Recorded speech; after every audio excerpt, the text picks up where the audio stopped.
Everyone knows this guy is a shameless bastard from a noble family. He's just a pathetic failure with a weak physique and no sword skills at all. So it's no wonder that when he comes to gather some mercenaries for his father's army, they look down on him and chat about what a loser he is. Hearing this, Logan calls the biggest guy out there to step forward. He offers him a deal. They'll give each other one blow, and if the mercenary remains standing, he'll receive a year's pay and be free to go. When the guy steps forward, he turns out to be even bigger up close. He looks at Logan like he's a small cockroach, fully sure he'll crush him. He even mockingly offers Logan to go first. He's still laughing when our guy delivers a lightning-fast aura-charged blow. It's so powerful that it knocks the mercenary out instantly and leaves him basically toothless for life. The other mercenaries can't believe their eyes. They just can't understand how did this bastard suddenly become so strong. Well, the thing is, he recently regressed, and he really was a weak bastard back then. He was so bad that even after years of training, his younger brother Ranyan beat the crap out of him despite training for only a few months. He did it so easily in front of a crowd of their father's subjects that Logan's reputation hit rock bottom once again. Logan held a grudge and did the only thing a coward like him could do. He tried to poison his younger brother, but he couldn't even do that properly, so his father found out and banished him from the family, sending him into exile. There, he became a seasoned mercenary. After many long years, he decided to return to his family and ask for forgiveness, but it was too late. When he came back, his family was in ruins, his father was dead, and his brother was executed right before his eyes. He couldn't do anything. He lost his chance to ask for forgiveness. So next, he joined the rebellion against the empire that killed his brother. He puts all his effort into taking it down, and during one mission, he gets caught inside the imperial castle,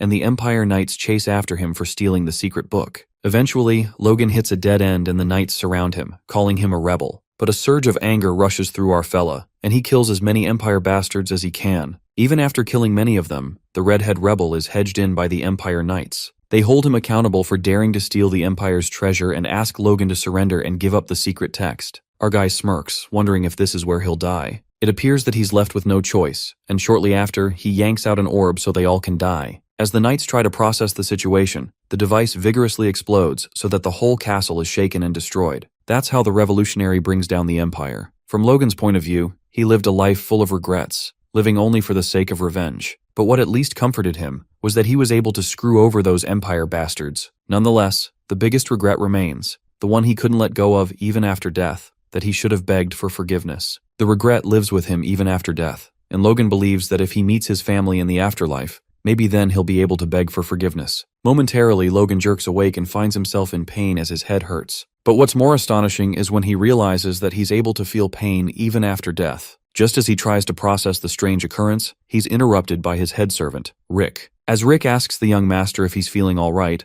our guy is left in utter disbelief, recalling that Rick died 30 years ago. Bewildered, Logan bluntly asks his servant how he's still alive. Rick freaks out, yelling to bring the doctor as he assumes that Master Logan is badly hurt to be uttering such nonsense. Our guy then looks outside the window where sword practice is taking place and notices the McLean flags hanging everywhere. Befuddled, Logan wonders if he's dreaming when suddenly his little brother, Ranyan, calls him out. Our guy pauses for a second and witnesses Ranyan, trembling and scared. Logan vividly remembers this scene. It was when they had their first duel where he lost pathetically to Ranyan. And when Ranyan came to visit him, Logan frantically shut him out and called his younger brother the child of a concubine. Despite all the insults, Ranyan used to follow him everywhere, but after that day, he no longer came to see him. In the present scene, our guy despises himself for his past actions, while Rick tells Ranyan that his older brother needs more rest. But Logan politely asks his brother to come closer, leaving even Rick confused. Ranyan apologizes to him for hurting him, but our guy lets out that he doesn't need to apologize and affirms that he didn't do anything wrong. Abruptly, Logan breaks into sobs and says that he should be the one to be apologizing, loathing himself for killing someone as kind as his younger brother. The thought makes him crestfallen when he recalls how Ranyan fought on the front lines as ordered by the kingdom and was killed. Feeling remorse, Logan sincerely apologizes to Ranyan and hugs him tightly. The redhead brothers share an emotional moment and, strangely, Logan's guilt starts to ease. Later, Ranyan leaves and lets his brother know that he'll visit him again. Our guy comes to his senses and ponders that if he has really regressed to the past, then he needs to change the upcoming tragic events. He's then interrupted by his servants, Mary and Rick, who look scared after disrupting Logan's rest, reasoning that Mary got the rooms confused. Our guy is confused about what they're apologizing for, and that's when he's reminded that he was a bastard who used to mistreat his servants. Logan assures Mary that she didn't do anything wrong and asks Rick to bring him a pen and paper. Scared to death, Mary and Rick hysterically wonder what the master is planning to do to Mary with a pen and paper. Our fella looks done with them and asks Rick to send the maid out and just give him the goddamn paper. Logan thanks his head servant for the papers and orders him to make sure no one comes to the room. Rick is left in awe and confirms if Logan really thanked him, assuming that his head is truly hurt. Our guy gives a death stare and yells at him to get out. The yelling convinces Rick that the master is in his right mind, while our guy is freaking annoyed. But he decides to be patient, as these are all consequences of his own actions. Nonetheless, Logan reckons that the most important thing at this moment is to record everything that will happen. The war against the Empire that will happen in 10 years. A disaster that will bring down not only the McLean family but the entire nation. And coming from the future, Logan feels like stopping this disaster is his responsibility now. But before this incident, our guy focuses on the event that's going to happen a year from now. The War of the Fiefdom. He recalls how this war happened so abruptly and partially destroyed his family, bringing his family into dark times. Later, Logan goes to meet his father. Our redhead fellow walks in the hallway, on the way to meet his father when he notices that the servants look terrified of him as he walks past them. Suddenly, one of the maids freaks out and tumbles. She curses herself for falling in front of the young master, believing that now she's dead meat. Surprisingly, Logan lends her a hand, offering to help, but when the maid glances at his devilish smile, she kneels and begs for mercy. Our guy is confused, wondering what the hell is wrong with these people. But then he looks at his terrifying portrait, agreeing that his smile is awkward. Logan understands that it'll take time for everyone to adjust and becomes adamant about making them believe that he's really changed. With that, the servant informs Patriarch McLean that the first young master is here to see him. Meeting his father after regression, the memories of the past come flooding in. In his previous life, he resented his father for years for kicking him out of the family. He thought of his father as a cold-hearted person who gave up on any expectations he had for his son, and who didn't visit his son for a second when he collapsed after being hurt in the duel. Logan was convinced that his father was cruel for heartlessly casting away his child. But in the present, our guy calls himself a fool for resenting his father and thinks about how heartbroken his dad would have been to kick out his own child. He finally meets his father and gets emotional after seeing him. His father, the patriarch of the house of Baron McLean, Patrick McLean, is surprised that Logan looks better than he thought and asks him what the matter is. Our guy is a bit disappointed. He didn't expect his father to be this cold, but he realizes that he's the one who hasn't seen him for 20 years. Nonetheless, Logan cuts to the chase and asks Patrick for his permission to go into isolated training on the family plot. While his father is surprised, from Logan's point of view, the only way to win in the regional war is by strengthening the whole territory's forces, strengthening the knights and soldiers, and reinforcing and developing weapons. And to bring his vision to reality, our guy needs money. But alas, the McLeans are notorious in the kingdom for being a beggar family. Well, he didn't see this coming, but his family has no money. But Logan had already thought this through and found a way to earn a lot of money at once. With the incident in 3 months, he could earn a whole year's worth of the family's budget all at once. For that, our guy needs to build martial abilities and have a voice. But before Logan's plan could proceed, his father bursts his bubble and assumes that he's trying to run away after losing to his younger brother. But Logan justifies that he realized how he's been lacking all this time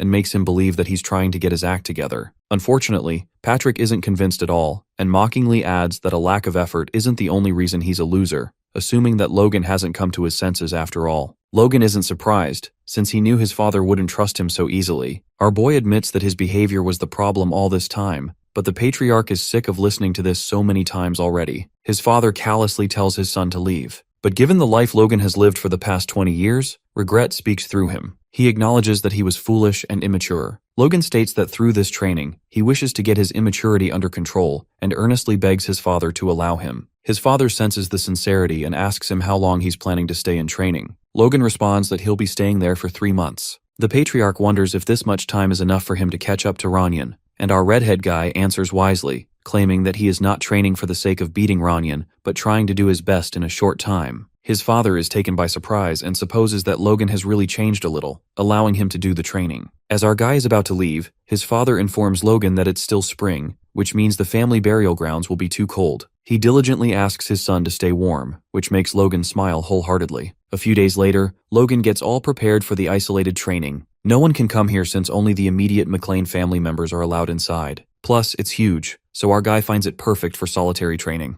The main reason for isolated training is that he can't let anyone see his training method, since he'll be training from the Divine Sword Secrets book. In his previous life, he memorized and burnt this book of secrets, so the Empire wouldn't get their hands on it at any cost. It is narrated that originally, a book embroidered with a golden hawk has the secrets passed down by the hero of ancient times who slayed the evil dragon who ruled the world. Not to mention that Logan transcribed it using the Independent Army's secret code so no one could read it. Our fella acts like a hardcore otaku since he can't believe he ended up writing it once again. He believes that if the Book of Secrets is true, after he masters it perfectly, the Empire's aura masters or even archmages won't be scary anymore. Before Logan regressed, it was too late for his age and he wasn't talented either. But now he has the chance to change his fate. The regrets he had in his previous life push him to work even harder. With that, he begins training from the book and starts with modifying the body itself using the life force called the Force, which is the basis of the Divine Sword secrets. Our guy focuses this force and creates a core. Although this seems like a hard task for someone with average talent, and the past him would have already broken at this stage, as he had thought. After regressing, our redhead fella feels like his force has evolved in all aspects. It's not even surprising to claim that 3 days and nights of hard work might be enough.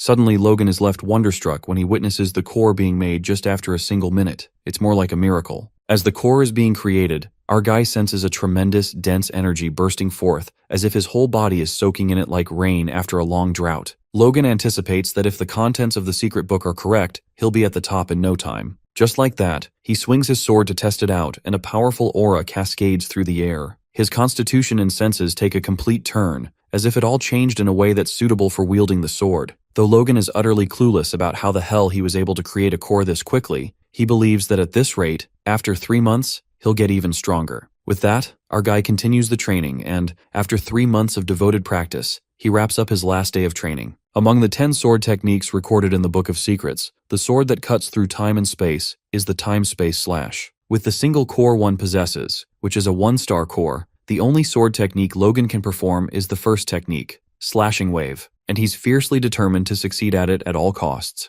Our guy wields the sword using the technique slashing wave, rippling divide, and manages to tear through a massive tree like a monster. Witnessing this victory, Logan's happiness feels out of this world since the power is beyond his imagination. He is aware that this isn't a technique that a newbie Force user could pull off. However, he sees his hand trembling and, given that he's worn out after one strike, our redhead guy believes that it's a good card up his sleeve. After accomplishing the goals for his training, Logan couldn't wait to make his father proud of the results. But before that, he decides to wash up first because he smells like shit. Logan arrives at the mansion, but he encounters an obnoxious knight who won't let him meet his father. While our guy asks him if his father is unwell, the knight clarifies that even the young master can't meet the patriarch without prior notice. Rick, the head servant, whispers to his young master that these are 100-year-old rules. Our guy protests that he met his father just 3 months ago. The knight simply blames this on the guard in charge who didn't do his job properly. Deep down, Logan finds it strange since this never happened in his previous life. Suddenly, our guy could hear the guards gossiping at a distance. He wonders if this voice is coming from inside the mansion and figures out that the Force has amplified his senses.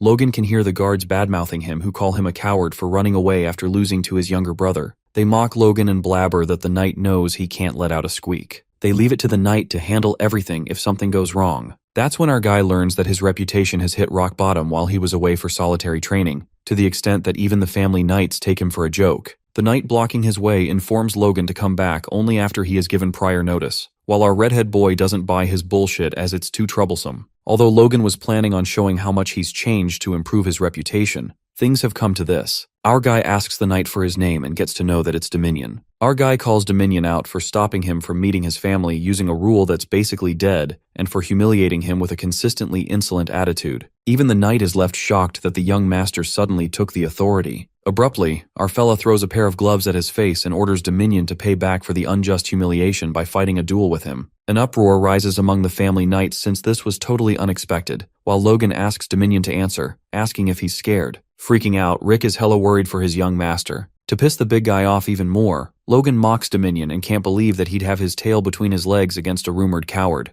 guessing that the knight is all past his prime. Meanwhile, Dominion, boiling with anger, accepts the duel. It's as if he's ready to crush the young master. Logan boasts confidence while the knights doubt this duel and are pretty sure that the young master will lose the fight. They keep insulting Logan for getting busted by Ronian that day and then going into hiding for the next 3 months. The knights wonder how this coward is going to last and even bet 100 gold that he won't even last a minute. Our guy can hear their shit talk and learns that no one actually expects him to win. Meanwhile, Dominion, the opponent, remarks that Logan looks pretty relaxed and warns him not to get hurt. While Dominion's anger is visible, our guy is amused by how he dared to pick a fight with him, yet he doesn't have the guts to say anything to a member of the family in front of other knights. Our redhead dude is convinced that this big fella has no guts at all. On the other hand, Rick is freaking out and believes they're screwed big time. Our guy feels like shit as he could hear that nobody believed in him, and poor Rick has stopped breathing while standing. In the meantime, the referee, who is another knight, announces the duel is to begin. Scared as fuck, he declares only wooden weapons will be used during the duel for the sake of safety. Panicked, the referee is unsure if he should continue with this, but he's left with no choice since young Master Logan is so stubborn about it. So all they could do was limit them to wooden weapons. But what's more terrifying is that knights are mainly force users, so they could kill a person even with wooden swords. The referee presumes that whatever happens, it won't be his responsibility, but he really hopes that Sir Dominion goes easy on the young master. With that, the duel begins, and Dominion uses Force Aura, throwing the knights into disbelief. The knights are enjoying this, and see that Dominion is really going all out by using force against a normal person. The servants, on the contrary, panic and declares that it's unfair since Logan is not a force user. While the referee begs Dominion to be gentle, the redhead fella looks bored and finds it intimidating that his opponent doesn't know any better. But according to him, that's a sign the knight is clumsy with force. Our guy makes the big guy lose his shit when he guesses that his force seems to be leaking out because he's unable to control it. Logan notices that Dominion looks pretty worked up, asking if something upset him. Upon hearing this, the knight simmers with anger and recalls Logan's words that he's past his prime. It is revealed to us that as the years went by, juniors rose up the ranks. Yet Dominion at the age of 40 was the worst in the Knight's Order and had already decided to retire. He would roughly go about his errands, living while waiting to retire. Therefore, the young master's words pierce like a dagger and drive Dominion insane. He uses Force Aura and leaps towards Logan to teach him a lesson. The servants are on edge and plead with the referee to stop Dominion as the young master is going to die. But the referee himself is helpless and presumes that Logan brought this upon himself. Meanwhile, Dominion thinks that he's retiring anyway, so he desires that he might as well end Logan with his secret technique. The knight wields the sword in a frenzy, using a mighty triple kill. However, things take a 360-degree turn when Logan's sword halts the attack like it was nothing. Even Dominion feels the pressure and releases the sword. Our guy mocks the knight and asks him if this is the best he can do. During this, the knights and the servants are left slack-jawed by the plot twist, realizing that the young master is a force user. Logan then calls the referee and declares that he wants to give Dominion a second chance. The knight couldn't wrap his head around what had just happened, putting him in denial that he's weaker than the cowardly redhead kid. The knight couldn't accept this and pushes himself hard to strike Logan once again, but our guy incredibly wields his sword, making Dominion's nose bleed. Our guy defeats the big guy once again, and, even after giving him a second chance, he thinks that it's about time Dominion tucks his tail. The big guy accepts his defeat after getting his ass kicked, but Logan doesn't stop as he strikes the wooden sword across his face once again. The redhead fellow believes that he's shown more than mercy to a vassal who tried to rebel against his superior. What's left now is the adequate punishment Dominion deserves, and in the next moment, our guy frantically begins thrashing the knight, brutally tormenting him. The family knights are thrown into utter disbelief and think that they should stop Master Logan. Gasping, the knights can't believe their eyes that it's the same young master, wondering how on earth he changed so much in 3 months. Not to mention his force has awakened and even his sword skills have totally changed. They conclude that it seems as if Logan has been a swordsman for decades. Eventually, after beating the crap out of Dominion, our guy is announced as the winner. Later, Logan meets with his father, who has been watching him fight. Patrick finds it impressive and curiously questions what really happened during the training. Logan responds that he just got rid of his greed and thought he'd let go of everything. Although it may look like he's lying, our guy actually realized it in his past life. Only after he gave up everything to avenge his family could he become a force user. He barely awakened after turning 40 in his past life. Nonetheless, his father calls it an empty realization and admits that his son has really changed. But the patriarch finds it strange that Logan's first action was assaulting a knight after gaining that realization. Our guy justifies that Dominion deserved this and assumes that his father must have heard from the soldiers what really happened. The patriarch yells that he did hear, but still, he thinks that Logan went too far with the beating. The redhead dude confidently declares that there was a need to do this. He reasons that the knight was trying to fool the blood of his lord and making a joke of him.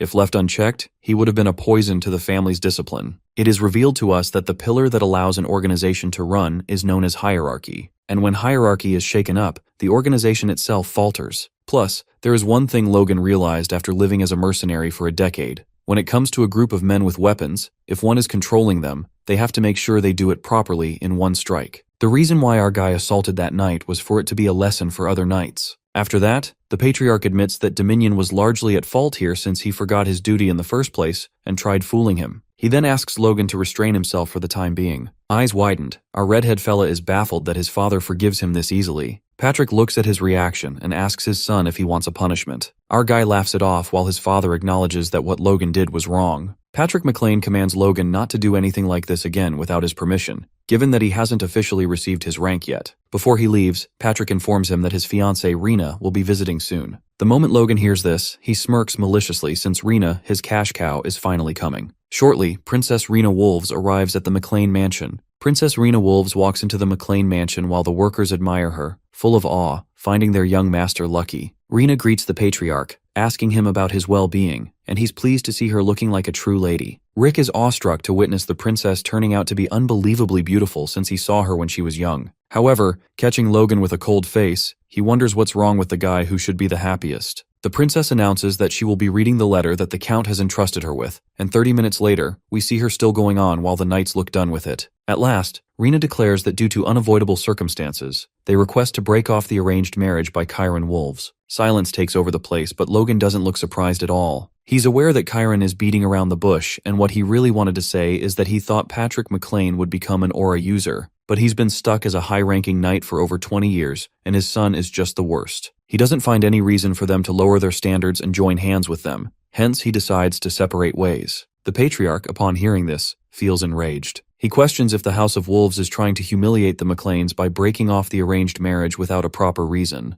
Rena tries to make him understand by saying that she even asked to be an envoy because she was concerned he'd think that way, hence the reason she came to clear the misunderstanding herself. Showing her crocodile tears, she recalls the vivid memories of her one-year stay here during her childhood. She claims that the memories she made with the young Master Logan in this beautiful, serene place, and the cherished moments that stayed in her young mind, are precious, and that she has no wish to abandon them. However, she admits that she's bound to her family. Having no choice but to follow their directions, she merely thought it would be best to meet him and Logan in person and apologize. The maids are deeply touched after witnessing such dramatic scene while our dude just seems done with it. That's when Marion Kairos steps in and demands to hear about those unavoidable circumstances Rena mentioned earlier. Marion is our boy's stepmother and Ronyan's biological mother. She has long regarded Logan as an enemy because of the matter of succession, so he thought she'd stay quiet, and guesses that the family's honor is a different matter. The princess apologizes and confesses that she herself is unaware of the reason, hence she admits that she cannot tell them about it. Kairos implies if she's saying she doesn't know anything despite it being about her marriage, and she simply states that she's just someone who shall marry and become part of another family, revealing that her father doesn't discuss important family matters with her. Marion takes it as the princess is here to announce that she's breaking the engagement for no reason at all. Rena, feeling awkward, acknowledges that in return, the Wolves family intends to pay 3 million gold as compensation for breaking this engagement. Dwayne Filsner, McLean's financial manager, is in disbelief as he hears that, while Logan feels thrilled, having to get this money. Just then, Patrick McLean roars out of fury, leaving everyone feeling overwhelmed as they sense his strength. Rockfern stands in front of the princess in order to protect her, as he, claiming to be a knight of House of Wolves, pleads to the Baron. He tells to calm down and continue the conversation. The patriarch wonders if he's a high-ranking knight just like him, and thinks it's impressive at his age, supposing that the injury of the Wolves family's rising star would be a fair trade for the disgrace to the McLean family's honor. The high-ranking knight confesses that their patriarch said that Patrick is a man of honor, and he also said he wouldn't persecute the young princess or a junior. Rena interrupts, saying that they do not seek to buy honor with money either, and requests that they accept it as a gesture of sincere attempt to maintain the friendship between two families, despite the public criticism invited due to unavoidable circumstances. The patriarch realizes that if he presses any further, he shall become a man without honor, wondering if this is what the Chiron Wolves were aiming for by sending the young ones here. With that, he declares that a visitor is a visitor,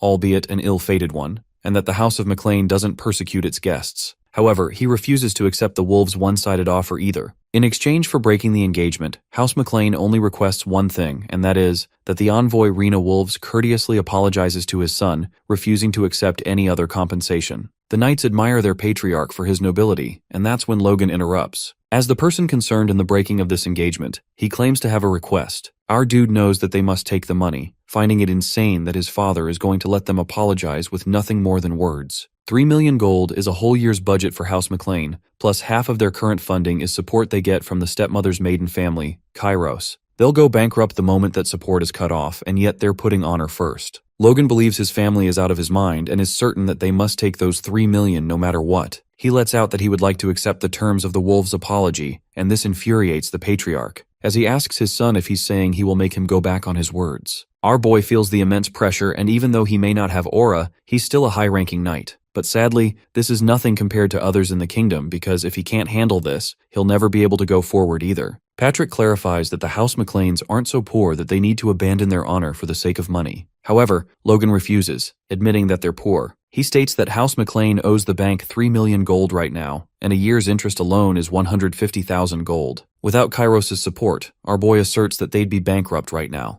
The kingdom's greatest beggar family. Our dude admits that they're broke as fuck. But this is all in his head, and since this is an official meeting, he decides to keep his thoughts to himself for now. He elaborates that the reason they must accept the 3 million gold is none other than his father's honor. Patrick asks him if he's going to make him go back on his words for honor, and Logan begs his pardon, reminding him that House Wolves have a higher standing than their family. And the Count is also a Margrave of the East, and even though House Wolves are a leading power in the East, they're not the family they serve as their lord. He fears ending this with just an apology would lead to rumors of them having bowed down to the Wolves. Rena points out that House Wolves isn't such an irrational family, claiming that they have the utmost respect for McLean's honor. Our boy mentions her coming to one-sidedly break the engagement, and yet she talks about rationality. In Logan's previous life, he believed Rena was genuinely sad about the unavoidable breakup before something happened. Let's go back in the story, when the princess met him to tell him that they may have to break up today, and insisted on creating a last memory with him. Our main character, whose life as a young master was ruined, believed the decision to risk it all for the woman he loved and run away might just be better. He pleaded with her to leave with him tonight. However, she played a dirty trick. Ripping her clothes, she questioned him if he really thought someone like him belonged to her. The princess told him to learn where he belonged and get lost. Logan was baffled,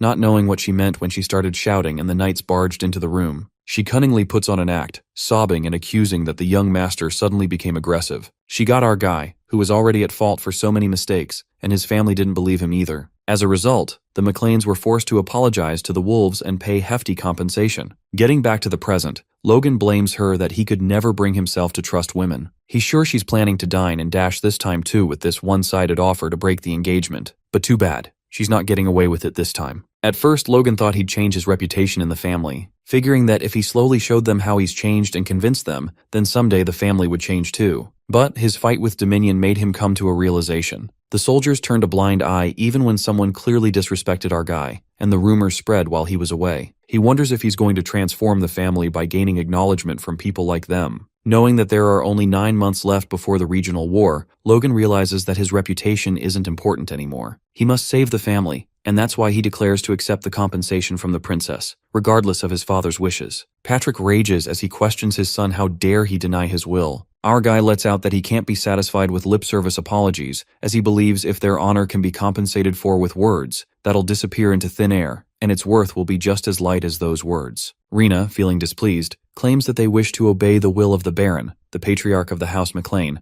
asking him his choice. Logan supposes that she's saying that, yet it's all about saving her father's face, and guesses that she's probably shitting herself at the thought of paying up 3 million. Patrick, as the representative of the McLean family, announces that he's satisfied with a sincere apology. However, he leaves it up to our guy to decide if the apology is sincere. Everyone is shocked at the response, including the princess, while the Baron advises his son to think carefully. The patriarch states that if he accepts money for his dishonor, he's opening the door for his honor to be traded in the future too. Logan feels sorry towards his father, but he can't cave in either, and that is why, as the person who's concerned with the breaking of the engagement, he declares to accept the compensation offered by the House of Wolves. Rena's expression changes to a distressed one, while the patriarch admits that he thought our boy had changed a bit, but it seems that he's changed for the worse. He supposes it's all his fault for not teaching him the true value of honor. Our main character, on the other hand, took this daring decision all for the sake of the family. Later, we see the 3 million gold in his hands. Logan tries not to get too excited, knowing that he needs to put this money in the bank first. Just then, someone knocks on his door and it turns out to be Dwayne, the financial manager and Patrick's most trusted. Hence, Logan realizes that greeting with a smile isn't for him and wonders what he's up to. Meanwhile, Dwayne Filsner is facing the biggest challenge of his life right now. As the financial manager of McLean, he's been running the entire state on an ever-shrinking budget. He had to make up for the lack of money by begging the patriarch's in-laws. Filsner is confused if he's the financial manager or the boss of beggars, wanting to resign so badly if only this wasn't his hometown. But right now, he has the chance to be comfortable for at least a few years, and his opponent is the clueless foolish kid, aka Logan McLean. He smiles evilly as he believes the 3 million has to be shared. Dwayne laughs it off and claims to have just come in to say hello, confessing that our dude left a great impression on him yesterday. The way he stood up for himself without caving in the slightest bit to unwarranted outside pressure. He butters up Logan, saying that he's an amazing appearance truly fitting of the McLean heir. Assuming that he only did stupid shit before, hence it must be his first time receiving flattery, Filsner expects him to open up his heart and wallet. To his surprise, our guy questions him about what kind of nonsense this is, while Filsner supposes that this reaction is within the expected range. Hence, he acknowledges that the 3 million gold is like rain in a drought in these hard times. He lets our fella know that his wits have allowed the family a huge sigh of relief. Logan is confused as to why the family would breathe a sigh of relief, making it very clear that it's his money. Dwayne is taken aback as he thought it could happen, just the slightest chance. However, he ponders if this rascal is really going to use it all by himself. He tries to be patient, calming himself down by thinking of his past life, 20 years ago as a financial manager at McLean. Groveling is already normal for him, and this is no different, but this makes the fat dude tear up. Seeing him crying, Logan asks him if the family's situation is bad, and he reveals that they owe Cooper's bank 3 million gold, and the annual interest alone is 150,000 gold. It seems our guy already knows about it and brings up the harvest time, suggesting that they should be able to pay off the interest right now. Filsner is baffled about him knowing so much and states that running a barony generally costs money and they're always tight on budget, implying if he could help them out a bit, but Logan refuses almost immediately. The fat dude wonders why, as he thought he opposed the Baron for the sake of the barony. Our man lets him know that he's going to use this money for the family's sake, but not for the immediate running costs no matter what. He urges to look ahead and Dwayne is pissed because he believes he knows nothing about it, wanting him to just hand it over to him. Logan considers the possibility of using the money to pay off the family's debts and wonders how much that would change the family situation. The fat dude reveals that they'll have a bigger budget and the running of the estate will be easier for at least a few more years and they'll get a room to breathe. Our main character asks him what happens after that, figuring that they will be in debt again and that they don't even have any specialty products. Calling it a vicious cycle, he declares to break that vicious cycle, and for that, he elaborates that he's going to use this money for his plan. Dwayne is in utter disbelief, confused if this is the same hooligan he knows. He thought he was just a kid who didn't care the slightest bit about family affairs. Logan asks him a favor along those lines and indicates that if he does him the favor, he might be able to help pay some of the family's expenses. Filsner wonders what that favor is and turns out he needs to gather some mercenaries. Later, we see our guy getting ready to leave while Rick is concerned for him as he asks him where he's going since it hasn't been that long since he came from solitary training. Logan lets him know that he's leaving to earn money since he needs way more than he has. Rick implies that the Lord won't allow it, and that's when our dude breaks it to him that he's sneaking out. This catches the poor worker by utter shock, but he's told to shut up. Our boy finds it impossible for him to change anything here if he can't overturn his reputation right now. He knows that he needs to create forces on the outside, and luckily he's familiar with what's happening on the outside during this time,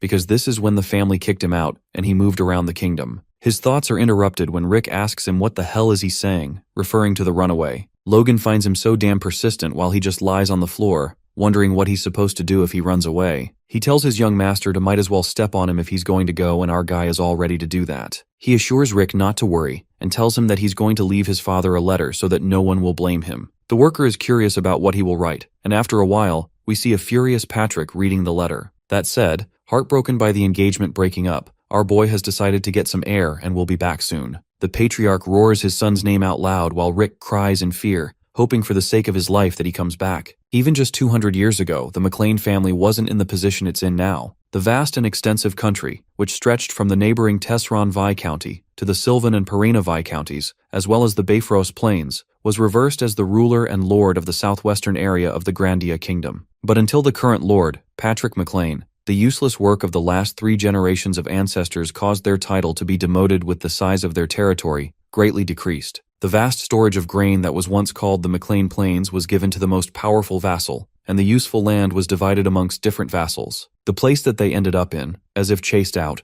was the rough and dry land near the southern mountains. There were no suitable regional products, and the copper ore mines that were common in mountain territories didn't exist. In this state, even if they won the regional war, they would need to ask for help from Kyros continuously. To end this vicious cycle, they need lots of money, much more than the 3 million Logan has. And there is someone in Grandia Kingdom's greatest trading city, Kale, who can give him that money. Seeing the street vendors trying to sell their items, our guy is reminded of how remote McLean is. Based on his memory, this person he's looking for spent their youth in Kale. The residents say that he lives somewhere around here and he's the gold bug, Philip Claude. The strongest nation within the continent is the Ares Empire, a strong centralist nation based on merit system. As long as you're talented, regardless of gender or age, you can succeed. It's a nation where you can enjoy power and riches, and that right is even given to foreigners who aren't citizens of the empire. A perfect example of that is the Grandia Kingdom's Philip Claude. He's one of the wealthiest merchants who moves the empire and is the continent's greatest war merchant, called the Trader of Grandia Kingdom. However, in reality, even while being called Goldbug, he would support those from his home country and use his money and power to create the miracle of Grandia sovereign dominion. Seeing the guy in person, Logan wonders if that person really is that same guy he's looking for. We see Philip uttering profanity to the bastards that scammed him,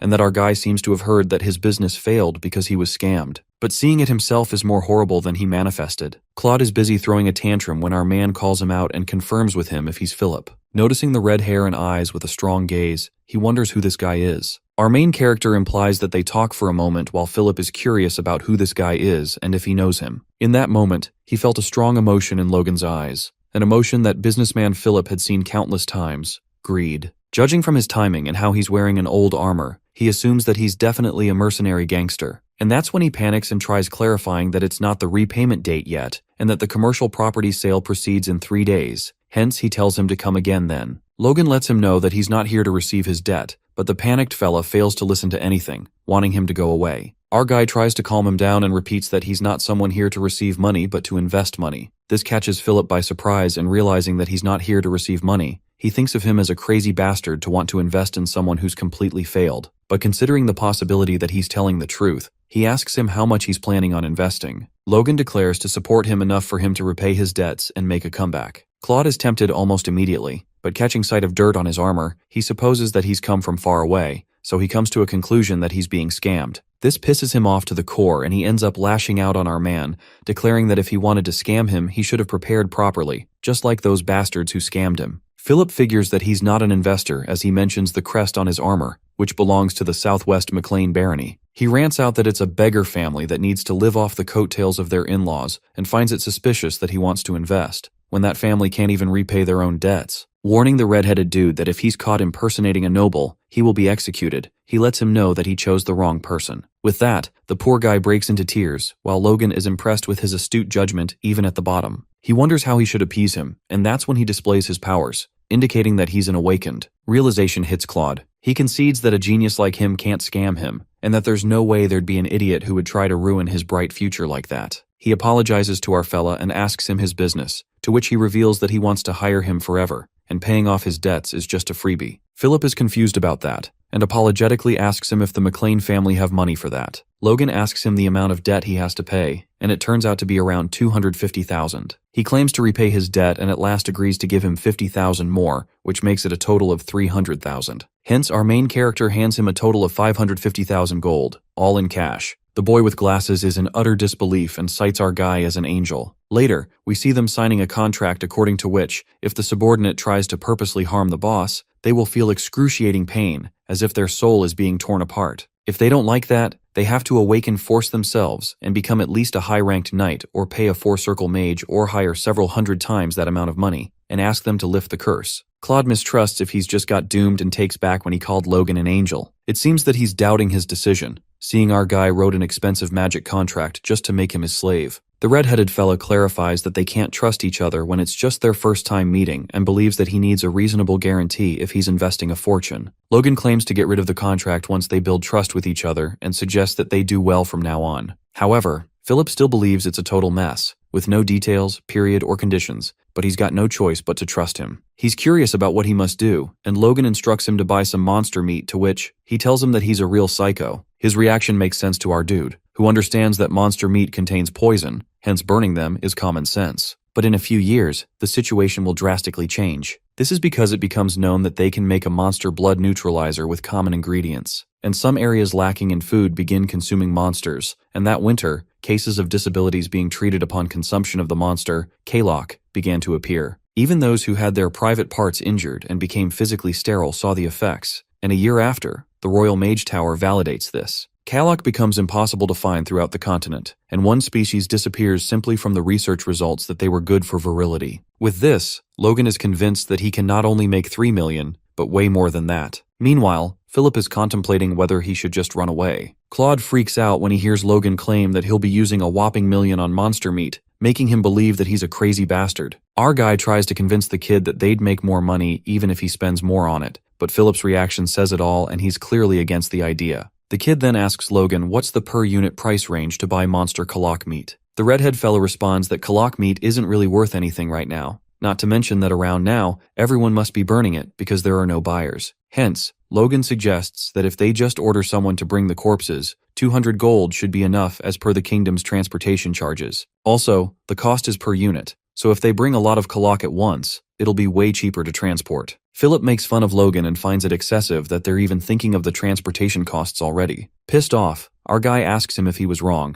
but Philip admits that he's right about the costs. Being a smartass that he is, the kid guesses that with that unit price and a budget of $1 million, Logan is planning to hire a mercenary guild for a kingdom-wide hunt and then buy from them. Our redhead fella cockily questions if there's something wrong about that, to which Philip nods, stating that he has gone completely the wrong way. The boy elaborates that all the monster meat is being thrown away right now, so if they just hire a merchant guild for the price of beef, everything will be solved. Plus, there are plenty of merchants out there who will bring and sell anything for $1. And even if it's trash to be thrown away, they'll ask each other to acquire it for them. Smirking, Philip is certain that they'll bring Logan all the kalak meat in the entire kingdom as soon as he asks, all butchered at that. Meanwhile, our guy is left slack-jawed, impressed by this adorable punk. What makes him more happy is that he's already getting his money's worth. Nonetheless, Philip looks hopeless and assures Logan not to overthink money matters from now on and leave it to him. After all, his fate depends on Logan's future now. Our guy then assigns the boy to one more task and orders him to stay in Kale to buy all things in bulk, including cartridges made from the ironwood from the Empire's southern mountains, springs, and glue. The boy couldn't help but ask if he's trying to manufacture and sell toys. Logan smirks and reveals that it's something better. Our boy keeps it a secret that these raw materials are for weapons of war. Logan McLean recalls that in his past life, these weapons were made from these materials and were used in the Grandia Kingdom's invasion war. And depending on the battle conditions, a mere soldier could keep a knight in check with these weapons. More importantly, Logan entrusted their financial manager Dwayne to hire mercenaries before coming here, so just getting these weapons into their hands would be enough to get an upper hand in the regional war. But before all this, he needs to find a craftsman to make these weapons, and an instructor to train the mercenaries as well. 2 days later, the scene takes us to the city of mercenaries, Harun.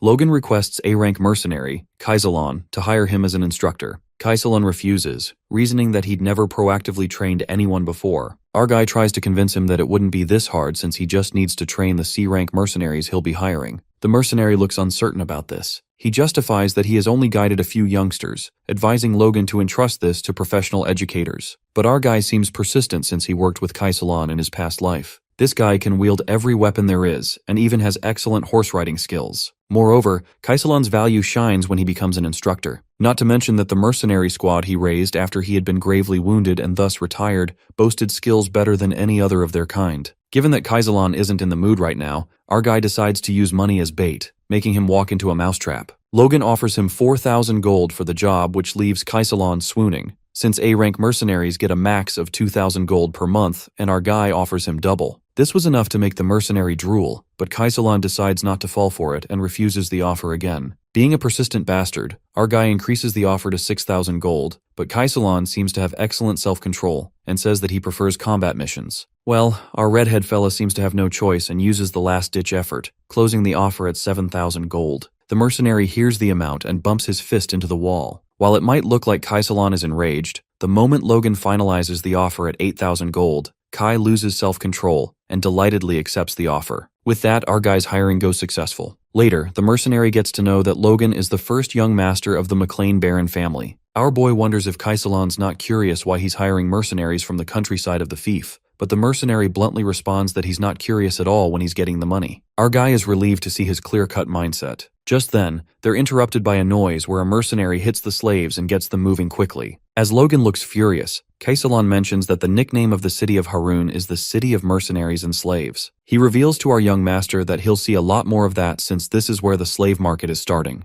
Our guy seems to know already and says that he has to buy a slave from this market. As they walk forth, a vendor takes Logan for a clueless country bumpkin and tries to sell him slaves at a cheaper price. However, Kaisalon's one death glare was enough to scare the fuck out of him. It seems that Kaisalon has quite the terrifying presence. Our redhead fella is convinced that hiring him was definitely worth it. At that moment, Logan notices a shop with more guards and thinks he's come to the right place. He reveals that he's here to buy a dwarf, and the vendor mutters that otherworld species are rare, so they take special care of them. Logan tells the owner to stop with his bullshit and points at the dwarf he wants. That dwarf turns out to be an old and arrogant one, The owner assures our young master that he'll find plenty of use for him, adding that this dwarf is known to be a great craftsman, one of the few with an expert rank at that. Eyes widened, Logan McLean is astonished since the dwarf race is innately skilled with their hands, a race that creates and fixes objects and finds meaning in it from their youth until old age. An expert rank dwarf is beyond the skilled craftsman he was looking for. Nonetheless, Logan only worries about the price and asks the owner about it.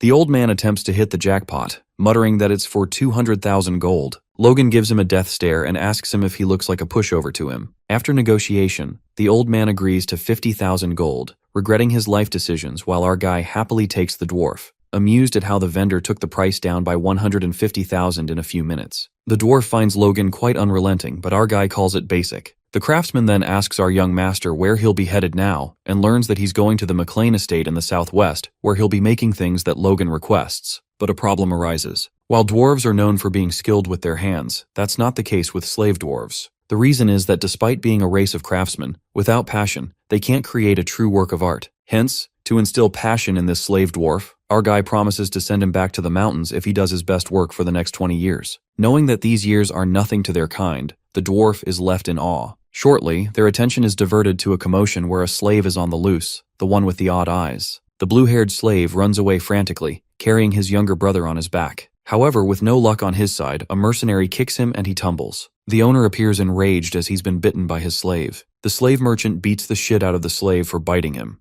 While Logan witnesses this brutality, Kaisalon tells our guy to get going since they're just slaves. But our boy feels unsettled when he somehow finds the odd-eyed slave familiar. That's when it hits him that it is Victor. Logan abruptly calls him out, but then he stops. He never thought he'd find Victor, the noble slayer, at the slave market. It is then revealed to us that in Logan's previous life, there was an immensely famous aura user in the kingdom. He was a slave in the past who ran away after killing his master. After being wanted for killing countless soldiers and knights that pursued him, along with even nobles, the odd-eyed fellow went into hiding as a wanted criminal. Then 10 years later, when he reappeared, he used aura, proof that he had ascended past humanity. That boy slaughtered the entire family that owned him. From that point on, that slave killed every noble he came across in Grandia and earned the notorious title of Noble Slayer as an aura user. Logan then jogs his memory and remembers that according to the timeline, the slave escape incident happened a year after he became a mercenary, which means Victor would indeed be a slave right now. Our hero thinks of rescuing this boy right now to have a future aura user on his side. But he can't ignore the fact that this odd-eyed boy is an unstoppable homicidal maniac. He's a literal lethal weapon who would slash his own allies, and Logan plans to lock him down.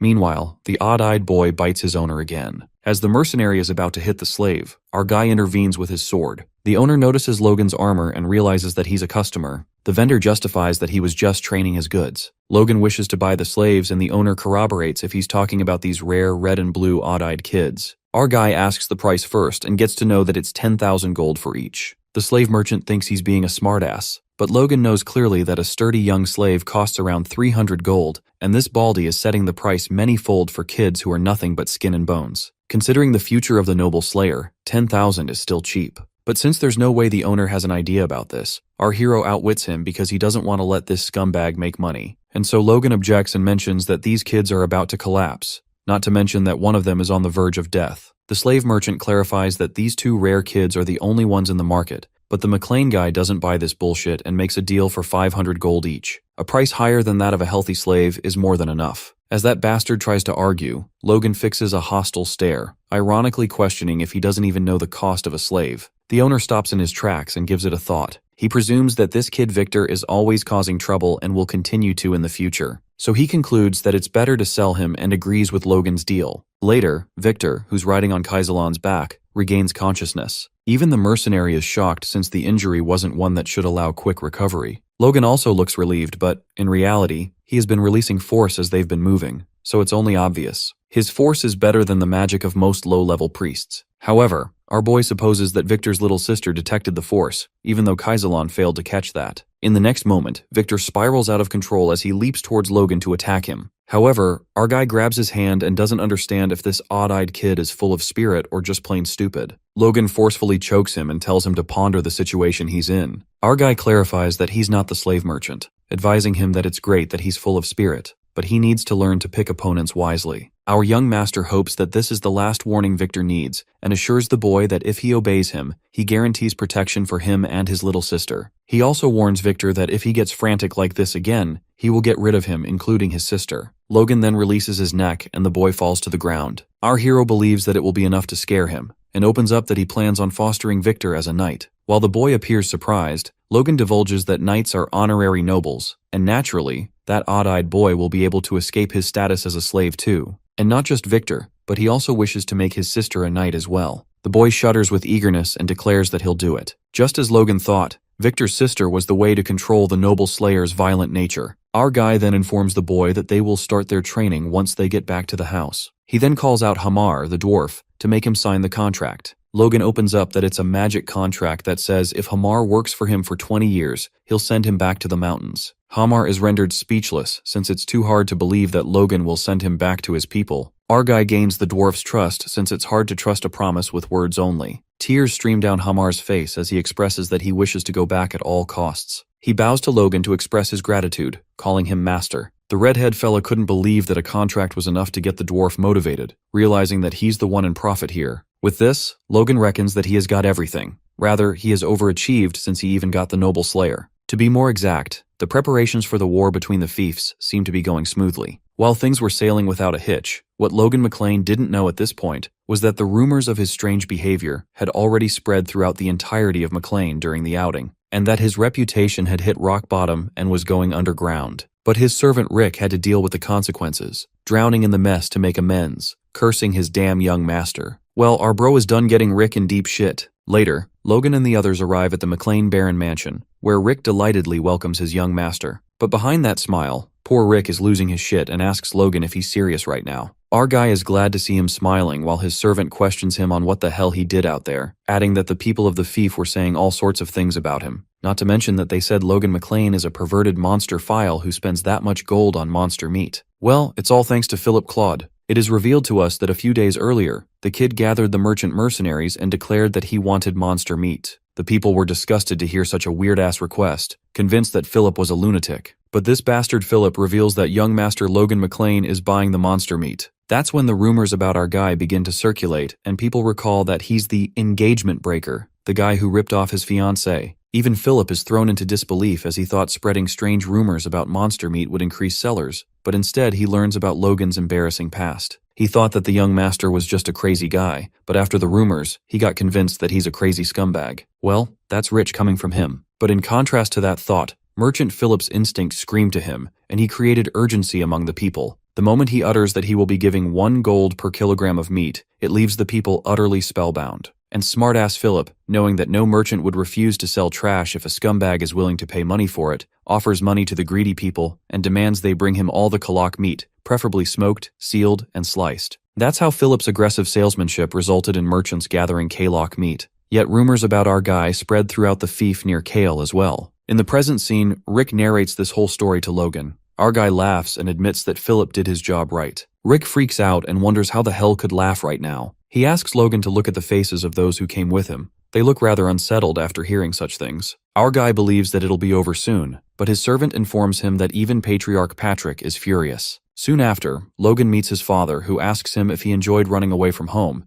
and our guy shamelessly admits that it was a rewarding trip. The Patriarch infuriatingly remarks that he has heard rumors that his son went around doing all sorts of crazy things. Our fella states that rumors are just rumors, confessing that he does not have an ounce of shame for his actions. These words give his stepmother a chance to blabber. She scoffs and tells the Patriarch that young Master Logan has no awareness about his position and how his actions are dishonoring the family's name. Our guy thinks his stepmother is being excessive and reveals that he merely spent the money from his engagement breaking as he pleased. This brazen attitude makes the mother lose her shit. The stepmother, as she asks the Patriarch if he's still going to side with his son, carelessly commenting that the young master's roots themselves are at fault. The moment she utters such bullshit, Patrick frantically screams at her to stop and asks her to leave since he wishes to talk to Logan alone. His father gives him a last warning, and having a frank chat, Patrick tries to talk Logan out of it and asks what is wrong with him. He couldn't understand why his son is doing these things. Our guy realizes that his father won't let it slide this time and reasons that he wouldn't understand even if he told him. The Patriarch rhetorically asks if Logan isn't the one who needs to be understood and opens up about what people around are saying about him. They're labeling Logan as violent, cruel, money-obsessed, and lately, even insane. Enraged, his father gets tired of covering for him and gets sentimental when he asks Logan to tell him beforehand if there is a time he will stop in the future. This way, the patriarch could at least make the excuse that he tried his best for his dead mother. Our guy is left speechless since his father never mentioned his mother before,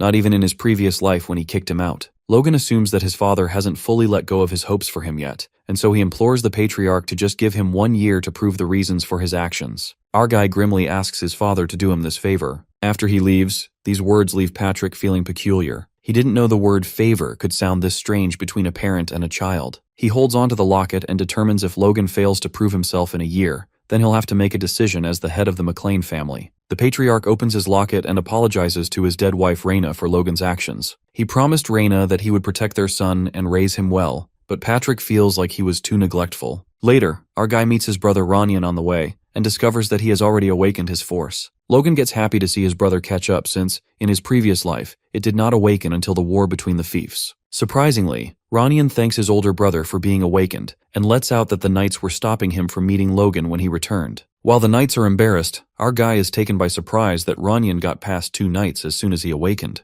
Our young master then plans to teach his brother the divine sword secrets after the force stabilizes, so that he can become much stronger than he was in his past life. The scene then takes us to a cottage in the south of McLean, where Dwayne informs young Master Logan that he has recruited 350 C-rank mercenaries as asked. The lowly rank mercenaries badmouth Logan, blabbering that the rumors about him are already bad enough. Looking at his sword and armor, they mock our guy, wondering if he's trying to be a soldier or what. Luckily, since Logan could hear all this bullshit, he plans to pull the reins on these rascals who fight for a living, as nothing else gets through to them. Just then, our fella calls out the bald mercenary and questions if he looks funny wearing armor and a sword. While the mercenary wonders how the hell he heard that, Logan humiliates him for his shit talk by calling him out. He calls the bald fella a lowly rank mercenary and asks him what non-existent skills of his make him look down on others. Our guy assumes that the mercenary got offended and scoffs when he wonders if a lowly man like him has pride. The Baron McLean's young master calls out that mercenary and states that if he manages to land a single blow on him, he will immediately pay him a year's pay and let him leave. Our guy promises this since the honor of a noble is at stake. The bald mercenary, enticed by the offer, stands up to fight Logan and everyone gasps at how giant he is. The other mercenaries are shocked by his size, while our boy understands why his opponent seemed confident. The mercenary asks our Baron's boy to go first, who thinks the big guy is going to regret this for sure. While the mercenary mockingly asks Logan if he needs an upper hand to come to his level, our redhead fella swings his arm like a catapult and punches the big guy across his face, making him collapse in less than a second.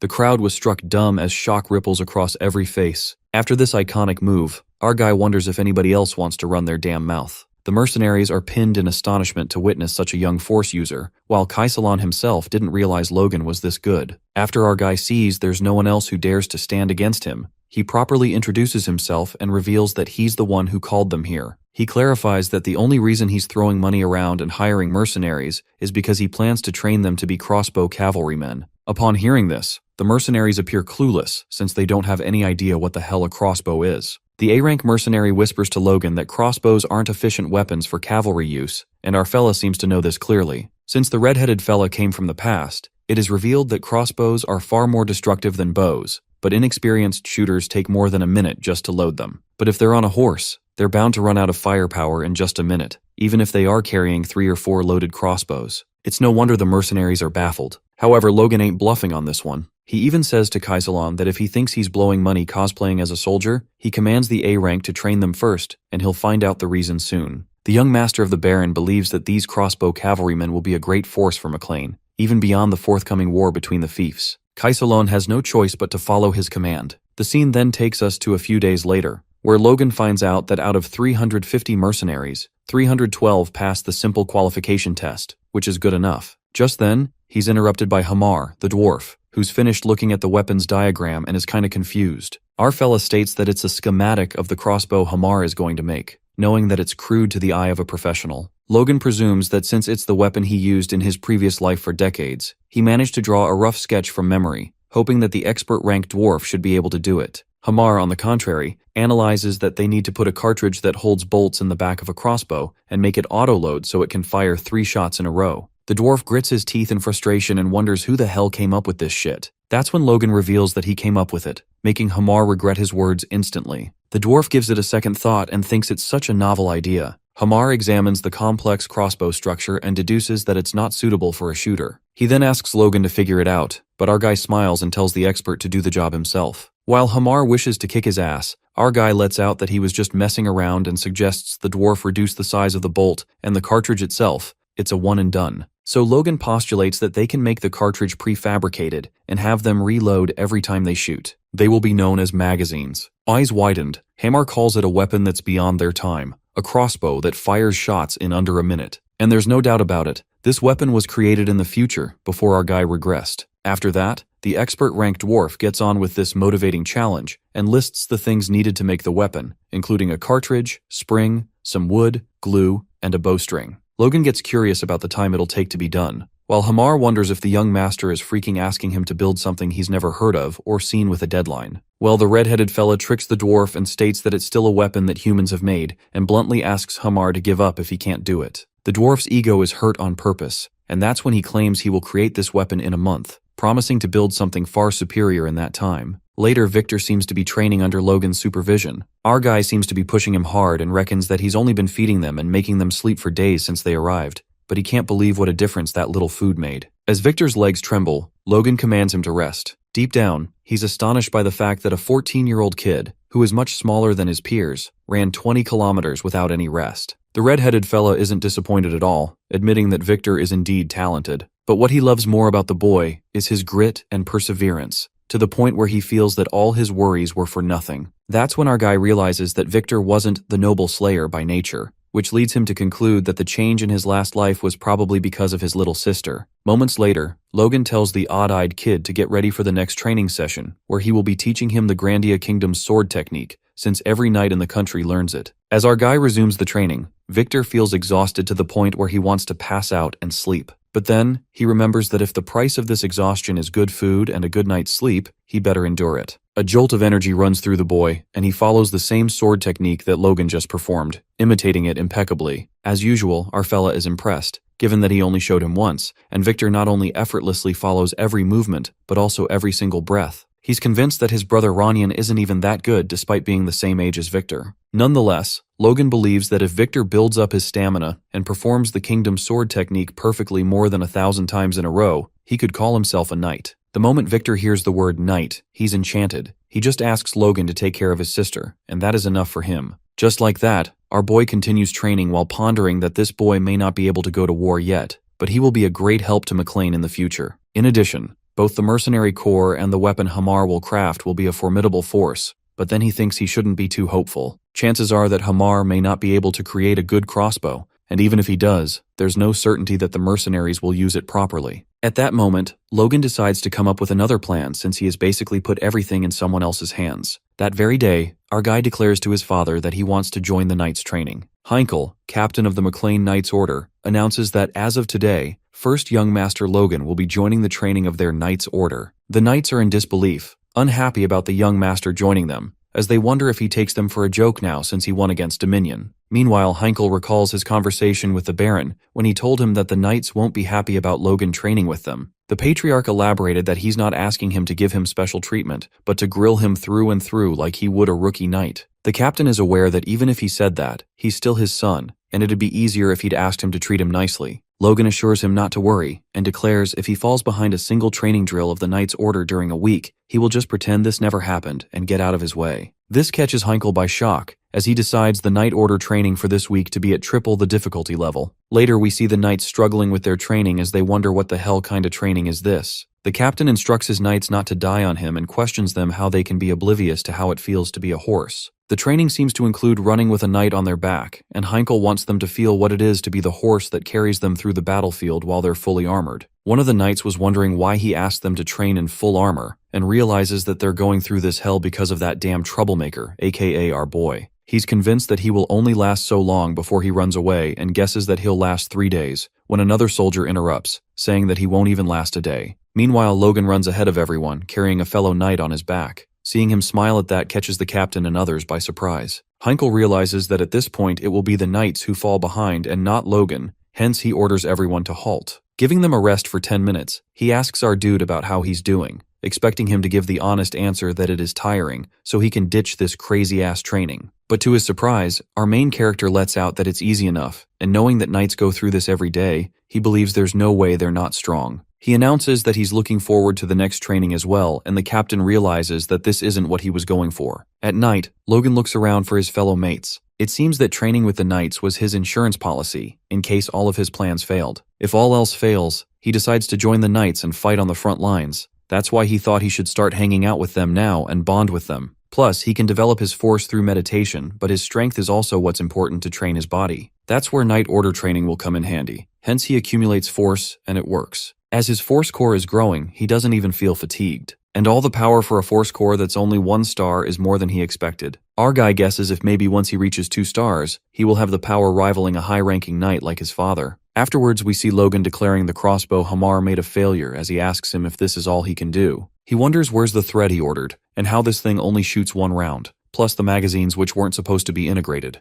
Hamar turns red with fury as he tries to explain, but Logan cuts him off and sarcastically apologizes, admitting that he shouldn't have said that. The old dwarf agrees with him and mentions his pride when he's interrupted yet once again. The red-headed dude guesses there's nothing they can do about it if this really is his best, and confesses that he expected too much from him and he's at fault for judging incorrectly and spending all that money to see this. Just then, a furious Hamar cuts him off and announces that he will make another within 1 month and come back again. Snapping the crossbow into 2, he storms out of the room while Logan realizes that he got so angry that he's going to start from scratch. Smiling demonically, he decides to grill him more so that he can come out with something amazing. 1 month later, we see the old dwarf giving his new weapon a try as he asks for our boy's feedback on it. He briefs him about this crossbow having 1 less shot than he originally asked for, but claims that this one is easier to hold in hand, and he can change magazines. Logan is beyond shocked to witness the item as it took him less than 5 seconds to load and fire. It has less effective range than the weapon in his past life and it's smaller, but for a mounted soldier, this one's much better. In fact, he finds it's outperforming and can't seem to believe that they've already gotten this far when they're still months away from the war between the fiefs. Hamar stops his blabber when he realizes his master is not listening to him, and that's when he's pulled into the air as our fella delightfully praises him. The old dwarf feels embarrassed at the thought of someone seeing them when Logan calls him out, ever so sweetly. His heart softens at the tone, and just then, he's asked if he can make 400 of these in 2 months. The knights are astounded to see the updated version of crossbows, which flies off quite far. And Kaisalan is in disbelief as he wonders how a crossbow can even do that. Observing the muzzle-loading crossbow of this power, range, and speed, he believes if an army of 300-plus troops were armed with these, it would be unimaginable. Just the thought of it makes him shudder, and he couldn't help but praise Logan as he now understands what he had in mind when he mentioned crossbow cavalry. Our guy acknowledges the hard time Hamar went through, and he even had extra craftsmen assist him.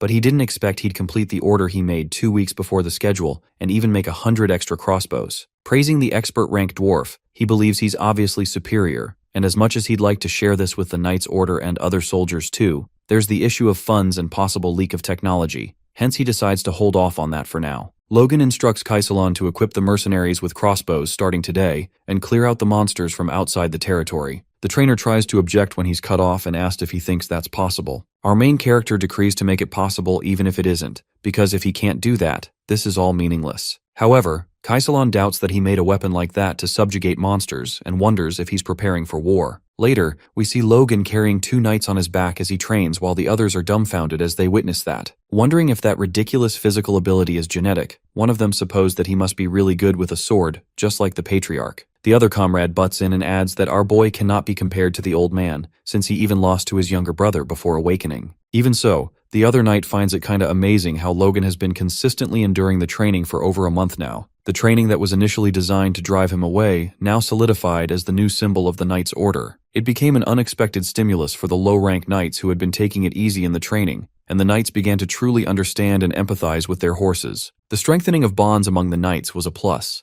Heinkel merely persisted with the training since the young master wouldn't quit, but he can't believe all these results. He considers our guy his lucky charm, who walked in on his own 2 feet. Afterwards, we see Logan stimulating his internal consciousness with meditation after pushing his body hard with training. The iterations are synergizing with each other, and it seems that he's making solid progress. Lately, our boy has been seeing signs of a shift in the Force. Presuming if he can improve his martial powers as per his expectation, like Superhuman Aura Master and Archmage, he can surpass all the monsters he saw in his previous life. He then accumulates the force and his core is transformed into a 2-star core. Now he has the basics to learn the next secret technique of the sword secrets. Just considering the power that the first technique gave him, Logan's sure that the second technique will be far more powerful than expected. He believes if he can just master that technique before the war, even a high-ranking knight wouldn't scare him. Later on, we see the hired soldiers practicing to kill the monsters with the crossbows under Kaisalan's command. He orders them to lift and shoot, and the outcome amuses everyone. Seeing hardly any recoil and how one of their bows went through one guy's head and plunged into the head of another, they're pleased with their weapons. Our guy witnesses the swarm of over 100 monsters getting wiped out in less than 10 seconds, and concludes that their old habit of using a basic crossbow has been broken quite a bit, and they're much faster at changing the magazines. He finds it worth the effort to come for the hunt so far into the territory. Kaisalan asks him if he's satisfied, and he supposes he is somewhat, since the mercenaries were a complete mess during the first monster hunt, but they've gotten so much better. The commander then couldn't help but to inquire out of curiosity about why Logan is doing this. As he's never heard of a mercenary army with this much firepower, he wonders if he's planning on slaying monsters all over the continent or what. Just then, someone hastily calls our guy out and informs that he's been sent by a person named Rick. The guy reveals that yesterday Viscount Tesron declared war against them. Viscount Tesron blames the House of McLean for the grudge of his ancestor over his wrongful death. The supervisors of the McLeans wonder why he's putting the blame now because that's a thing of the past. Everyone is curious about the decision that the Patriarch is going to make. Heinkel informs him about the Knights' Order of Tesron having numerous more soldiers than they do, and assumes that even with Patrick there, the chances of winning are less. Someone suggests that they should guard the city and call reinforcements, but this idea is objected to by another, who believes that if they do that, the knights who can use force will be pushed, and the inside of the city will be in complete chaos. Another one butts in, saying that they need to send an envoy first, to make peace. They all are silenced by the Patriarch, who acknowledges the fact that the royal family's authority isn't as strong as it used to be. Yet, he points out that these people just instantly declared war without so much as their permission. He believes it's crystal clear they planned this out, hence those who talk about peace. He questions if they even think before they speak. Ordering everyone to prepare for war and come up with a plan for victory, he warns them not to tolerate any dissent. Rick wonders if the young masters will go to the war, and Patrick declares that his sons will go to war as well. Since Ranyan's force has awakened and Logan is of age as well, he believes he should do his part. Rick realizes that the situation is bad as our guy is away right now, and decides to let him know about this quickly. The envoy explains all this to Logan, who's baffled because based on the memories of his past life, the war wasn't supposed to start for another 2 months. He wonders what could have possibly hastened the War of the Fiefs. The guy tells our dude to hurry as they're defying all customs and are on the move after their declaration of war, saying that he must leave now so he can at least make it to the middle of the war. Our man realizes that there's no time to think, and just then, Kaisalan lets him know that the Logan Mercenary Corps are ready anytime. The red-headed fella is curious about why Kai doesn't seem too surprised that war has broken out, and he breaks it to him that for them, if there was no war, they want to start one. They're confident because they've got hands on a great weapon, hence they obviously want to use it. Logan finds their confidence valid as they overwhelmingly massacred the monster flock that was larger than normal over the last 9 years. He doesn't think it matters when the war breaks out because all they gotta do is win. Plus, they've got enough combat power right now. Meanwhile, the House of McLean is reeling from the anxiety of an expected war. All 314 people were certain of their victory in war.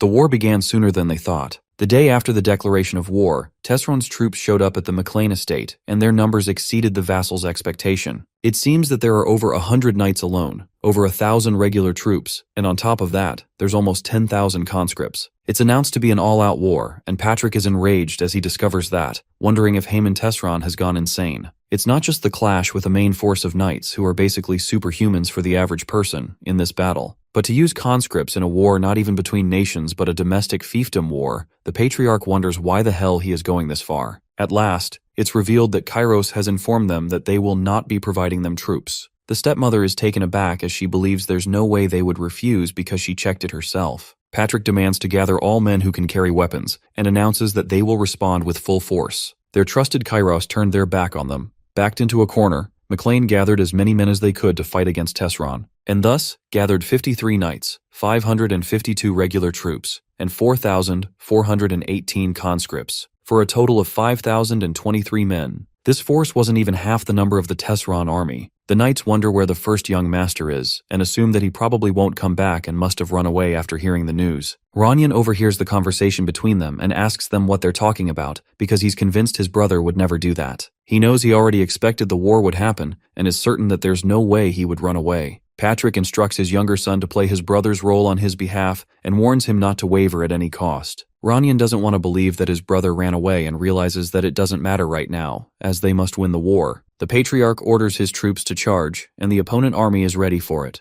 While Haman smirks as he realizes that his enemy has drawn his sword at last, he instructs his army to face them now. The head of the McLean figures out that he has to break through the vanguard first, but as he tries to do that, his attack is blocked by the opponent. Rick witnesses their knights being knocked out and realizes that they're losing. They were so disadvantaged in this war that they even had to send out a servant like him. He knows that if they're enclosed here, they'll lose no matter what. Just then, he's pushed to the ground by an opponent and instantly rolls to the other side to protect himself. And that's when his fellow ally comes in and stabs the enemy. As he's about to help him up, the ally is killed right then and there. Rick finds running from the enemy as far as possible the only way to survive and decides to head to the rear. But turns out, they've surrounded them from the rear too. Meanwhile, Patrick McLean fights off the high-ranking knight, who praises him for living up to his name. The knight of the opponent team withstood his attacks that contained force. Patrick didn't expect Tesron would have a high-ranking knight as well. The other four along with him are always intermediate, but he's confused as to why they're so confident. The Patriarch questions if they're the people prepared to deal with him, and his foe wonders how he likes the preparations. The head of the McLean is aware that if he gets blocked here, the knight's order will be as well, and if that happens, they're done for. He knows he can't let that happen, and lands a vicious blow to which he's almost stabbed, but manages to avoid it barely. Patrick gets furious at the lowly tricks they're pulling as knights, while the opponents assume that it's his struggle before dying. The high-ranking knight warns his comrades not to let their guard down, and at the same time, Patrick strikes them. However, the other knights attack him while the high-ranking knight blocks his attacks. It's an obvious trap,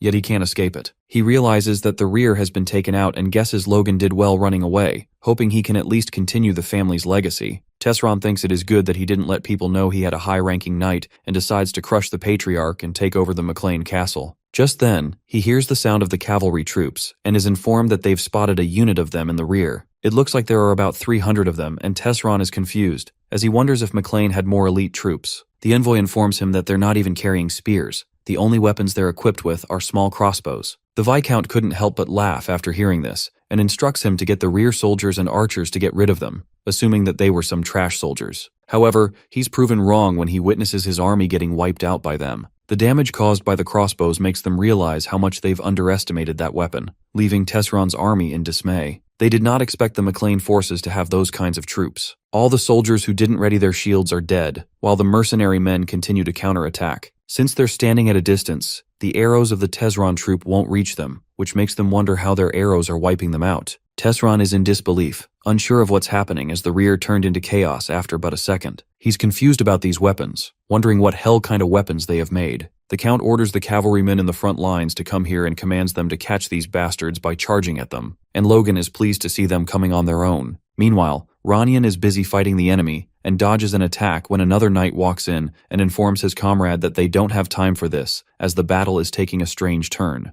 The young awakened gets his attention as he warns him to look at him. Now that he's experienced an actual battle and not just sparring, he gets it now that he's no genius. He's simply a kid who just had his awakening. Regardless, Ranyan decides not to lose. Recalling his father's words, he knows he can't crumble down here. The red-headed boy sees the enemy's back facing him, and so he finds it an opportunity to attack, slashing his sword at him. The knight collapses on the ground. He notices the arrows plunged in the collapsed knight's armor and looks around, only to find Logan and his mercenary army. At the same time, Tesron's troop rushes towards them in order to attack them since that's what they were ordered to do. Our guy praises their defense formation watching the kite shield, and instructs his men to aim diagonally towards the ground. It appears that he's aiming for the horses, and it works really well as he feels fortunate that he was on time to be able to help his brother. But he's concerned about his father, because one thing that he resolved is to save his family in this life. He believes there's no point in winning the battle if he loses his family and orders Kaisalon to take command. Kai is baffled, since their plan was to attack from outside their shooting distance, and seeing the victory right in front of them, he wonders why Logan is trying to get himself killed. He's not underestimating him, but believes if he runs into an intermediate rank knight, he might lose. Cursing the situation, he instructs everyone to cover our dude. Meanwhile, Patrick is struggling to keep up with the high-ranked fella, who can't believe he ran at him even though he knew he'd get stabbed. All the knights attack the Patriarch together while he finds something strange. Patrick notices that they're all pushing themselves and basically throwing themselves at him, which makes him wonder why they're so desperate when they have the upper hand. His attack fails and he's pushed when Logan leaps into the combat. Patrick wonders what on earth just happened and then catches sight of his eldest son, who awe-strikingly defeated all the intermediate knights in one blow. Rendered speechless, the Patriarch presumes that he saw Logan coming with the mercenary corps from behind the enemies, since he's pretty sure that this place is far off from here. Just as the head of McLean can't process how the hell our guy got all the way here through so many enemies, he turns around only to find all the enemies slashed. He wonders if Logan is the one who annihilated them all. So many questions flood his mind, but the Patriarch assumes that since his son is here, this only means that the McLeans have the upper hand. Our fella agrees with his father, and in return, Patrick pats him and praises him for his great work. Right at that moment, an enemy knight stands behind Logan and gets insanely mad, because our guy pushed off 2 intermediate knights at the same time, a mere 20-year-old bumpkin. The knight gets so envious of Logan, remembering how he was toiling to death at that age to become a knight. And with that, the enemy tries to kill our hero. The knight commands the other members to get into position, while Patrick McLean gets the gist that his son is strong enough to handle most intermediate knights. But he's still uncertain and thinks of dealing with the higher-ranking knights himself. However, Logan stops his father and declares that he'll face them. The Patriarch insists that the high-ranking knights are too much for him, and that's when our dude punches his dad in the gut, leaving him groaning in pain. Well, basically our main character flaunts his power, and that's how his father realizes it. The Patriarch then asks Logan to be careful, to which our guy suggests that they wrap this up quickly. The envious knight witnesses that the red-headed fella is coming at him, and not the high-ranking knight. That enemy general now wants to kill Logan more than ever, and unleashes his force aura. With that, our boy charges at his enemy. As their weapons clash against each other, they both drift away with brute force. The knight, however, is thrown into disbelief as he doesn't sense any remarkable power from Logan. Yet he thinks the way he's being overpowered only means that the red-headed dude is pushing himself hard, or so he thought. The Knight General couldn't bring himself to believe what hidden strength the young McLean possesses, since it doesn't make any sense to him otherwise. The General gets more determined to kill him, and they both fight intensely. But as expected, our guy seems to have the upper hand. His sword stabs the knight, who is already wounded. The Knight General bleeds heavily, and he couldn't even find a single opening to counterattack. He finds a chance to attack Logan, and suddenly he smirks evilly and thinks of another option. It turns out that the enemy knight absorbs the force of Logan's sword into his own sword. The knight believes that our guy fell for it and proceeds to attack him, assuming that Logan lost his center of gravity. Our fella accumulates force while that knight gets ahead of himself and thinks he'll manage to hit him this time. But the knight gets a reality check when Logan moves away so fast that the enemy doesn't even notice and gets flustered. While the Knight General wonders if he himself is too damn slow, our guy uses his ultimate divine sword technique. Panicked, the enemy senses imminent danger and is about to run for his life. But at that moment, Logan uses the first form of slashing wave.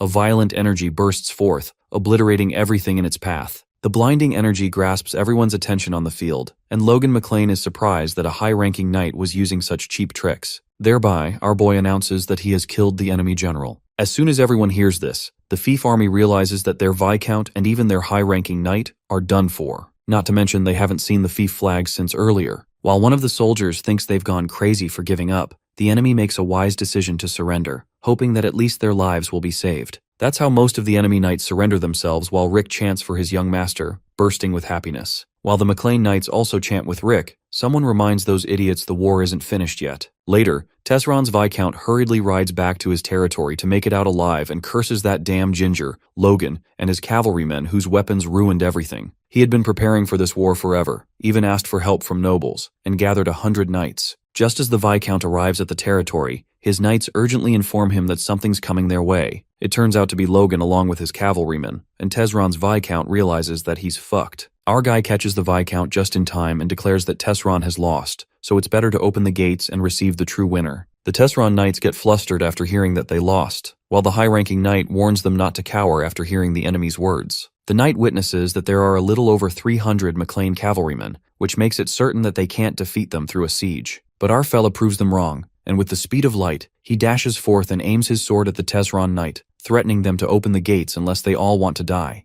Inside the territory, the greedy Viscount, Haemon Tesseron, rushes to take some gold coins with him, and that's when Logan sneaks in. Startled, the Viscount wonders how the fuck he got in here, and our fella reveals that his servants gave him away even before he had the chance to put his blade to work. Logan scoffs at Haemon, stating that it says a lot about his reputation as a lord of the fief. Enraged, the Viscount witnesses his own servants selling him out. Haemon seems to have no choice. Hence, he surrenders and agrees to compensate the McLeans with whatever reparations and shares are required per the conventions of fiefdom wars. The Count begs Logan to spare him and his family, while our young master reminds the Viscount of how he announced a war out of nowhere and just barged in within a day. Our red-headed boy is enraged at the fact that now this blonde bastard has the guts to talk of conventions, realizing that he has no conscience. Haemon Tesron, terrified as fuck, implores Logan that he must maintain the honor of nobles, revealing that prisoners captured in fiefdom wars are guaranteed their lives by the conventions. Our guy asserts that he'll respect the honor and customs of his house, the House of McLean,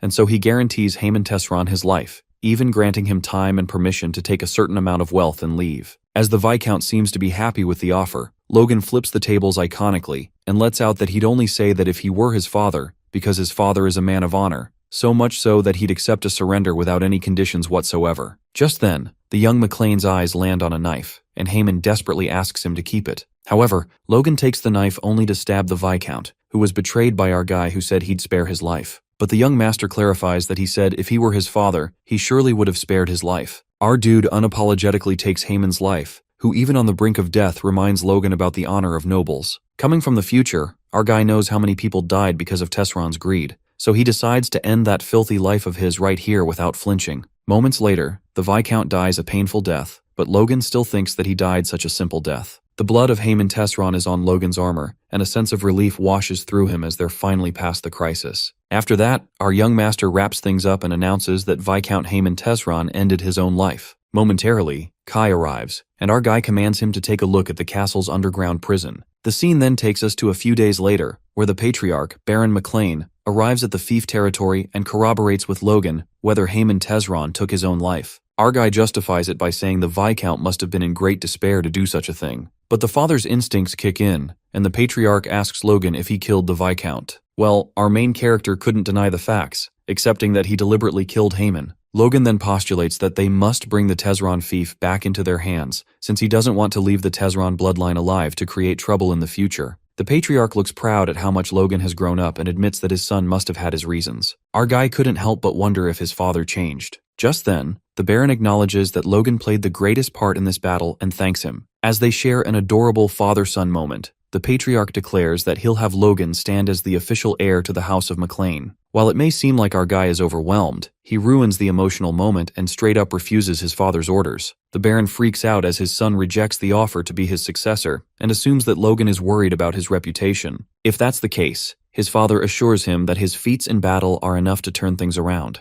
But our guy clarifies that his reputation is not the reason and confesses that Ronyan would be a better fit for the position as a family of knights. He justifies this by saying Ronyan became a force user at the mere age of 14, 5 years faster than him. Plus, there's no telling what kind of feats his younger brother can achieve when he comes of age. Even so, the Baron states that one's martial ability does not make them a lord of the family. Deep down, our guy feels that if Ronyan receives the title of the youngest force user on the continent, like in his previous life, there won't be any problem whatsoever. More importantly, Logan is aware that there's no benefit in becoming a successor, nor does he plan to waste his time training to be the next Baron. Therefore, our boy informs his father that he would like to give his younger brother a chance, hoping the Patriarch will wait until Ronyan comes of age to choose his successor. Smiling, the Patriarch finds he didn't know Logan was so mindful of his younger brother and accepts his wish to push the selection of the heir 5 years from now, when Ronyan becomes an adult. His father plans to give another reward to Logan and wishes to pay him a few 100,000 gold when they get back to McLean, but our fellow wishes to take whatever he wants. Later, in McLean, the soldiers open the gates as the knights return from the war, and everyone is surprised that they returned within a week. The people wonder if the knights of McLean were always this strong, and that's when a rumor spreads that young Master Logan is behind the victory. While people have second thoughts about whether they're talking about the ruffian young master, it comes to light that it was Logan's mercenaries who turned the battle around. They jumped out from behind the enemies as if they knew exactly what would happen.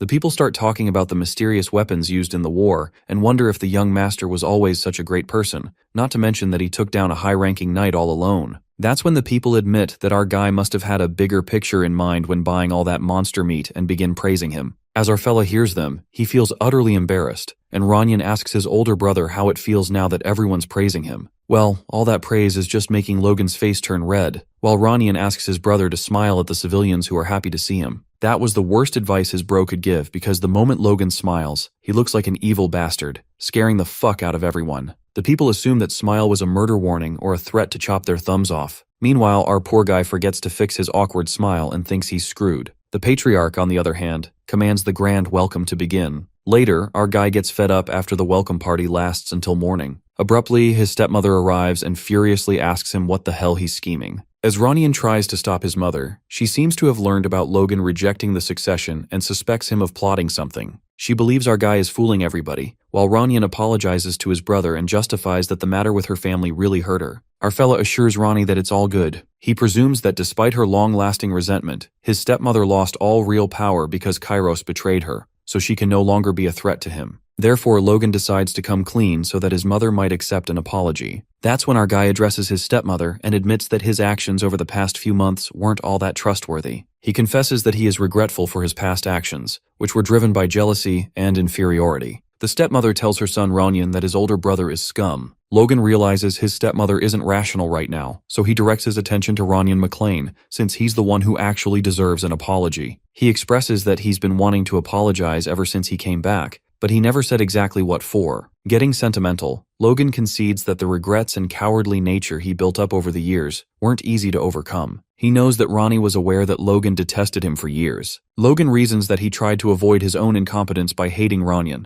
and at the moment, he genuinely regrets those pathetic years. Our red-headed boy officially apologizes to his younger brother, but deep down, he's aware that his wrongdoings won't be erased by his current good deeds. However, Ronian overlooks his brother's mistakes and expresses that he believed that as long as he was nice to him, even when Logan was cold, someday the brother he knew would return. At that moment, our guy thinks to himself that he hesitated to do something this easy for far too long. After that, Logan calls to his stepmother and makes it clear that he genuinely cares for Ronian and genuinely hopes he becomes the successor. He knows that asking her to trust him is a big favor, so he requests his mother to keep watching what he does going forward. Smiling, our guy thinks this shall suffice. The scene then shifts to Logan and the dwarf, Hamar, who are heading somewhere. The dwarf asks Master Logan where on earth they're going right after returning from war. Our guy thinks Hamar has had enough rest, so it's time they get back to work, but the dwarf is anxious about how he's going to squeeze everything in. Our fella assures Hamar that he's going to like the task, and shortly they arrive near the mountains. Logan lets out that from this point on, they'll develop this mine. We then travel to a flashback at the Tesron territory, where Logan asks his father for the chance to develop the hill as a reward. His father assumes he's talking about the hill near the Tesron borders, and explains that they may call it a hill, but it's basically a wasteland with nothing there. His father wonders why it has to be that place, to which our guy suggests that there may be gold buried in that wasteland. It is revealed to us that the reason the House of Tesron forcefully started a fief war came to light a year after the war ended. Tesron had began exporting gold from a hill in McClane territory they had taken over.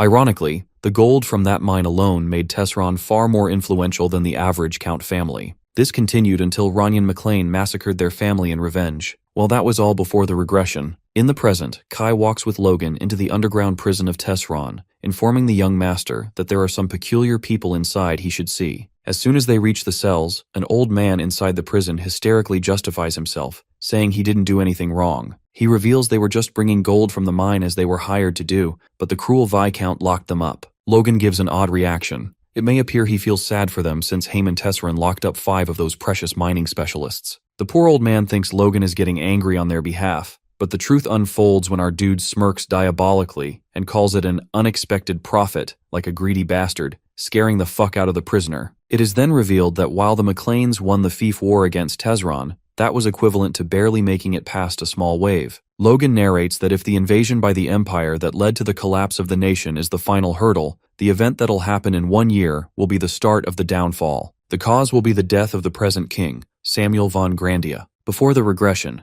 the king's sudden death led to a clash over the crown among 3 princesses, resulting in a 3-year-long civil war that drastically reduced the kingdom's forces. Before the forces could recover, the empire's invasion began. This was the primary cause of the kingdom's downfall. Since McClane isn't part of a specific faction, maintaining a neutral stance could leave them as mere spectators. However, our guy plans not to blow this opportunity. He thinks of using the unrest from the war to regain the county's past territories and become the Lord of the Southwest once again. Our fella is way too immersed in his thoughts, which are interrupted by the dwarf, who calls his master and wonders what he's daydreaming about. Even Logan didn't realize Hamar was there and feels he needs to get his act together, given that he barely got through a crisis just now. With the future in mind, he feels an urge to build forces as quickly as possible, but he worries it will make him sound crazy. So no matter what, our fella decides to go all out with his money and make this hill his cash cow to fund his endeavors. Logan straightforwardly reveals to the mine specialists that there's gold in the middle of the hill, and he wishes to dig it up, asking for an estimated cost. Rendered speechless, the dwarf looks done with another of his ridiculous requests, while the mine specialist recalls that Tesron used to pay a lot,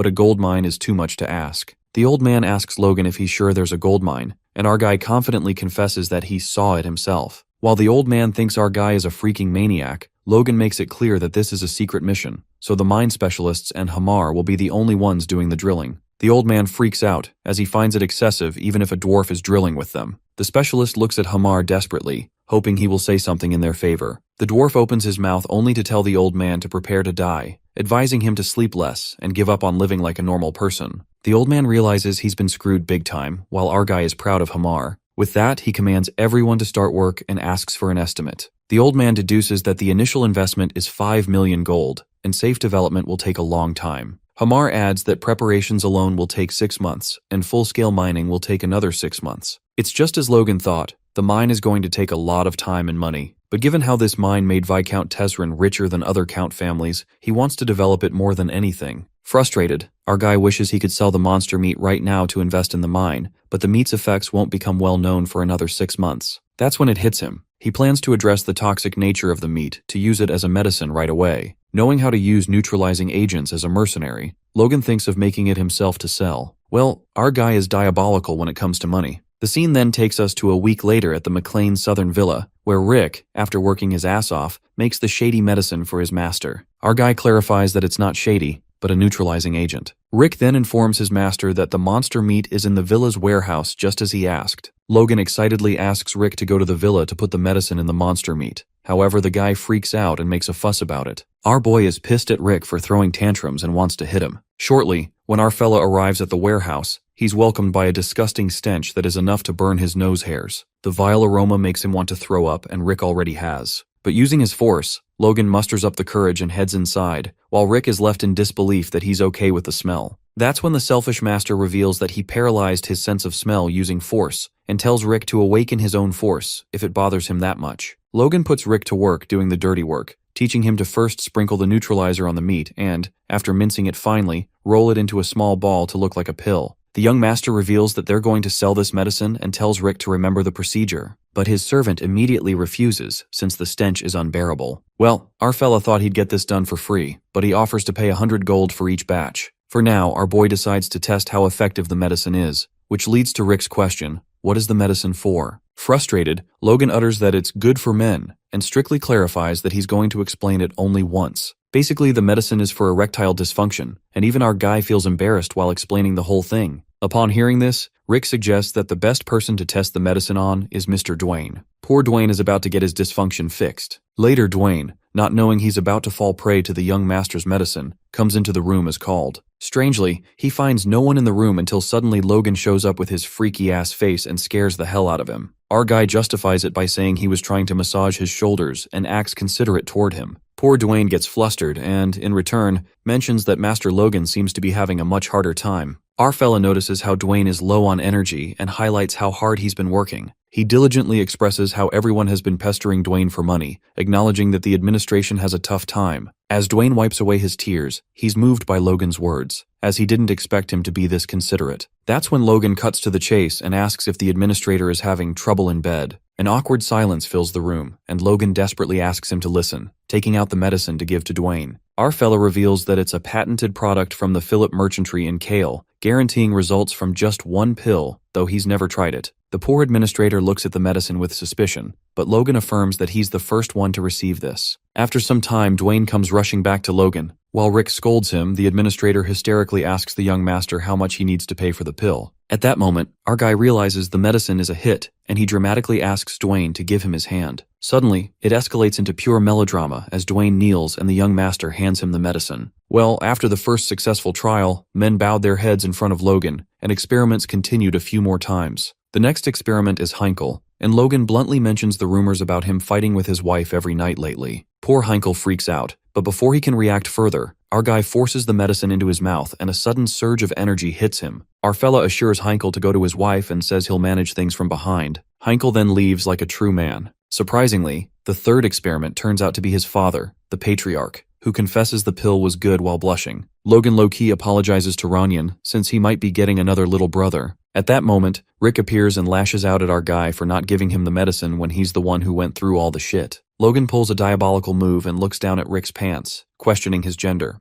The poor guy gets protective and asks what that gaze is supposed to mean. As Logan is leaving, he tells Rick that it's not like he has anywhere to use it anyway. Offended, Rick shouts like a maniac, but our guy runs away because he still smells like meat shit. Later, the young master talks to Philip through the communication orb. Philip agrees the medicine is going to be a hit if it's effective and asks for the price. However, our fella plans to sell one pill for a freaking 100 gold, or 1,000 gold for a set of 10. Philip assumes our guy is taking the nobles for pushovers, but Logan is confident since he has already tested it. Not to mention, in his past life, this medicine sold so much that the price became ridiculously expensive. That's when our hero gives the idea to supply the medicine in small amounts through limited production, which will make it sell at an even higher price. Logan believes that if someone famous tried the pill and gave testimony, it would have great results. Philip looks done with him, because who in their right mind would advertise their impotency getting better? But what Logan means is that there are so many ears listening in on nobles that even if a secret rumor spreads, they'd still come flocking like bees to flowers. At that moment, Philip suggests the young master go to the party in the capital. Our guy freaks out at the idea because the only party he's been to is a mercenary party in his past life. Plus, the McLean family didn't have enough money to hold one. Philip believes that party is going to help their business become profitable and says he would have gone himself if he wasn't a commoner. The boy finds it absurd that they themselves would sell a potency pill at a party, but Logan is amused by the idea of selling the pill himself, while the boy warns our guy that his family will be ostracized by high society if he does that. Just then, our guy reveals something about an informant in the capital, Grand, and asks Philip to find out everything he's about to tell him. The poor boy gets afraid of what Logan is going to make him do, while our guy assures him he'll be in Grand soon. A week later, our dude arrives in the Grandia Kingdom's capital city, Grand, and Philip is amused to see he's really here. He wonders how Logan, a noble, got permission from his family to sell aphrodisiacs. It's obvious that our guy lied to them, and he admits that bringing around 3,000 boxes without a servant was an issue. Not to mention that the patriarch sent Logan much easier than expected because of his feats in the war. Philip assumes it's the first time the young master hasn't had any servants since they met, and wonders if it's okay for a noble son to go around like this. Well, our guy has to disagree, as he thinks having a servant actually makes it harder to go anywhere. Not to mention his main servant Rick has his own work to do. That's right, our guy had given Rick a huge task to take care of. Come to think of it, even in Logan's past life, Rick worked for him even when he wanted to go off duty. Poor Rick complains that the maids don't even come close to him since he smells bad, wondering if he'll ever be able to marry. Strangely, Philip can see a weird flashback when shortly our fella makes up his mind.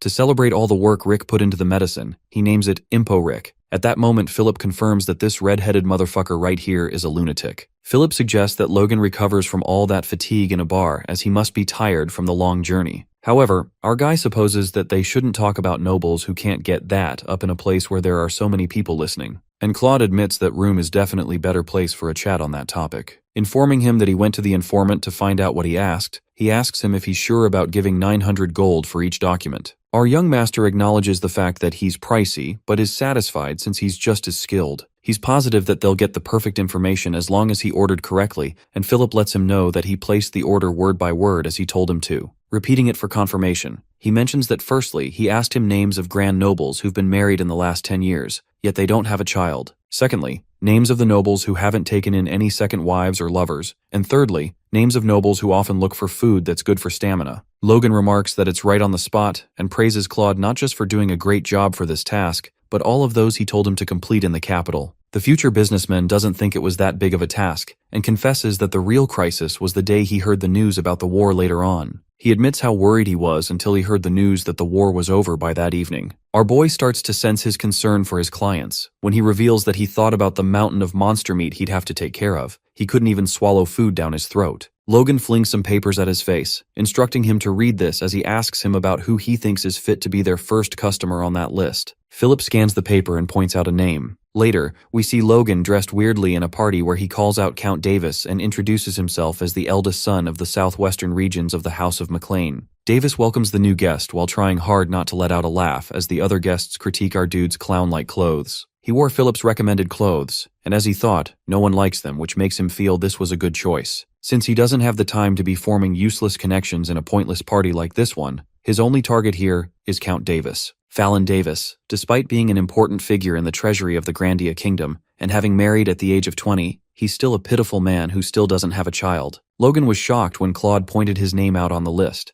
since in his past life, he became quite famous as the count who killed himself because of his wife due to some incident between the two of them. The bomb that his wife threw in a party took him to death's door by his own hands, and seems that his reputation and perception in others' eyes was just that important to him. Nonetheless, he fits all three conditions that our main character gave the informant. Hence, he's perfect to be their first customer for InfoRick. Logan informs Davis that he came to the capital on a business trip and heard of Prestige, hence he came to give his greetings. Fallon is confused at the mention of business, as he states that the city of Grand already has everything. But guessing that he's from the outskirts, he believes there must be fascinating goods there that are not available in the capital. Our young master assures him that goods certainly ain't available here, which is why he's selling it, and describes it to be a medicine specialized for men, aka a sexual enhancer, as he whispers the last part. Davis, upon hearing that, announces loudly about the son of a noble selling a sexual enhancer, and people start gossiping as they hear that, while the Count wonders how dare this country bumpkin act up here. Assuming the look on his face is that of humiliation, he asks him if he's got something else to say, and Logan politely tells him that as a sign of courtesy, he brought a present for the influential people of the capital, hence he wants it to accept it. Clarifying that his product, InfoRick, which will be sold at 100 gold each, he claims that he specially brought 3 of them as a gift for him, letting him know that it's a great medicine without any side effects. He attests to that with his honor as a noble on the line. A few days later, we see the servant of Davis back to our fella, with the assigned task of purchasing the InfoRick medicine. Seeing his ID card, Logan confirms that he's sent by Fallon and Bullseye. His plan worked. Philip is pleased with their first sale of 10,000 gold from 10 boxes, but the red-headed guy wishes to earn more than this, as the rent for this teeny little shop costs 10,000 gold to them. Claude supposes that's expected since the shop is in the center of the capital and rants about how he had a hard time renting it. He suggests that they need a shop because people gathering with one's own eyes has far more impact. Logan agrees with him and lets him know that he will be going to a party, to which the dude with glasses points out that he goes to a party almost every day ever since he came Grand,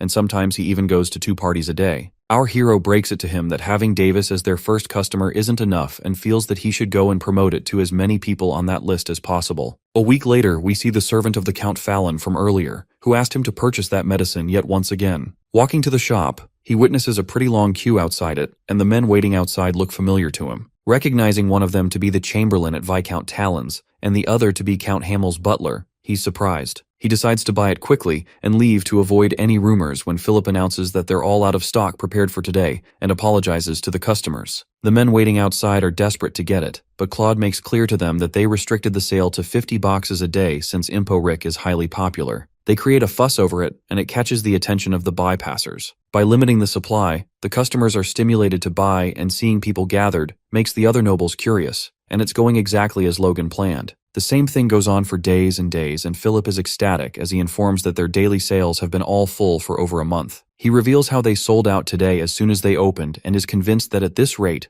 4,500,000 gold in 1 month isn't that far-fetched. Logan seems to be satisfied and is surprised by the number of impotent nobles, since they increased the price by 3 since the middle, and yet, there are people who'd even pay extra to buy it. This makes our man concerned for the future of the kingdom as he laughs out evilly. Ruffling Claude's hair as he grabs him by his neck, he calls him an admirable brat and lets him know that starting next month, he will get 1% of the total sale profits. This catches the future businessman with utter surprise as we hear him madly announcing that he will be giving it all he has, while Logan's disgust can be heard as he tells him not to kiss him. At that moment, we see a man standing outside the shop, gazing at it with a serious face. Logan couldn't contain his shock after getting to know that he's going to get at least 10 tons of gold every year, and covers his mouth as he realizes that he spoke too loudly. Hamar lets him know that according to those miners, there's a high chance the gold nuggets are in a deeper strata. Estimating the amount of 10 tons of gold to be 100 million gold, he discovers that he's hit a jackpot, way bigger than he thought. However, the old dwarf warns him of the mining cost that's going to be a whopping 5 million,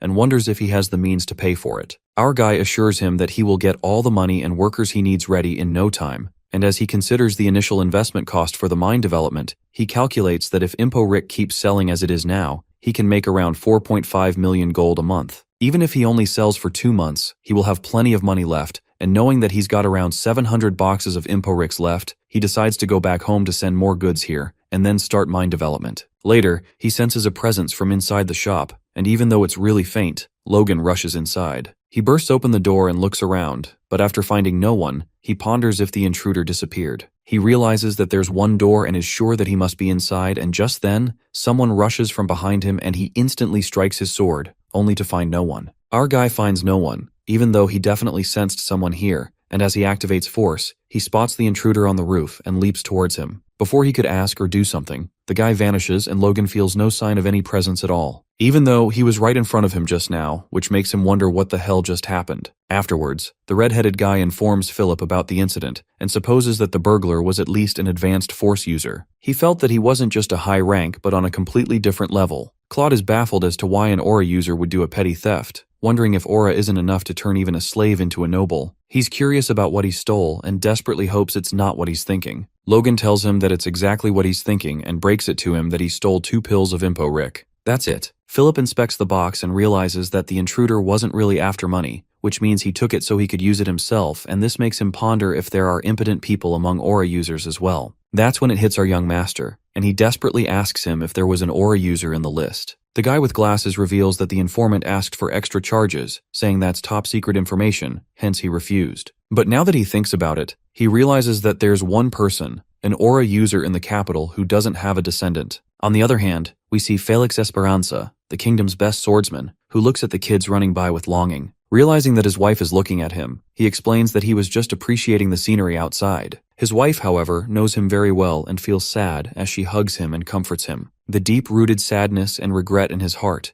it all started with an unjust injury he suffered as a young man while fighting for his country. He suffered an injury between his legs of all places. It was just an honorable wound for a knight who was wounded in the line of duty, and as a young man, he didn't think much of it. However, now he's not sure what's the point of having the title of a duke and being known as the strongest in the whole nation. Without a child to take over after him, he believes it's all in vain. Recalling the past memories of his wife, proposing to him, he wonders if there's no way for him to repay for such overwhelming love he's received. After a while, we see a guy asking Felix if it's okay not to rush as the family meeting is just around the corner. The swordsman doesn't think there's any point of being early since all he will get is pressure to have an heir. Luis, being cautious with his words, informs him about a very effective medicine that is circulating in the capital recently. Seeing Felix ignore him, he guesses that he doesn't believe him, but what he doesn't know is that he's already using it. By stealing it at that, and even if his wife's tears bothered him, he can't believe he went around committing thievery. Not to mention that even after he took the medicine, nothing happened. He suggests to Luis that he should take rumors with a grain of salt. Felix assumes that it's just a rumor, and that there's no way medicine can fix something that even aura couldn't. Meanwhile, Logan is busy arguing with the guard in front of Esperanza's residence. The guard repeats that he can't just see him without prior appointment, and our guy tells him to just tell his lord his name, and is confident that he'll definitely meet him once he hears it. In a flashback, we see Philip freaking out over Logan's plan to visit the Duke personally. He can't believe that he's saying he will go to the strongest man in the kingdom and ask him if he stole from him, or if he's an impotent. He panics as he wonders if he's actually planning to do that.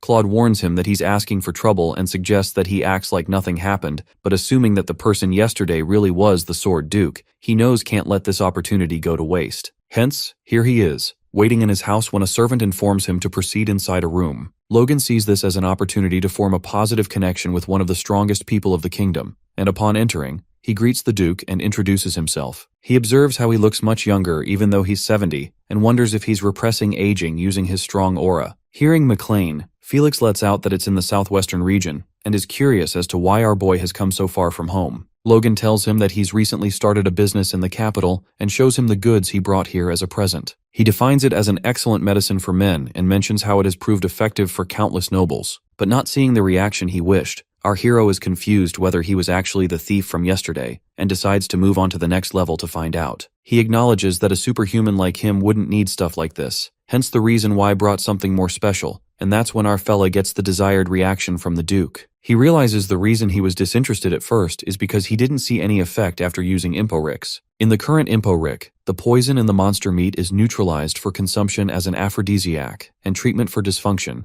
but that trivial poison has no effect on the body of a superhuman. That's why, after concentrating that poison over and over and creating a potent concentrate, it's now a limited edition Imporix. Our young master is calling it a limited edition, but it's basically just 50 Imporix pills concentrated into one, and after experiencing it himself, he can guarantee its effect as he recalls that guy wrenching pain. If a regular human without force core consumed it, they'd die, but if an aura user takes it, it works like magic. Logan tells the Duke to let him know if the pill is up to his satisfaction and claims to readily supply him with all the pills he needs, while assuring him that he'll be extra careful with the confidentiality measures. The next day, we see a delighted Felix asking our man about what he wants and lets him know that he will listen to any favor he's capable of. Our hero realizes that the medicine worked, but acts clueless as he asks him what he means. An aura user is the master of martial arts that moves the body, and the master of force, the life energy. Hence, Felix could know it with certainty that it worked. And it's not a one-time thing. After 30 uses, the medicine's effect will accumulate and he can completely recover. The longest yearning and the pain in his chest may now be eased.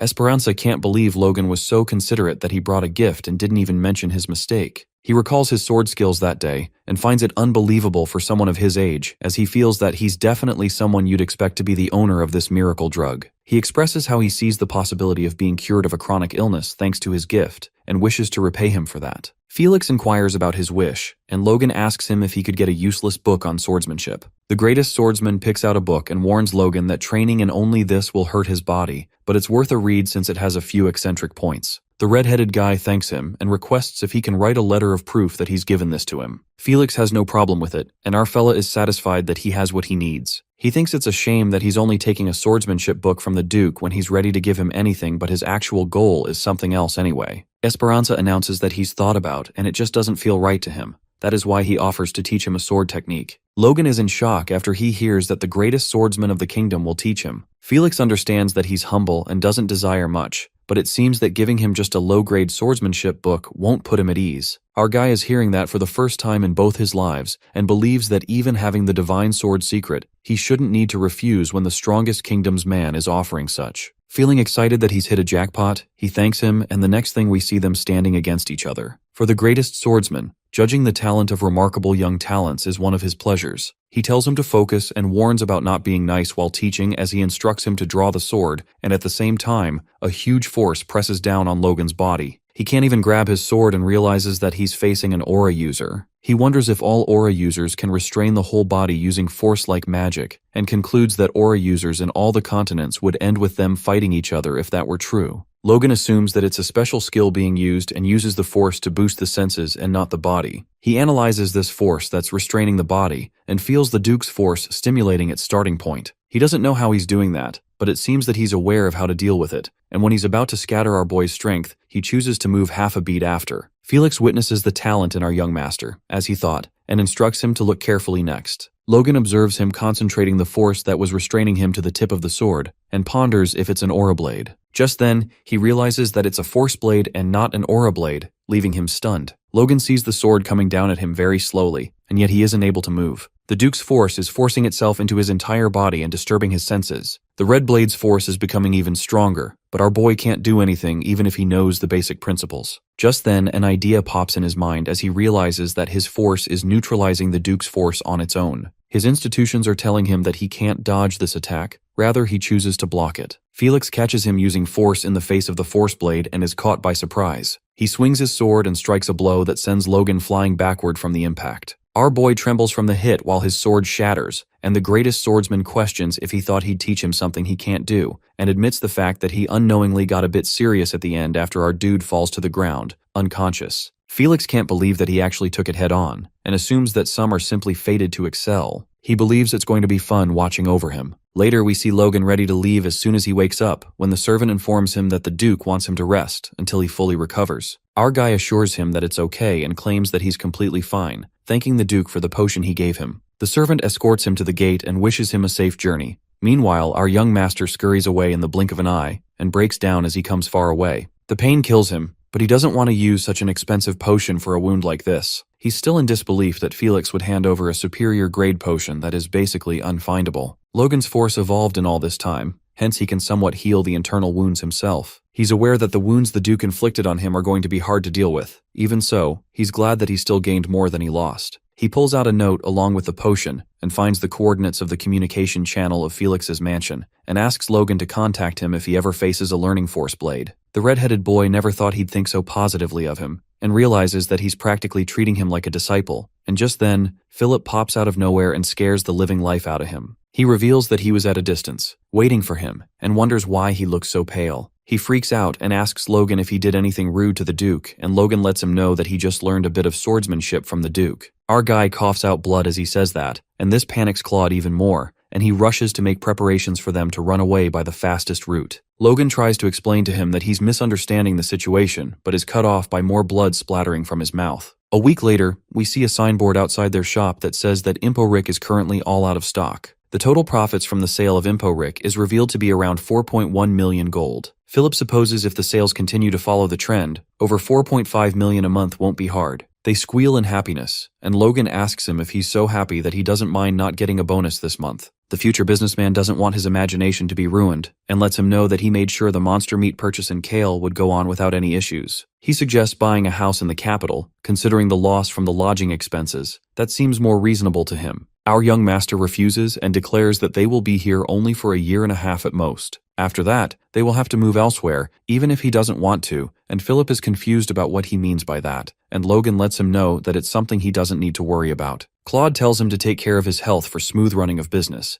and admits the fact that he was shocked to see him cough up blood. Logan reminds him that's the reason he stayed shut inside his room for a whole week, and Philip asks him if he really focused on his recovery, because when he came into his room, he was always on his desk doing something. Our man repeats that it's something he doesn't need to worry about, and Philip wonders if it's another secret. Logan loves that he doesn't dig further despite grumbling about it, and Philip asks him if he's going back home, and he instructs him to make sure he calms the customers down until he sends more ImpoRicks from home. Plus, he puts in that he sends food rations worth 100,000 gold each month to Tesron and McLean. Philip tries to object and is silenced as Logan tells him to look for a vendor since he has to do this for about a year. Logan walks in the Earth Magic Tower of the Kingdom of Grandia, and the receptionist, as he observes him, wonders what's his deal. He manifested our guy to be a noble, but seeing him wearing some cheap suit, he guesses that there's no way he's here to see their high-ranking mage. Logan lets him know that he's here to research some magic scrolls. The guy assumes that he'll probably buy a bunch of scrolls that are pretty similar to each other, and that's when our young master informs him that he needs 150 destructive magic scrolls. He pulls out his account certificate issued by Cooper's Bank, and the guy takes a look at it. He counts the zeros, and upon realizing that it's 4 million gold, he's left dumbfounded, and with that, he escorts him upstairs. Destruction magic, as a 4th circle earth-type ranged magic spell, depending on the mage's capability, it's a magic that can even take down a rock wall. But given its faults, such as the time it takes to activate and the clear signs of its use,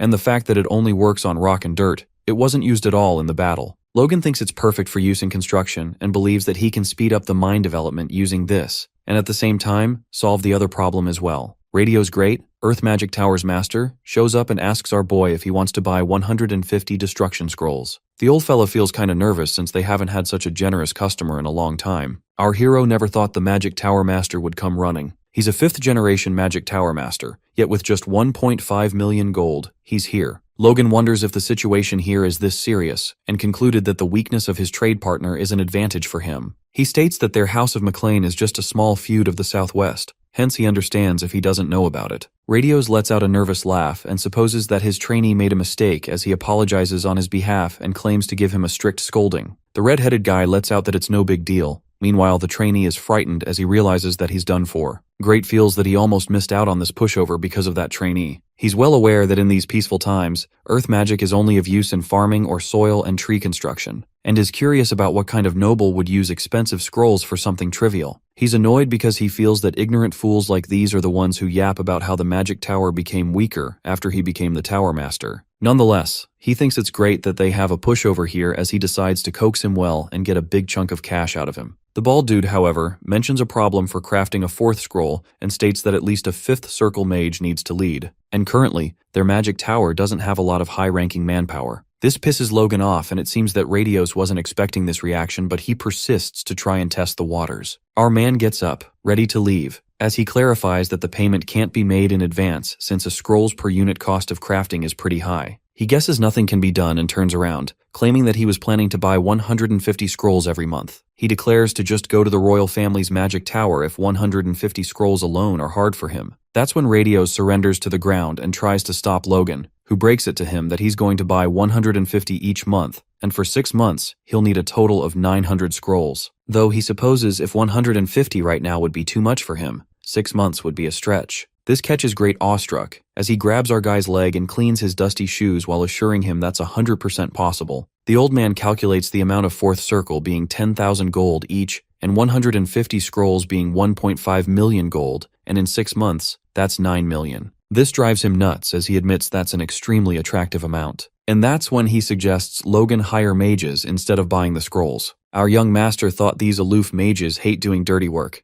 hence they normally just sell the scrolls. But witnessing him lend him the mages who are even pricier, he believes he could get the effect of 300 scrolls every month out of them with a 4th circle mage. He wonders if Radios has a 4th circle mage who's willing to come to a construction site in a rural area. The old man clarifies the misunderstanding as he reveals that even he can't order around a 4th circle mage as he pleases. As he sees our dude's disappointed face, he offers to deploy 9 2nd circle mages and 1 3rd circle mage. He reveals that they're disciples who've worked in teams at various construction sites for a long time. In return, he appeals if Logan could just bring down the number of scrolls. Our boy believes that might be good since the construction work is long-term. Hence, this might be better than hiring a 4th circle mage. However, he's kinda skeptical about mages who specialize in construction and is curious of what kind of people they are. After a while, we see the mages, looking awfully tired and exhausted as they introduce themselves to Logan. Radios instructs them to leave after their greetings, and our guy gets angry as he witnesses them looking like they're about to pass out. The old man assures him that they're young personnel with the most construction experience in his magic tower,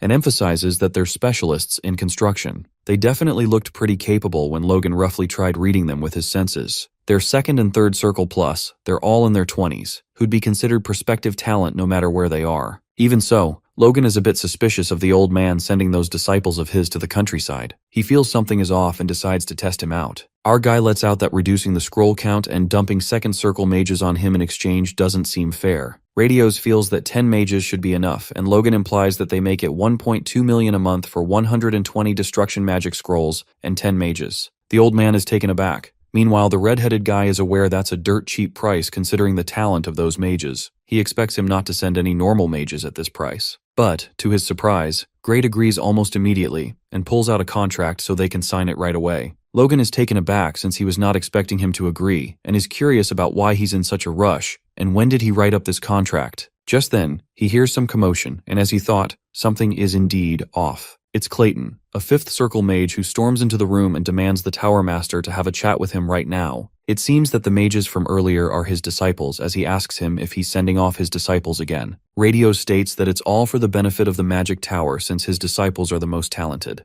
That's what Clayton's concern is, as he wonders why his disciples are the only ones made to do hard work. And not just anyone, the kids who just got back from working. Great believes that young people can stand all hardships and repeats that it's all for the sake of the magic tower and those kids. However, Clayton seems to be aware of the reason why he's harassing them ever since he became a 5th star circle user and an elder last year. The old man lashes out on him and questions what he's doing when they have a guest right there. Logan now understands the reason, figuring out that the big fella advanced to the 5th circle at a relatively young age and became an elder, and the Tower Master feels threatened by him. But since he can't mess with an elder, he's poking his disciples for no reason. Our guy supposes that this tower's internal conflict became his good luck. He can't believe he got such a favorable contract. Meanwhile, Radio strictly announces that if he doesn't want to follow the Tower Master's orders, he can leave right now with his disciples. This angers Clayton, and he activates his force while the old man gets ready to fight as well. The disciples are worried for their captains, and they both are all ready to come at each other, when Logan loudly jabs the pen after signing the contract and declares that the contract is finalized.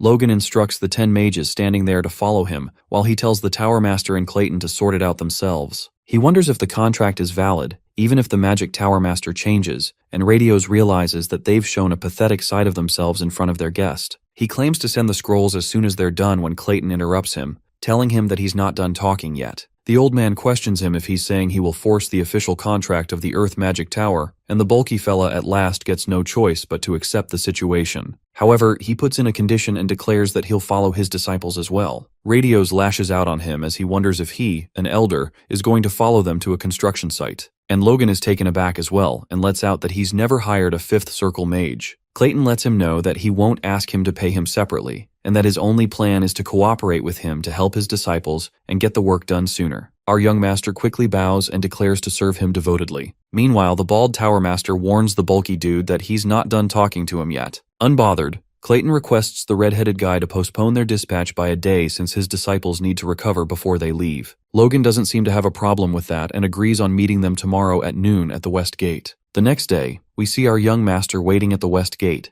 thinking about yesterday's contract, which turned out to be an unexpected jackpot. He realizes that hiring only a 5th Circle mage through a regular contract would have cost him 1 million. He's eager to get back to his territory as soon as possible, and decides to send Impo Rick to the store first after he gets back. His thoughts are interrupted when someone calls out his name, and it turns out to be Rena. Rena lets out that it's been a while and wonders if they were close enough to call each other by name. Logan feels embarrassed and annoyed as he calls her Princess Wolves. She mentions the rumor going on in the capital about him doing quite the embarrassing business these days. She's curious if the House of McLean is facing troubles by any chance. But what she actually meant is if his family finally went under, and if he isn't embarrassed walking around like that. Our guy lets her know that he's quite ambitious when it comes to money, and assures her that it's nothing for her to worry about, while he actually meant that it's none of her business, hence she should stop thinking about his business and just go her way. Rena brings up the amount she gave him and is pretty sure it wasn't small, guessing nothing can be done if one lives in a barren fief like his. As much as this gets on his nerves, Logan decides to be on his way and chooses to avoid her. Just then, the princess mentions the great feat he made in the feudal war by using a special weapon and asks him if he would sell it to her. Our hero implies that it's not that great of a weapon, and even though he claims to be embarrassed to refuse, he does it. With that, he sprints away and thinks about what just happened. He realizes that even after he got famous in the capital for selling Impo Rick, not a single noble showed any interest in the feudal war in the countryside, but Rena,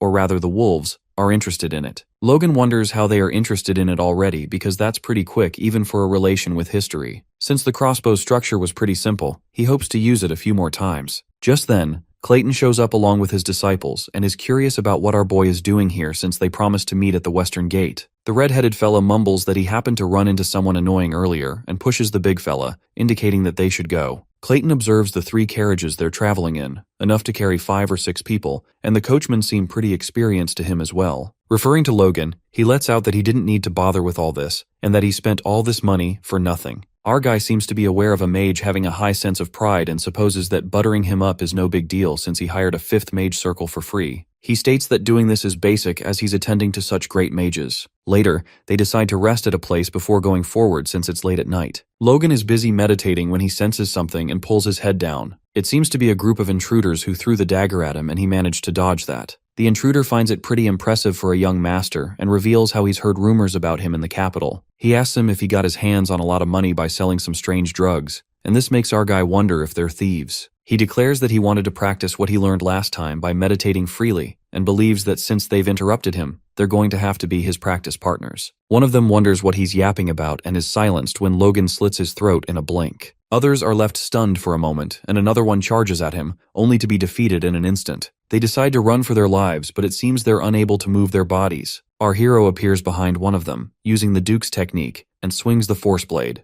Though it was only for a moment, as he guesses that it's hard to maintain it for long, Logan can't believe he did it. Focusing and compressing the Force through the new authority gives birth to Aura. That day, along with the pressure blade he learnt from the Sword Duke, he also showed him the Force Blade, which is a weaker level of this aura, but he thought that at his level, that was impossible to imitate. Our boy is delighted that he managed to use the Force Blade even for a moment. Just then, he spots one of the intruders, who's busy regretting life decisions. Using the force exuding from the sword to forcefully disperse and overpower the opponent's enemy is the pressure blade. Logan believes this should be good enough to use in a real fight and kills the last one of them. At that moment, we see Clayton appear out of nowhere and claim that he witnessed everything. Mr. Clayton witnesses the one-sided massacre and appears furious. Our guy panics and wonders if the guy thinks he went too far with the thieves, and fears that he'll be in trouble if Clayton refuses to work. But his assumptions turn out to be wrong when the big guy praises Logan's skills. The mage expresses that he hasn't seen many force users, but knows enough to realize that Logan's power isn't standard for someone his age. Our guy is flattered, and deep down, he learns that Clayton wasn't angry. That's just the way he looks. On their way back, Logan is confused since he deliberately went far away from the campsite to avoid exposing himself to someone who's not even an ally. He wonders if the big guy came all the way here to look for him. As the thought disturbs him, Mr. Clayton states that his disciples are having a hard time because they don't have the best teacher. He wishes to teach them all he can while they're together. Our fella believes that Clayton is already good at his job,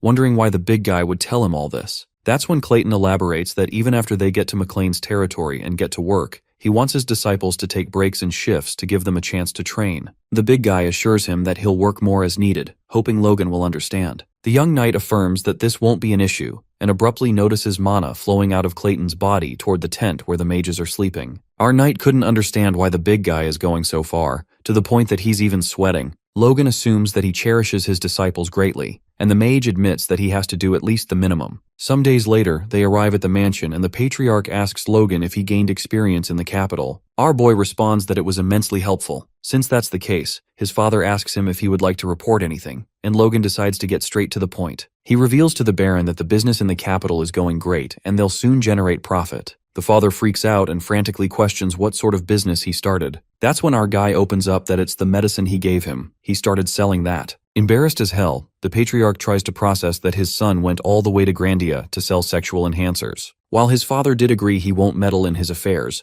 next time he takes action, the Baron begs him to at least take his family's reputation and dignity into account. Our guy, on the contrary, is surprised that his father took this well and realizes that his reputation has gotten better. Soon after, Logan reveals that he also happened to meet the Sword Duke and formed a great connection with him. Panicked, the Baron asks for confirmation if he's talking about Duke Felix Esperanza and worriedly questions his son if he sold him the medicine too. Logan, speaking like a true proud bastard, agrees with his father while the Baron lashes out at him for putting the family's reputation on the line. Unbothered, our fella continues to tell him that he even received a decent secret sword technique in exchange. The expression of the patriarch shifts completely when Logan reveals it's the Iron Blood Sword, the full-fledged intermediate sword skill guaranteed by the Sword Duke Felix. In reality, it's a total lie since our guy wrote the technique himself during the days he stayed at the Sword Duke's mansion. It is then narrated that a merchant of the Empire dug up the Iron Blood Sword from some ruins, and it was one of the high-ranking sword skill books among the present intermediate sword skills. At first, the merchant copied the book and sold it only to a few, but the book was leaked and copies began circulating the market. Shortly, it became a public good that knights of the continent and even common men could learn. But Logan is aware that this doesn't occur for another 10 years, and having the knights of their family learn the skill right now will greatly help their forces advance. Our guy anticipates that if they add in Sword Chi and even the Divine Sword secrets, his father and Ranyan could both use these as their trump cards. While our dude supposes his father would accept the book after hearing the Duke's name, he's certain that the Baron wouldn't allow it otherwise, since the technique moves force to an extreme that could inflict internal damage during training. Meanwhile, the patriarch is left in disbelief as he presumes that this is on a completely different level from the worn-out records that their family has passed down. He's obsessed with the superior quality, because the reality is that it's hard for nobles to gain proper intermediate sword skills, so it's like hitting a jackpot. The Baron lets out that properly mastering this technique will raise their knight order's overall strength by 30%. He then asks Logan how he can repay the Duke's kindness, and our guy seems to have a proposal for that. Before anything can happen, the father decides to master the technique properly to repay the Duke. Taken aback, our red-headed fella tries to stop his father, who acts like a maniac and thinks that mastering the technique takes priority. That's when he leaves the weird-ass family seal in Logan's hand, leaving all matters to him. He asks our guy to help Dwayne with the family matters in the meantime, and informs him that he'll return after he masters the skill to perfection. While the Baron is living in his fantasy land and leaves, he leaves our guy hanging. Logan regrets his life decisions at that moment. We'll serve him right. His smartass got humbled real quick. Now that our guy has the seal that looks like a literal dick, he assumes he doesn't need his father's permission. Logan gets happy as he decides to get it all done before the Baron finishes his training, when suddenly Dwayne barges into the room. Dwayne appears a bit excited as he hears of the feats of the young master in the capital. The penniless administrator begs Logan to help out the family with some money, while our guy reminds him that this isn't his bedroom to barge into like that. Also, our fellow recalls that they had received funds from the battle, but Dwayne desperately reveals that it's not enough to maintain the two fortresses. Our guy covers his ears while the administrator acts like a damn beggar and lists the reasons why he needs money that badly. After hearing all the yapping, Logan smiles and reveals he spent all the money. While this hits as a shocker,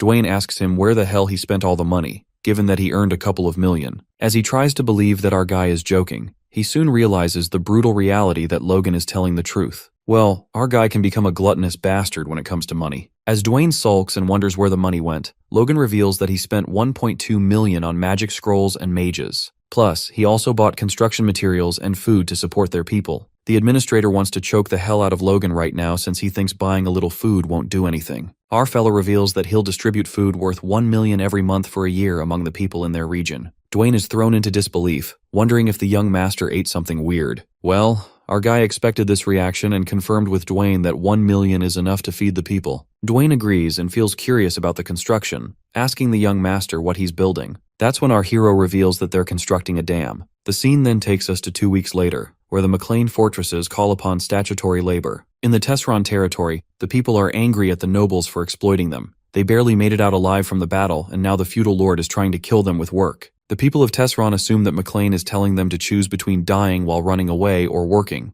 and if not, starving to death. They come to the conclusion that in the end, it's all the same. Hence, they all unite and plan to use their own hands to attack the feudal lord. Well, it looks like they are calling hell upon themselves. The people of Tesseron gather outside the McLean mansion as ordered. Enraged, they surely plan to rebel this time with this many people since they are being made to work like dogs. Not to mention they have to eat grass to survive so the nobles can live well, and that's what fuels their anger. They decide to take this chance and drag those damn nobles down. As the doors open, they brace themselves to attack while the McLean knights announce they are going to distribute something. The Tesseron workers halt in their movements, wondering if they heard right, but they snap out of it because they don't trust nobles. Shortly, the knights distribute bags and inform the workers that, as per young Master Logan's orders, those who participate in the compulsory labor duty will receive a whole month's worth of grain fit for a family. They ask them to form a line so they can distribute it. At that point, the people witness for themselves that it's real food and grain. Overwhelmed, a man among them sobs, and they all begin to chant Logan's name out of sheer respect. Meanwhile, Dwayne asks Logan if it was necessary to force a compulsory order to gather them here. Well, our fella had to do this.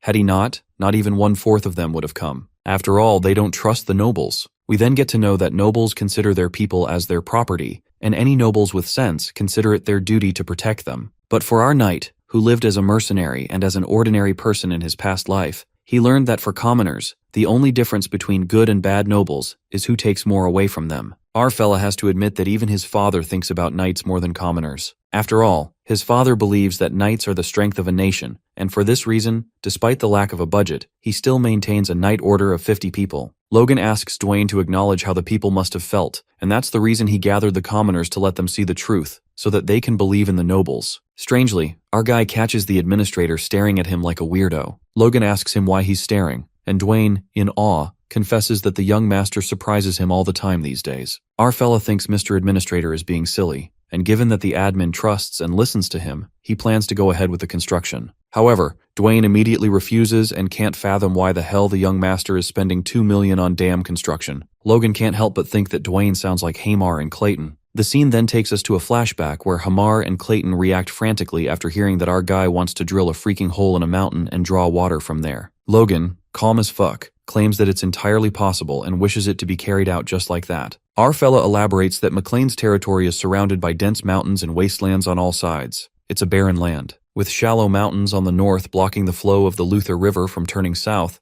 Logan suggested creating a hole in the northern wild mountains to bring the river water through. Upon hearing this, the dwarf thinks it would be more convincing to tell them just to push down the mountains. But there's more to the plan. Our fella explains they'll make a tunnel connecting directly to the Luther River with a diameter of 30 meters. It's a construction method used in the western part of the continent. More specifically, it's called a dam. Our guy is thinking way ahead into the future and reckons that the dam is actually a flood control method that will become popular in the Empire 20 years from now. He's unsure about the exact principles of construction but believes that they have an expert-level dwarf and a fifth circle wizard. So, if they both successfully complete the construction, they can turn the wastelands of Western McLean into arable plains. While Clayton tries to oppose, Hamar, being an overconfident lunatic as usual, suggests that they'll need to choose a location and consider all the water levels and channels. The dwarf conjectures that in order to avoid the tunnel collapsing, they'll need to construct an arch structure, and for that, they'll need the help of the mages. Clayton asks the dumbfuck dwarf if that's even possible, and that's when the dwarf realizes that he freaking spoke his mind. Meanwhile, our guy smirks maliciously, knowing it's possible. The poor dwarf tries to dodge the trouble, reasoning that he's busy with other work, but Logan assures him that for this very reason, he's prepared magic scrolls and mages. With that, our fella leaves it up to Hamar to find the right mountain, while the dwarf realizes too late that something was off when Logan was treating him to something delicious out of nowhere. After that, they find the mountain and Clayton, the mage, emits his mana. The Tesseron workers are impressed by his magic and believe that they won't be in danger since the young master is also there. Just then,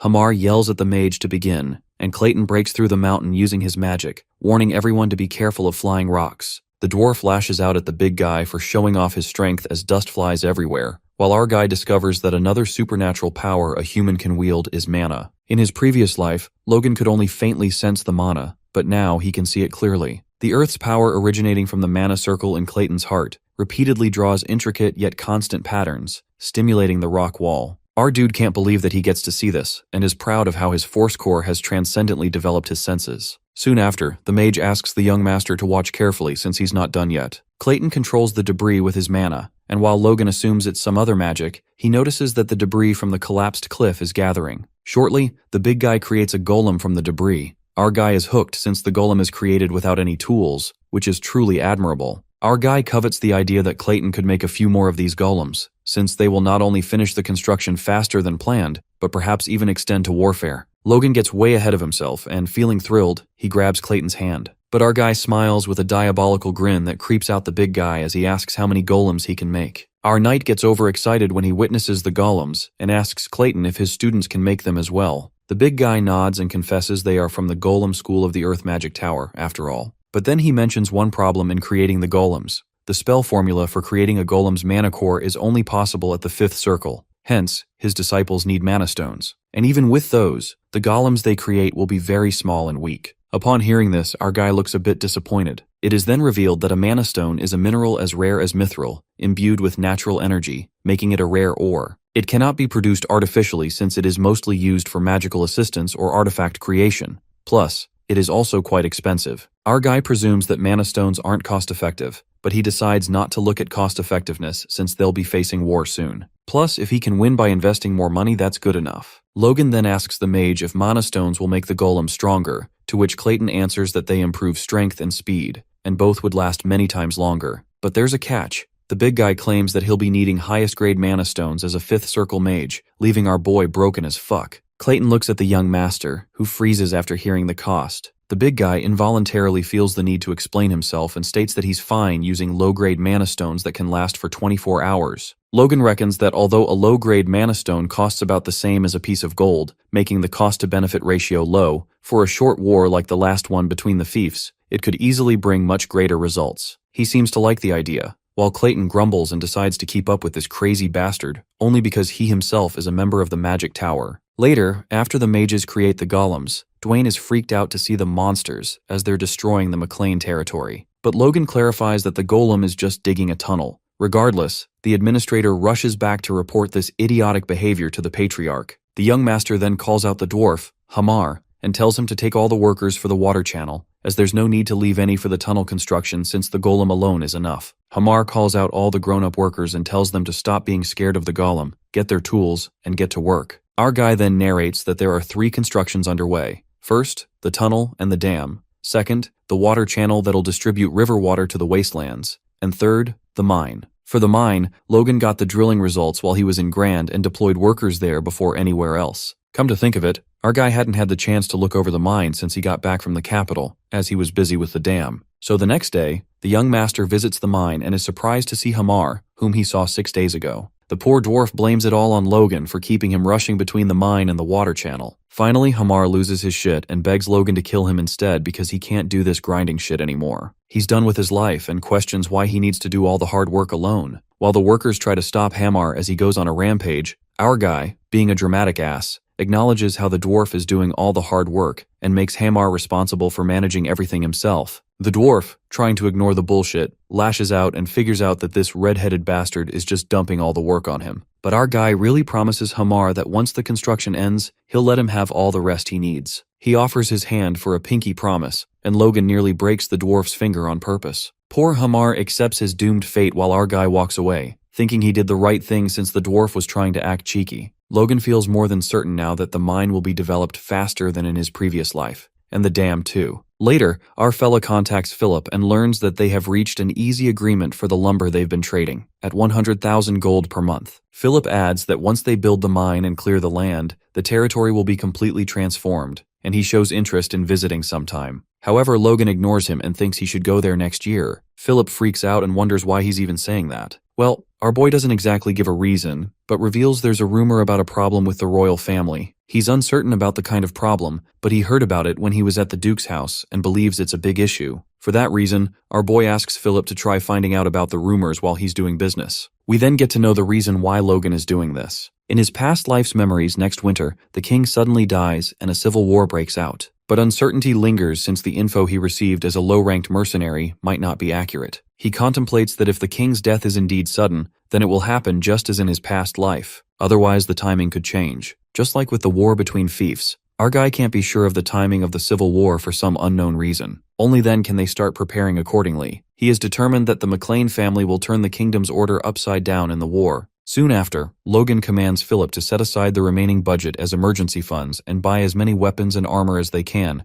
enough to arm 1,500 men. Philip is panicked at the amount, as he thought McLean had fewer than 100 knights. That's when our fella clears up that the weapons are not for knights, but for soldiers. In the next moment, Philip screams in disbelief, asking if he has lost his mind, since no one fully arms regular soldiers in war. While the boy thinks he's wasting money, Logan low-key agrees that it's strange, but he recalls that too many of their territory's people died in the last war. Because of that, the expected output of their territory drastically decreased, so he feels they need to minimize conscription and maximize the strength of their knights and regular soldiers. So arming the most vulnerable regular soldiers is part of the plan. As poor Philip looks troubled, Logan tries to reassure him that they've never done anything wrong before. Shortly, the boy agrees to find out about the rumors and trusts the young master's plan. Logan's plan needs to be smooth sailing, from securing funds through the mine, ensuring food supply with the dam, to improving the soldiers' armament. Everything's going as planned. Later, our guy is bombarded with hundreds of documents to read, assigned by Administrator Dwayne. Our guy looks traumatized after looking at the documents for too long, while Dwayne makes fun of Logan and asks him if he thought acting as a lord would end with a day or two of work. Our fella states that he's seen his father work too much, and that's when Dwayne reveals that he handles most of the patriarch's work anyway. Flabbergasted, Logan wonders why the hell he's dumping all the work on him then. The admin believes that our guy, being a successor, should thoroughly understand the affairs of the territory, to which Logan bluntly confesses that he's not the successor. Suddenly, Kai rushes in hysterically and reports an urgent matter about Hamar being trapped in a collapsed mine.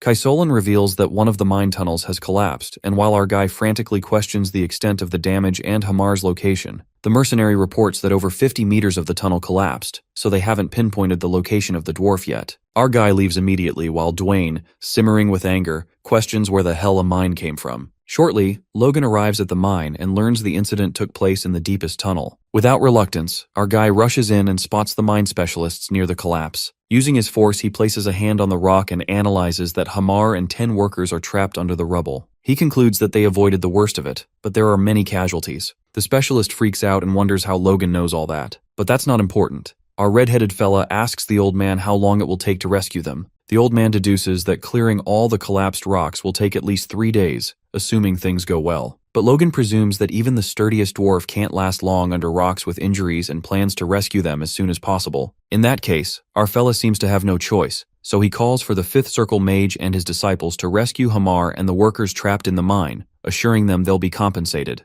Mr. Clayton is shocked to know there was a mine and realizes why Hamar was going back and forth between the mine and the dam. The big guy agrees to help the people in danger, and Logan makes sure to repay the favor. Thoughts flood Clayton's mind, and he finally understands why Logan bought a destructive magic scroll and never used it. He was hiding a mine. He assumes that since it was kept secret, it must be valuable, and is unsettled to think that the young master revealed such a secret to him just to save a slave and some workers. Nonetheless, they arrive at the mine, and the Fifth Circle mage holds up the tunnel with his mana, while he instructs his disciples to use golems to clear the rocks. Our fella notices mana stones in the disciples' hands as the mages create golems out of the collapsed rocks. Logan truly admires how the mages cleared several meters of rock just by making golems, while Clayton asks them to hurry up since they don't know what situation the workers are in. As the golems and the workers carry away rocks, Clayton witnesses Logan, a noble, carrying rocks himself to save those of lower status. He wouldn't believe it if he hadn't seen it with his own eyes. Momentarily, the mine specialist finds Hamar and the workers. Our guy checks on them and sees that they have fainted from shock, but luckily their injuries are minor. The injured workers are then carried out by the golems. Later, at the infirmary, Hamar reveals that he dozed off while using the destruction scroll since he's been overworking himself lately. The dwarf assures the young master that construction can resume soon, but our guy tells him not to worry about it and to rest until he's fully recovered.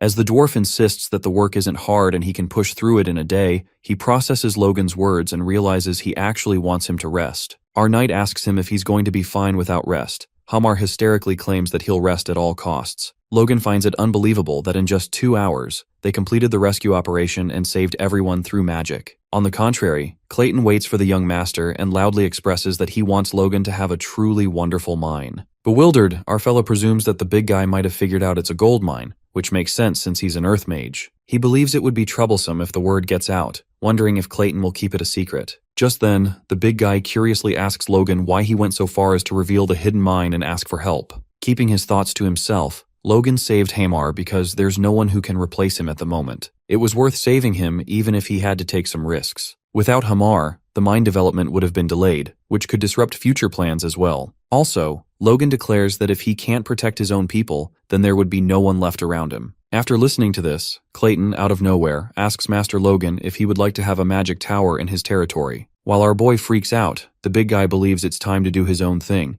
adding that this territory seems capable of supporting a small magic tower. Looking at him, Logan presumes the big guy isn't joking, and can't believe his territory might have a magic tower. With that, our dude excitedly confesses that it would be fantastic and asks Clayton if his disciples will be moving here, inquiring how much support he needs. The mage, in love with the young master's kindness, states that his disciples will surely move here, and for support, asks Logan to provide what's necessary because he trusts his character and ability. In the meantime, our boy drools over the idea, while Hammer annoyingly asks the mage if he's hit his head too, trying to warn the poor big guy of Logan's diabolical plans. 1 week later, we see Hamar fully recovered as he decides to resume the construction and reports to Logan. He's determined to try his best to make up for the delay, and as soon as he leaves, Dwayne appears out of the blue and threatens our young master to tell him about the mine. He bombards him with questions like since when he has been secretly developing a mine without him knowing. The red-headed guy apologizes, claiming that it slipped his mind and the fat dude is in disbelief, wondering how is that even possible. He wonders why he's been hiding it so tightly and questions if it's an iron mine or copper. Logan breaks it to him that it's a gold mine and Dwayne at first assumes it's a joke, which offends Logan, who questions what's wrong with him having a gold mine. He reveals that the gold mine is expected to generate around 100 million gold per year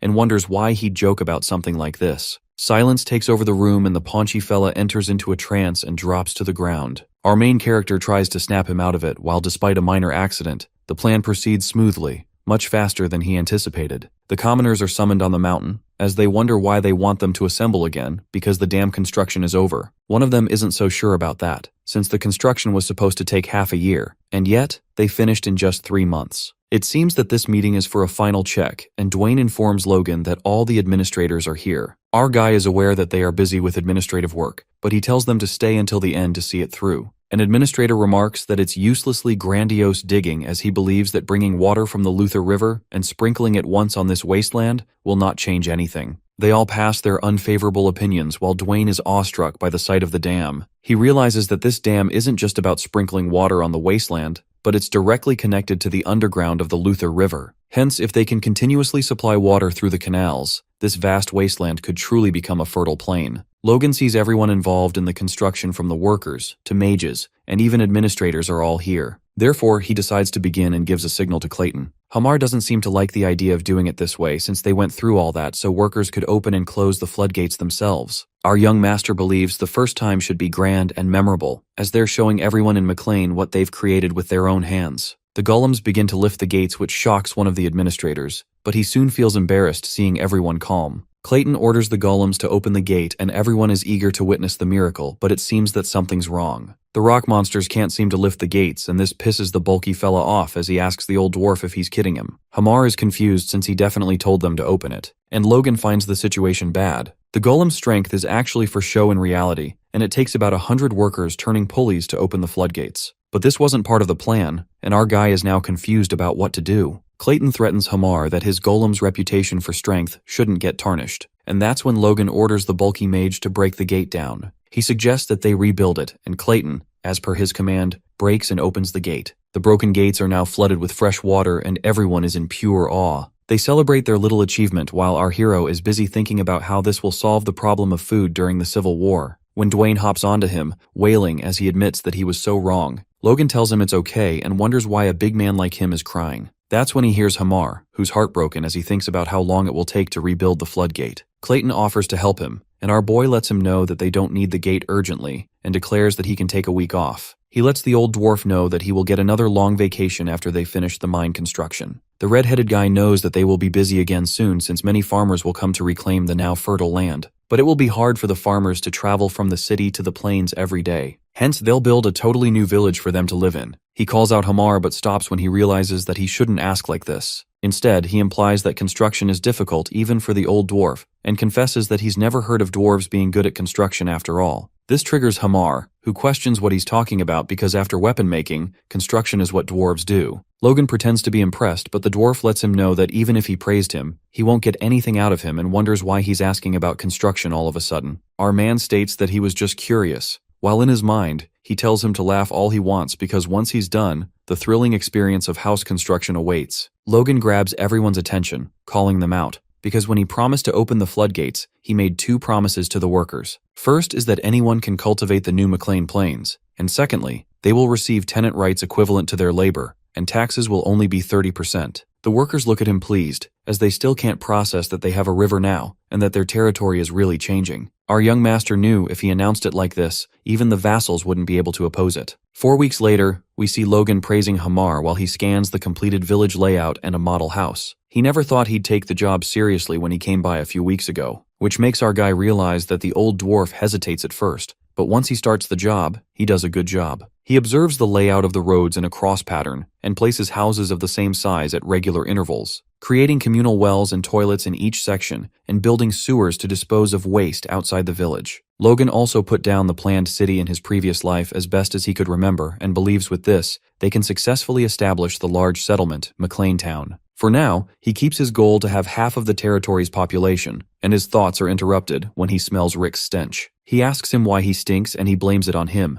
complaining why the hell is that drug selling so well, and if it weren't for that, he wouldn't be suffering like this. Just then, Dwayne rushes into his room without knocking and reveals that Dwarf Hamar just sent word that they can start mining the gold now. Hamar displays the rare gold nugget from the mine and states that usually, one has to extract small amounts from the minerals, but they've already found this. Logan and Dwayne admire the gold with pure awe and applaud the old dwarf, who just wants to rest. The red-headed guy wonders how much they can mine from now on, and Hamar reveals that they can mine about 1 ton of gold per month, as predicted. And even with a low estimate, he calculates that it should last for 10 years and questions if he can rest now. Our main character reminds him that they've just started the town construction, hence they need more crossbows, and the knights need new weapons and wonders if that's possible. Hamar descends to the ground as a response, and while Dwayne is busy blabbering about the treasure of their territory, Logan is thinking hard. He realizes that there's still a lot of work left to do, but understands that the old dwarf really needs a break. He considers recruiting another dwarf later, and declares that he will be giving him a break, but a month seems too long to him. But before he could finish, Hamar runs off, saying that he's going to sleep for a month. Our fella wonders what's wrong with him, confused if he awakened with force or something.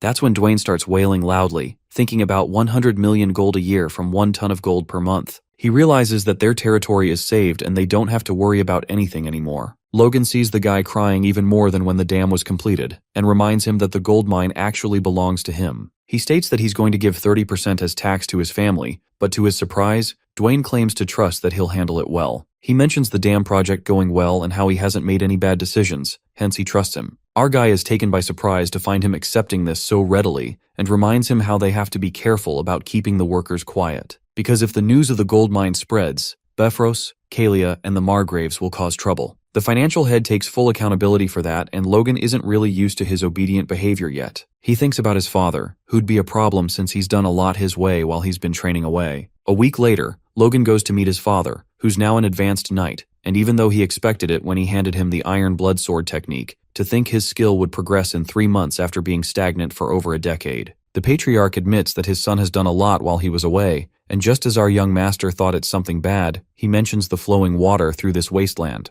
Patrick finds it a true blessing. With him reaching a higher level and even the transformation of this wasteland, he believes it's all thanks to Logan. He declares that he's far better than he is, and our boy feels shy, admitting that's only based on recent achievements. But his father lets him know what he's accomplished in 3 months is better than what he's done in 30 years. He confesses that he's blessed to have such a son and thanks him. Our guy couldn't feel more honored when the patriarch proposes to entrust all the lord duties to him since he's going to focus only on the knight training order. Logan is taken aback and tries to object, saying that he doesn't plan on becoming the lord, and that's when his father reveals something to him. Patrick reveals that he's realized it during the training, and it's that he's grown old. And even though he managed to grasp the basics of the iron blood sword technique he gave him, he couldn't master the secret techniques at all. He thinks if he had learned the secret technique when he was younger, when his force had just awakened, it might have been possible. But with his current force, which has already formed its own flow after all these years, he believes it's impossible to even create a core. As Patrick gave up on that, he thought it's now the time for young people like Logan and Ranyan, not him. He He's thankful that he could finally take a break through the barrier that had blocked him for years. Now he wants to step back and be a guide who opens the path for him. Our guy knows he now has no choice and agrees to his father's orders. The patriarch addresses his wife, who had been standing there the whole time, and implies that she helps Logan to make sure he fulfills his role properly. The stepmother just nods, and the red-headed guy is shoved towards her by his father. She lets out that the achievements he has shown are enough to prove that he's capable of being the successor, addressing him formally. She now only wishes for Ronian's success, and admits that's the only reason she clashed with him before. Logan apologizes, but his stepmother stops him from doing so, saying that she should be the one to apologize. She apologizes and blames her narrow-mindedness, hoping that he can be generous and understanding. Patrick brings up the swordsmanship our boy has been teaching to his younger brother, and he informs her how he, in just a week, formed a force corps and has already mastered the first form. She confesses that it's been years since she's seen Ronian as happy as he is lately, and requests Logan to continue looking after him. With that, she turns around to leave when our main character speaks out loud that parents shouldn't use honorifics with their children. From now on, he tells her to speak to him comfortably like she did when he was young, and calls her mother. A tear escapes from the stepmother's eye, and Patrick nods his head at his son proudly. Logan informs his father that once the town is completed, they'll start clearing the weeds and reclaim the land for farming before spring comes next year. They're hoping for a much greater yield than the McLean Plains that their ancestors lost. Patrick is concerned if the residents will readily move their homes, and our young master is confident that they will. He plans to give priority reclaiming rights to those moving into the town, plus he explains how the new houses will be much better than the thatched houses most of the residents are living in right now. He also mentions recruitment notices for soldiers that he and Dwayne put up and asks the patriarch if he could take charge of their training. If they become regular soldiers later, the head of McLean praises his son for doing a great job. However, on the other hand, he finds the soldiers hopeless. He questions since when they have 2 knight orders because of the McLean Knights and those who defected from Tesseron after losing the war between fiefs. They've been part of the same knight order for a while, yet they still act like they're on opposite sides. Patrick understands that it's hard for them to get close to someone they once fought to the death with. But he thought they'd find their way, realizing what the duty of a knight is. He states that the reason for that is because they have no hunger at all, and confesses that he's been training to death to become stronger, and his son is running around tirelessly for their territory, while the so-called knights are fighting over their pride like children. The patriarch admits that he's been far too neglectful of them all and blames himself for it. This awakens something in the knights as they desperately hope for their commander to do something about this. And that's when Heinkel calls out the patriarch, admiring that he's in much better spirits and wonders if it's because he became an advanced knight. Patrick decides to straighten out those attitudes first and pulls out his sword, wanting them to feel and learn the swordsmanship firsthand. He assumes if they're grilled like dogs, they won't have time for silly thoughts, and is determined to make sure he disciplines them and hands over a proper knight order to Logan. Later, we see Dwayne delightfully signing the documents. In his 20 years in administration, he never knew signing documents without worrying about the budget could make him this happy. He spots other administrators criticizing our young master's way of managing the budget and defends him,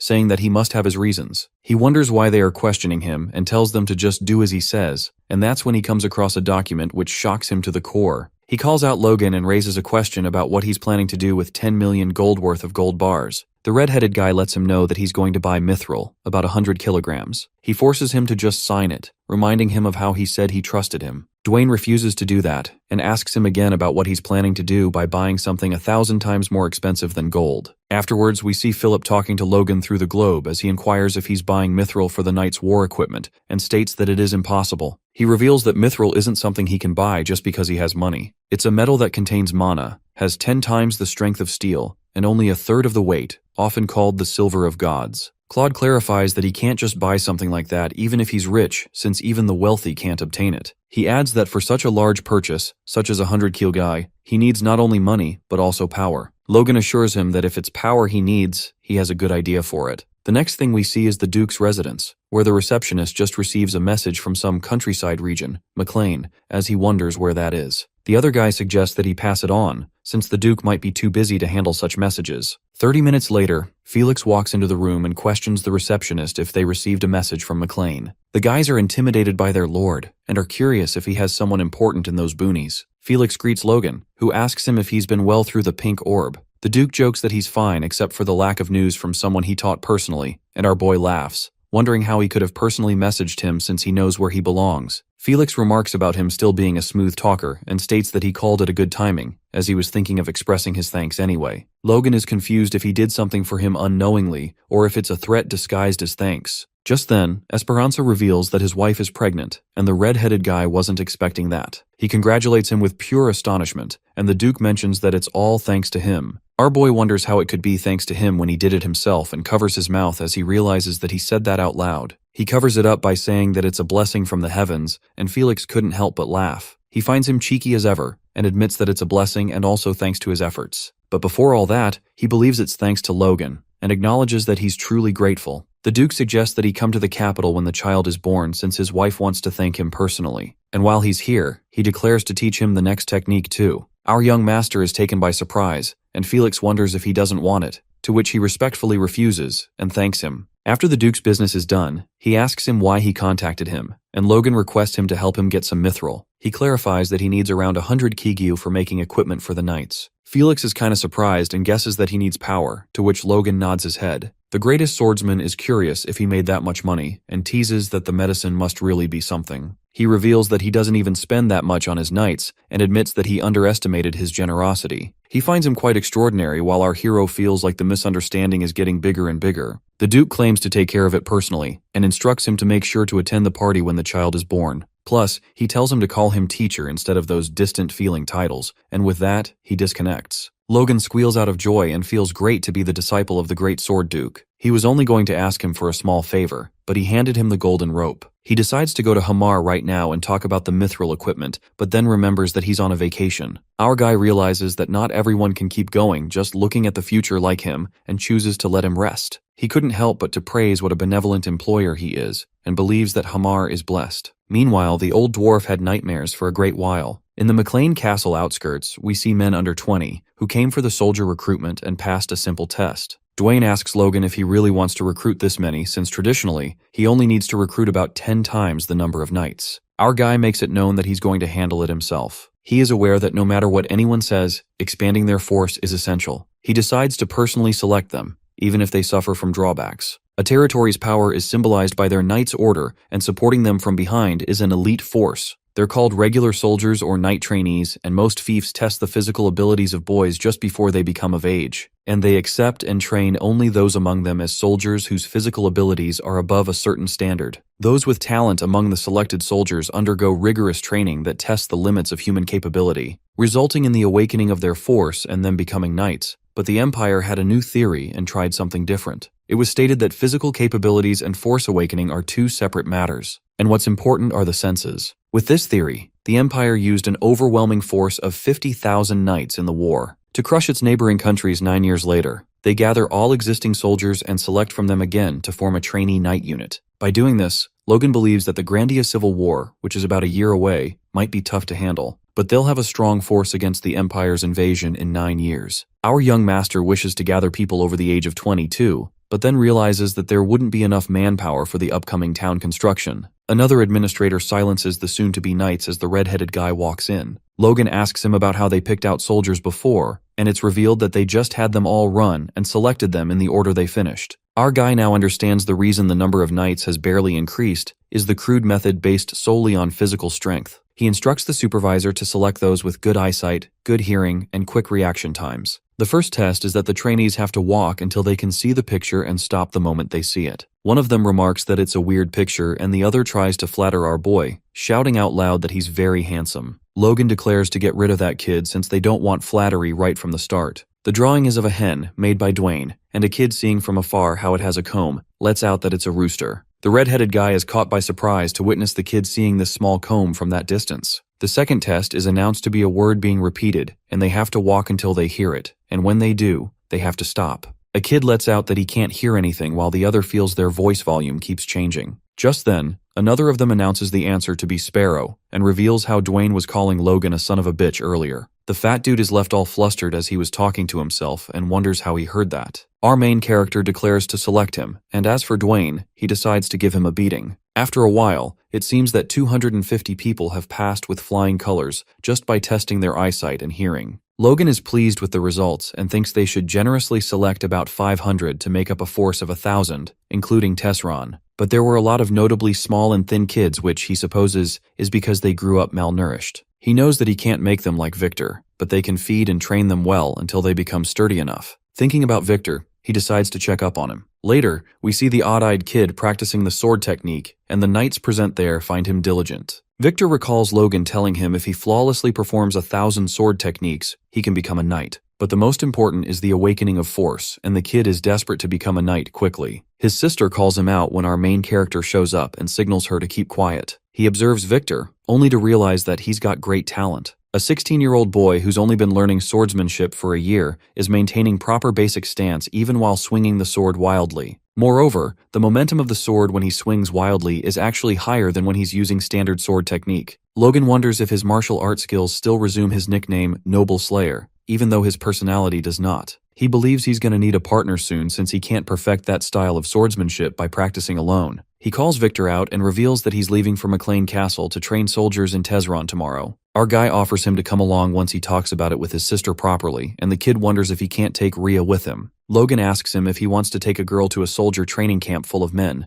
but he persists on taking her with him. The red-headed guy is kinda annoyed since he's usually mature but turns into a child whenever a matter involves his sister. He has no choice but to agree. However, he warns Victor that if anything goes wrong, he's fully responsible. The odd-eyed kid is determined to take good care of her, and that's when it's asked of him if his sister is that precious to him. The kid reveals that she's his only family, and their parents died because of him. He believes he's the reason his sister has no parents, and that's why he feels the need to protect her, his only remaining family. A few days later, at the Tesron Castle, we see Kaizalan instructing the trainees to do 5 laps around the castle wall. He lets them know the last 100 to finish will do 2 more laps and intimidates them, commanding them to start running. Just then, Logan shows up and admits that having experienced people is really great. He teases Kai by saying he suits the role of being a drill sergeant. The commander reveals that he's accepted his offer to renew his contract since he's treating him like a knight, and acknowledges that he seems to suit his job well. Kaisolan expresses shock about him offering to renew contracts of the other mercenaries as well, and Logan lets him know that he can't have the crossbows information leaking out. Kai wonders if he's planning to start a war within 2 years, and our boy assures him that he's not some warmonger.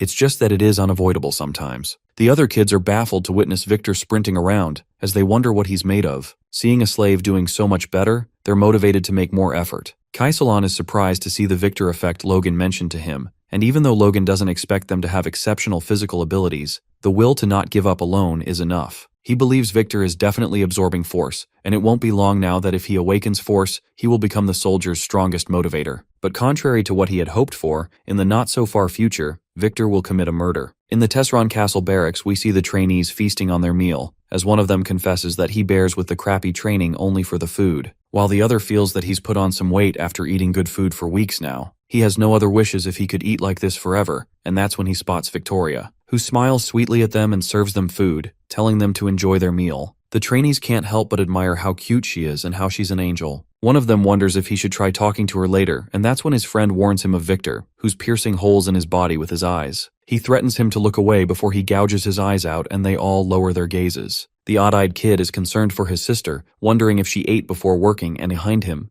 we see a man gazing at Victoria hungrily. After a while, Victor brings out food for his sister, after getting to know that she went out the back door to take out the trash. Not seeing her anywhere, he gets worried about her going far alone at this late hour. That's when he hears some noise from close by, and as he goes close to where the sound is coming from, the sight makes all the bread in his hands drop to the ground. Victoria is getting harassed by a knight, who didn't get a chance to say anything as Victor knee-butts him in the face. The guy goes back flying and hits the ground as his nose starts bleeding as he threatens the kid, telling him that he's a slave and he should know his place. His words are cut off when the 16-year-old kicks him and beats the living life out of him. A trainee witnesses the whole incident and rushes to inform the supervisors. The odd-eyed kid is in a trance as he beats the guy, remembering the moment when his parents died and left him with the responsibility of his sister. At that moment, Logan shows up and brings him out of his trance, as he tells him to calm down and take a look around. Victor looks around and sees his sister being escorted away with a lady aimed. Our young master orders Victoria to rest, and for that guy's dead body to be taken care of. After some time, only Logan and Victor remain as he apologizes and Logan questions if he regrets it. The kid refuses and clarifies the reason why he's apologizing is because he killed one of his soldiers without permission.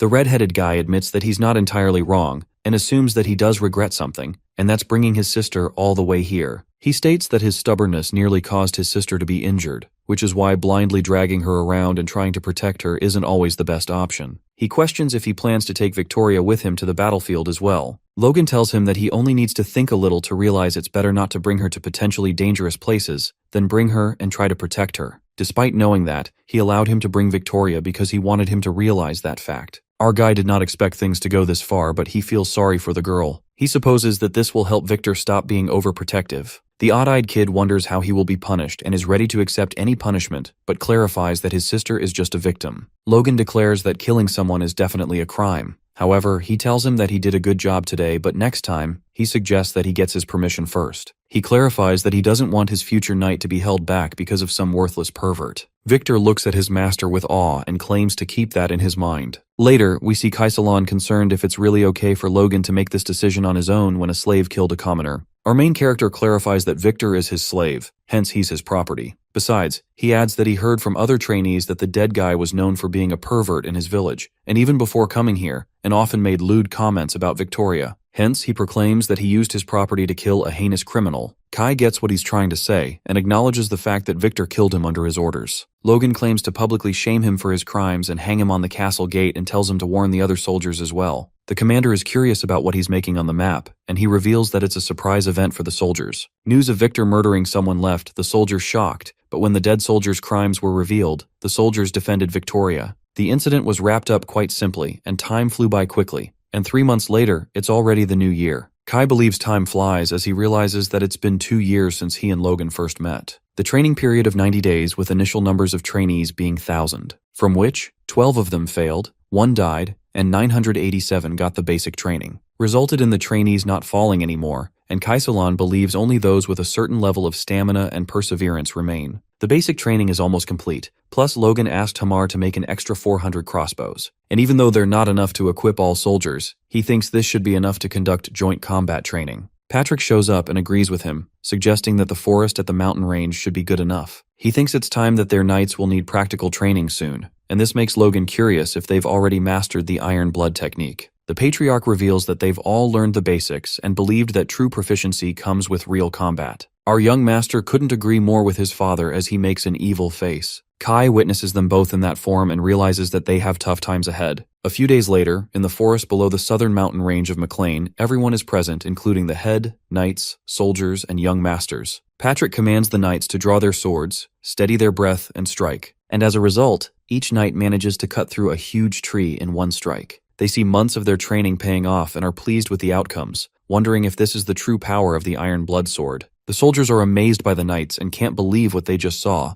That's when Logan alerts them not to let their guard down because this is no ordinary forest. He lets them know they're in a monster forest, and at the exact time a swarm of goblins appears. The knights slay the goblins with ease, and the rest of them scatter left and right. Our hero orders the other troop to use the crossbows and sweep away any goblins that are running away. The knights take down goblins with bows like a piece of cake and realize that they're not even a big deal. Just then, horned wolves appear and the knights feel intimidated by them. Kaisalan commands to deploy the crossbow cavalry, and the arrows are fired, but it seems that they don't work on the wolves. Logan orders the swordsmen to take position and not let a single one through. Some of them fight like pros while the others struggle as our guy helps them by slashing the wolves. He instructs one of the soldiers to take the injured one and fall back, and as he expected, most of them are useless in unexpected circumstances. Though he finds the ones who ranked in the top 100 in the sense test definitely different, and among them, Victor has definitely broken out of his shell. Logan believes it won't be long until he steps into the realm of an aura user. Patrick takes down the last horned wolf when Heinkel informs him that they're done over here as well. The Patriarch realizes that it's already been a month and a half since they started this combat training. The Knights captain reveals the reason for it, stating that it's discovery of 3 towns teeming with thousands of monsters. He's glad that they found the monsters in advance, because just imagining all these monsters swarming and attacking the castle feels spine-tingling.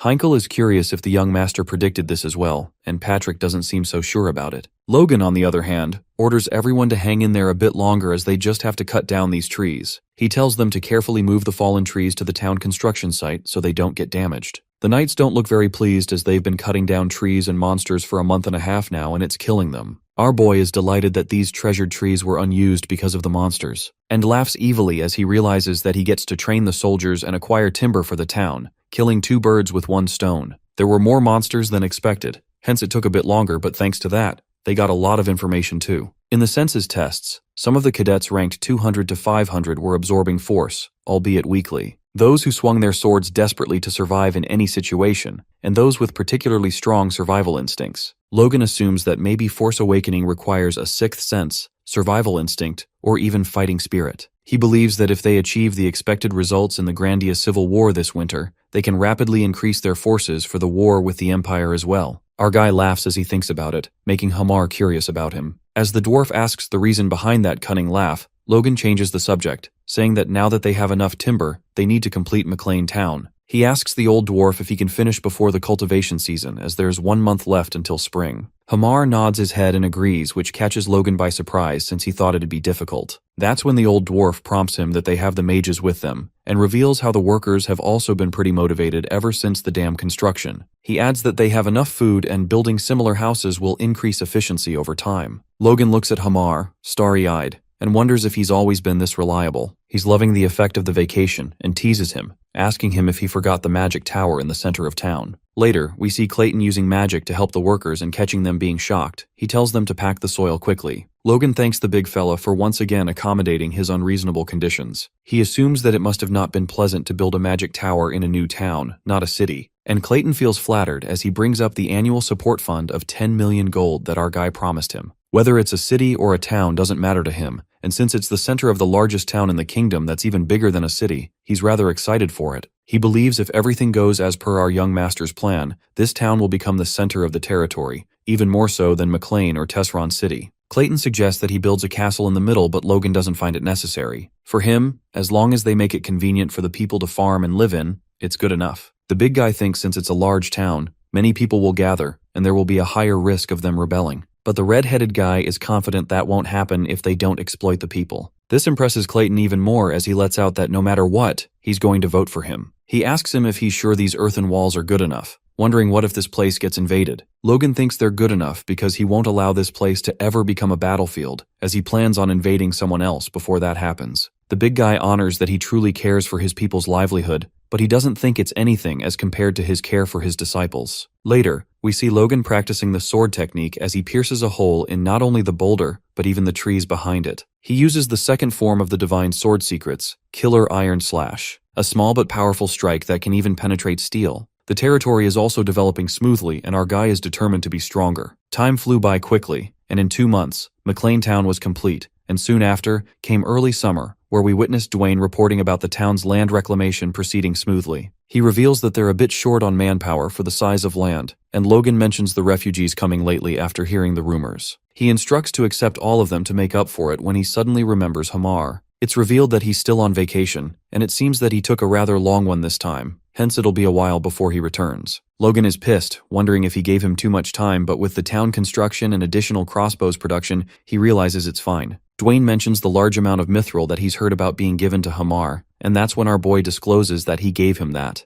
so that he can play around with it and during vacations make some weapons for the knights. He sarcastically states that handling rare metals is a dwarf's dream after all. With that, he changes the subject and states that the town settlement is complete, and there's no major issue with the land reclamation. Though, it seems that he's worried about one thing. Afterwards, an angry Viscount Max Pareda is shown, as he discovers that McLean reclaimed the wasteland. He believes there's no way that harsh land can be cultivated when his servant reveals to him that they seem to have drilled through the mountains to bring water from the Luther River. Pareda is confused to hear that they did something crazy like that to reclaim the wasteland and wonders where they got the money for that. The servant informs Max about the rumors that the first young master made money from business, that he discovered a gold mine, or even that money rained from the sky. The Viscount doesn't want to hear these absurd rumors and demands for the facts to be focused on. He questions what he thinks the yield from the reclaimed land will be, and it's revealed to even conservatively be double theirs. Max can't afford to just sit back when a neighboring territory has suddenly become rich. And as he questions if they can find an excuse, the guy proposes that there's not really a need to make one up. He states that some of their territory's people have fled to their town, and they can use that as an excuse to infiltrate them. He suggests that they could get that land or the neighboring Tesron plains as compensation, They realize that it's too risky to take it all by themselves, and think of a guy named Soto Sylvan as a problem. Pareda orders to count the Sylvan Viscount since they have taken like them,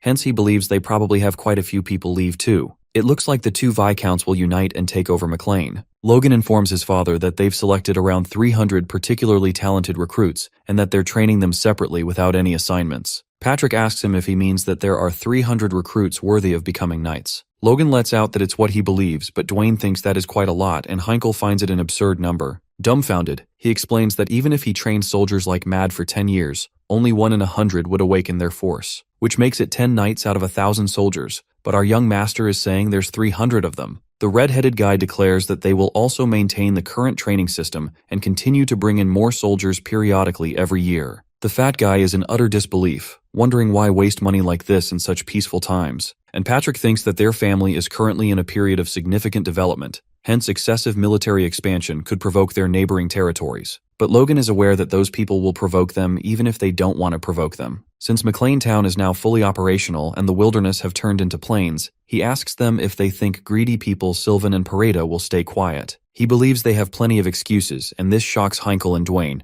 who wonder if it's because of the refugees. Our young master makes them think about the number of refugees they received recently, and asks them how many of them do they think came from Pareda and Sylvan. He adds that if he were them, he'd use it as a perfect excuse, and that's when the fat dude snaps that if he foresaw this, he should have prevented it. The patriarch couldn't help but question if his son was aiming to start a war from the very beginning. Logan breaks it to his father that these are the enemies they need to deal with eventually, but everyone seems reluctant to accept his point of view. Just when Patrick doubts his decision of handing over his authority too quickly, a servant barges in the room and reports that Sylvan and Pareda have sent envoys. Our guy is all confident when he realizes that things have already begun and decides to discuss how they will be handling this moving forward. The scene shifts to the streets of McLean City, and the envoys seem to utterly fascinated by it. They observe the houses neatly arranged around a huge crossroad, and even though it doesn't have the sophisticated charm of a big city, it feels fresh in a rugged way. Moreover, the commoners look unusually clean and bright for such a place. The envoys find it definitely worth taking over, and one of them lets out the one who came out with this idea made quite a wonderful attempt. The soldier walking with them states that it's all thanks to the first young master. And this catches the guy by surprise since the first young master is barely 20 years old. He couldn't help but to confirm that this city was Logan's idea.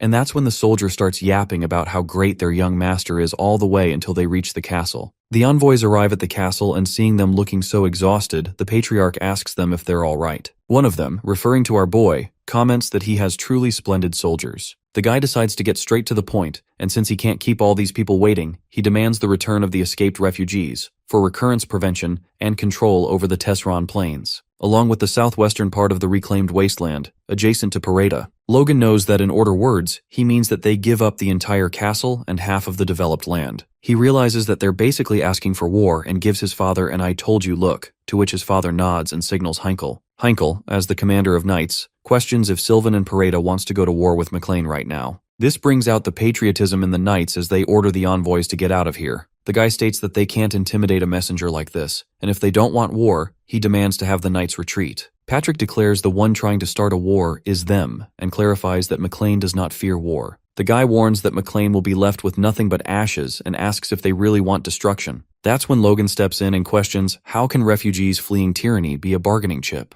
He lets out that they've forgotten their obligations as nobles, and commands the knight that there's no need to negotiate. The envoys are in disbelief, wondering if they're seriously going to war, and calls them crazy. Our young master steps down and warns them of their foul language against the ruler of the land, stating the ones out of their minds is them. He draws his sword as he approaches them, and the envoys call their guards for safety, but all of them are taken down by Logan in a jiffy. He lets them know that if they intend their sword on another's land, then they should be prepared to die as well, and despite the guy's warning, our man slashes his body, which forces the other guy to his knees. He claims to convey each and everything to his lord and begs for forgiveness, and at last, Logan commands the knights to prepare for war. We then learn that the same day they cut down the envoy from Sylvan, House McLean sent out a message to the two Viscounties via magic communicator. Count Sylvan gets enraged when he gets to know his envoy has been killed by the McLeans, thinking they've gone mad. The servant reports to the Count that the McLeans demand compensation for the disrespect shown by envoys. The arrogant Sylvan believes those beggars have no fear now that their lives have gotten a bit better. Grinning, Soto Sylvan, in his deluded world, gets ahead of himself and deduces that the McLeans do not even have the troops to fight them head-on.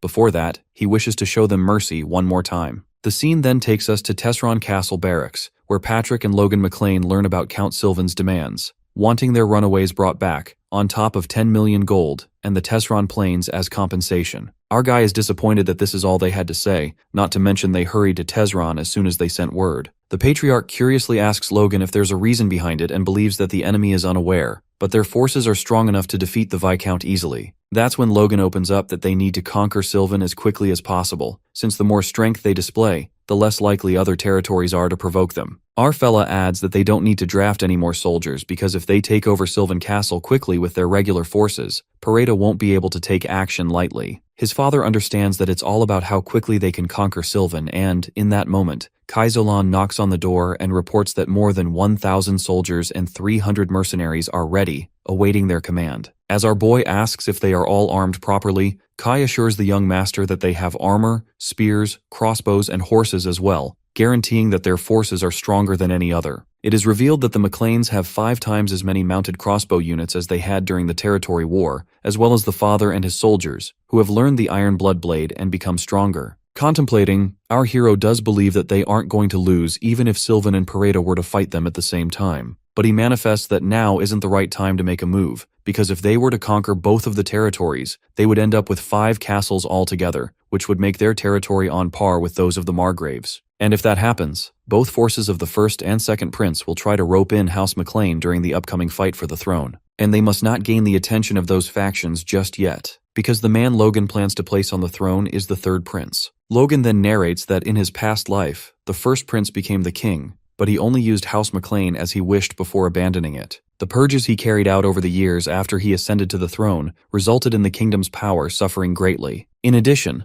the second prince is not much different from the first prince in terms of reputation. In the end, the only remaining choice is the third prince. Though he is the third in line, he is the son of the queen, and, despite his youth, he's very skilled, so the current king wanted him to be his successor. But before the third prince had a chance to build up his support, the king suddenly died, and that's how the third prince was cast aside. As of now, the third prince is the only choice Logan has in order to avoid the tragedy of his past life. Our fella intends to win the civil war and make the third prince the king. And in order to do that, he just needs to take over Sylvan Castle and maintain a territory slightly larger than a Viscount's, with 3 castles in total. Snapping out of it, our guy finds Kai smiling like a maniac and can't help but ask him if something good happened. That's when Kaizolan reveals that he has great news, stating that Victor has awakened his force and has been waiting outside for Logan to report to him. Logan can't control his happiness and calls Victor inside for him to show his force. The odd-eyed boy emits the force, and our guy learns that the talent Victor had as an aura user in his past life has remained. Our fella praises the boy and hands him the slave contract, stating that they will not be needing it anymore, now that he will become a knight. Logan had known that Victor might succeed soon,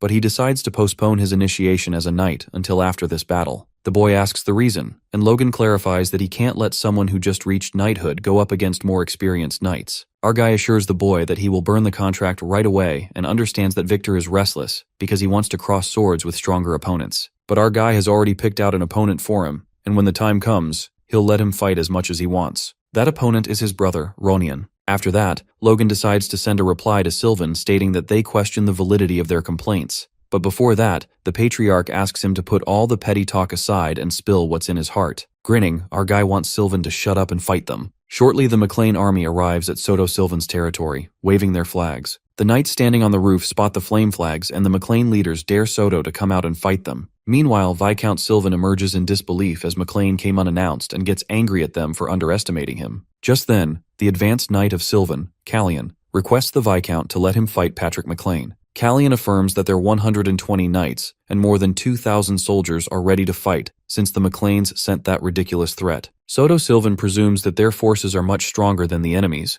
and notes that Callian has become an upper-class knight too. Soon after, the Viscount questions about Pareda's response, and the knight reports that Pareda has not responded yet, which means they're still deciding what to do. While Callian states that it will take half a day for Pareda's forces even if they are coming, the Viscount dude, thinking he's a smartass, dwells on the possibility that if they were to take down House McLean right now, Pareda might strike them from behind. Soto finds it strange that the McLeans charged here as soon as they sent the demands, as though they were lying in wait, and House Pareda grew hushed. Even Knight Callian finds it suspicious, and Soto suspects that those Pareda bastards have come to an agreement. As the Viscount trembles with anger, Patrick McLean shouts the Viscount's name and wonders if he's too afraid to fight them. That's when Count Sylvan orders the knight to contact House Bifrost right away and tell them that once they defeat McLean, they will dedicate half of what they gain to Bifrost as tribute. He tells the knights to do whatever it takes to keep Pareda from attacking them and to crush those McLean bastards. Soto assumes that Pareda has stabbed him in the back, and he plans to crush Max Pareda after defeating McLean,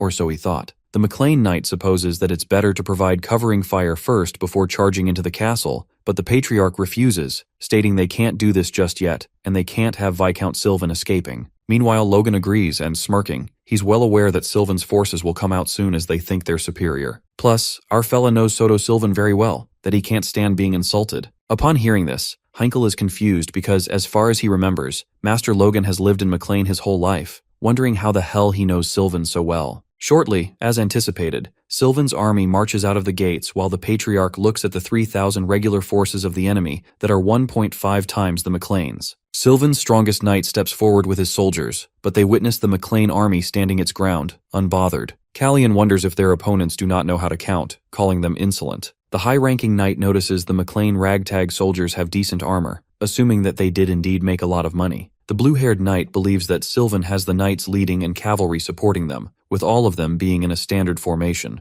The fact that it's standard means it's proven to be effective. That's when the McLean cavalrymen make their move as Kaisalon commands the soldiers to shoot arrows. The enemy, Callian, is disappointed in Patrick McLean for using crossbows on the battlefield. The Sylvan army raises their shields to seek protection from arrows. However, things take a tragic turn for them when the arrows break through the shields with brute force. Callian frantically reports to his soldiers that it isn't an ordinary attack, commanding them to gather and maximize their force. He warns them to protect their bodies and charge. The Sylvan high-ranking knight gets enraged as he realizes how powerful the crossbows are, knowing they would kill the knights if they reacted even a little late. He's flabbergasted that these McLean rascals were hiding the weapons all this time and desperately urges to kill them. But there's more to McLean's strategy when Kaisalon orders the crossbow cavalry to spread out, ignore the enemy knights, and target the soldiers. Manifesting their defeat, Callian thinks of retreating, and that's when Patrick McLean calls out the Knights of Sylvan, asking them to face them if they have the courage. The Sylvan high-ranking knight is left in disbelief after he witnesses Patrick using a force blade,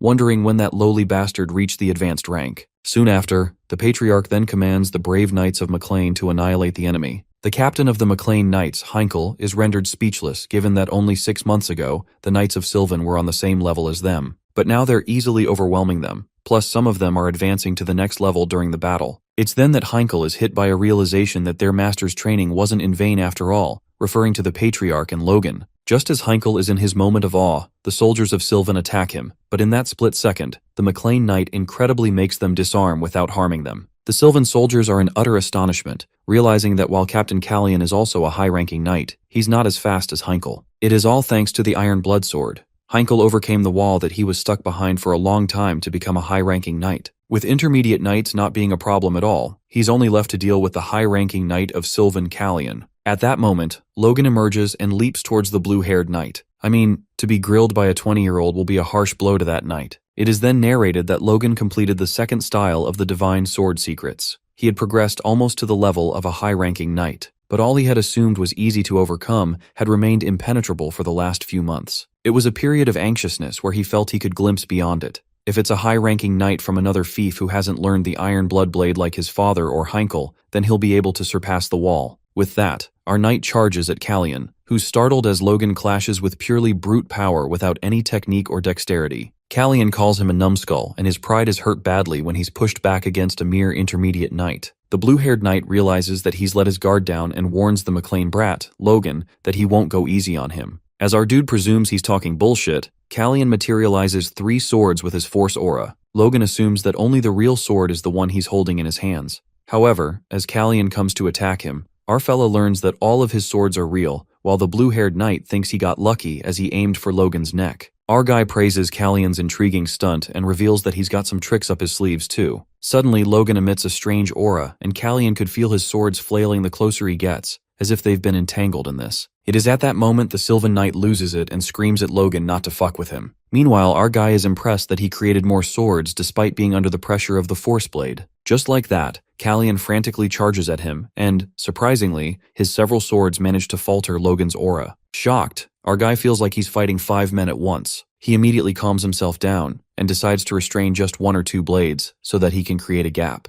Logan plans to take it slow as the swords are aimed at him and mocks Callion's power, uttering that it's so weak that he's bored. Right at that moment, our hero's heart skips a beat and his force aura gets stronger tenfold. As the enemy knight is about to hit him, Logan exudes immense strength, slashing Callion. Wounded, the Sylvan Knight is thrown into inner turmoil after witnessing the McLean guy's speed, which far exceeded his at that moment. As Callion gets at something, our boy decides to give him a present for being his experience. Logan goes all out as his force cascades violently and he makes a leap at Callion. He looks as flashy as possible to raise the morale of his troops and make the enemies disappear. It is at that moment that our hero activates the Divine Sword's secret first style, Rippling Divide, that obliterates everything in its path and burns Callion to ashes. As the Sylvan Knights witness their knight leader getting annihilated before their eyes, Logan McLean announces that he has slain the enemy's leader and they've captured Soto Sylvan. The Patriarch, who's fighting on the roof of the territory, states that they'll show mercy to those who throw down their weapons and kneel. Even our guy is surprised to see his father barging into the territory. With that, the Sylvan fief falls. Callion and 42 other knights died with 1,223 soldier casualties. On the contrary, the McLean Knights, Famez, and 5 other knights died with 0 soldier casualties. The battle that began in a day was wrapped up in a few hours, ending in an overwhelming victory for McLean. However, this victory would spark a larger war. The scene then switches to the Lord of the Southwest, who learns about Sylvan losing to McLean. His knight thinks he might be overstepping, but he suggests to the Lord that it's time for them to make a move. The scene then takes us to Sylvan's territory, where Patrick McLean gives Soto Sylvan one last chance, asking him to apologize for his sins and to leave this land with his kin after taking minimum belongings. Helpless, Soto warns McLean that this sort of outrageous seizure of control will not be tolerated by the Lord of the Southwest, Count Bifrost. As soon as the guy utters this, Patrick's nerves pop while Logan feels that this is the worst thing to say in front of his father. It is revealed to us that the fall of the McLeans can be attributed to the mismanagement of the Count at that time. But the one who caused a rebellion to profit off of the chaos was Bifrost, one of McLean's vassals. McLean's former bountiful land became the Bifrost Plains, and it naturally made Bifrost the lord of the southwest region. But thanks to royal interventions, Bifrost did not order McLean to serve under him,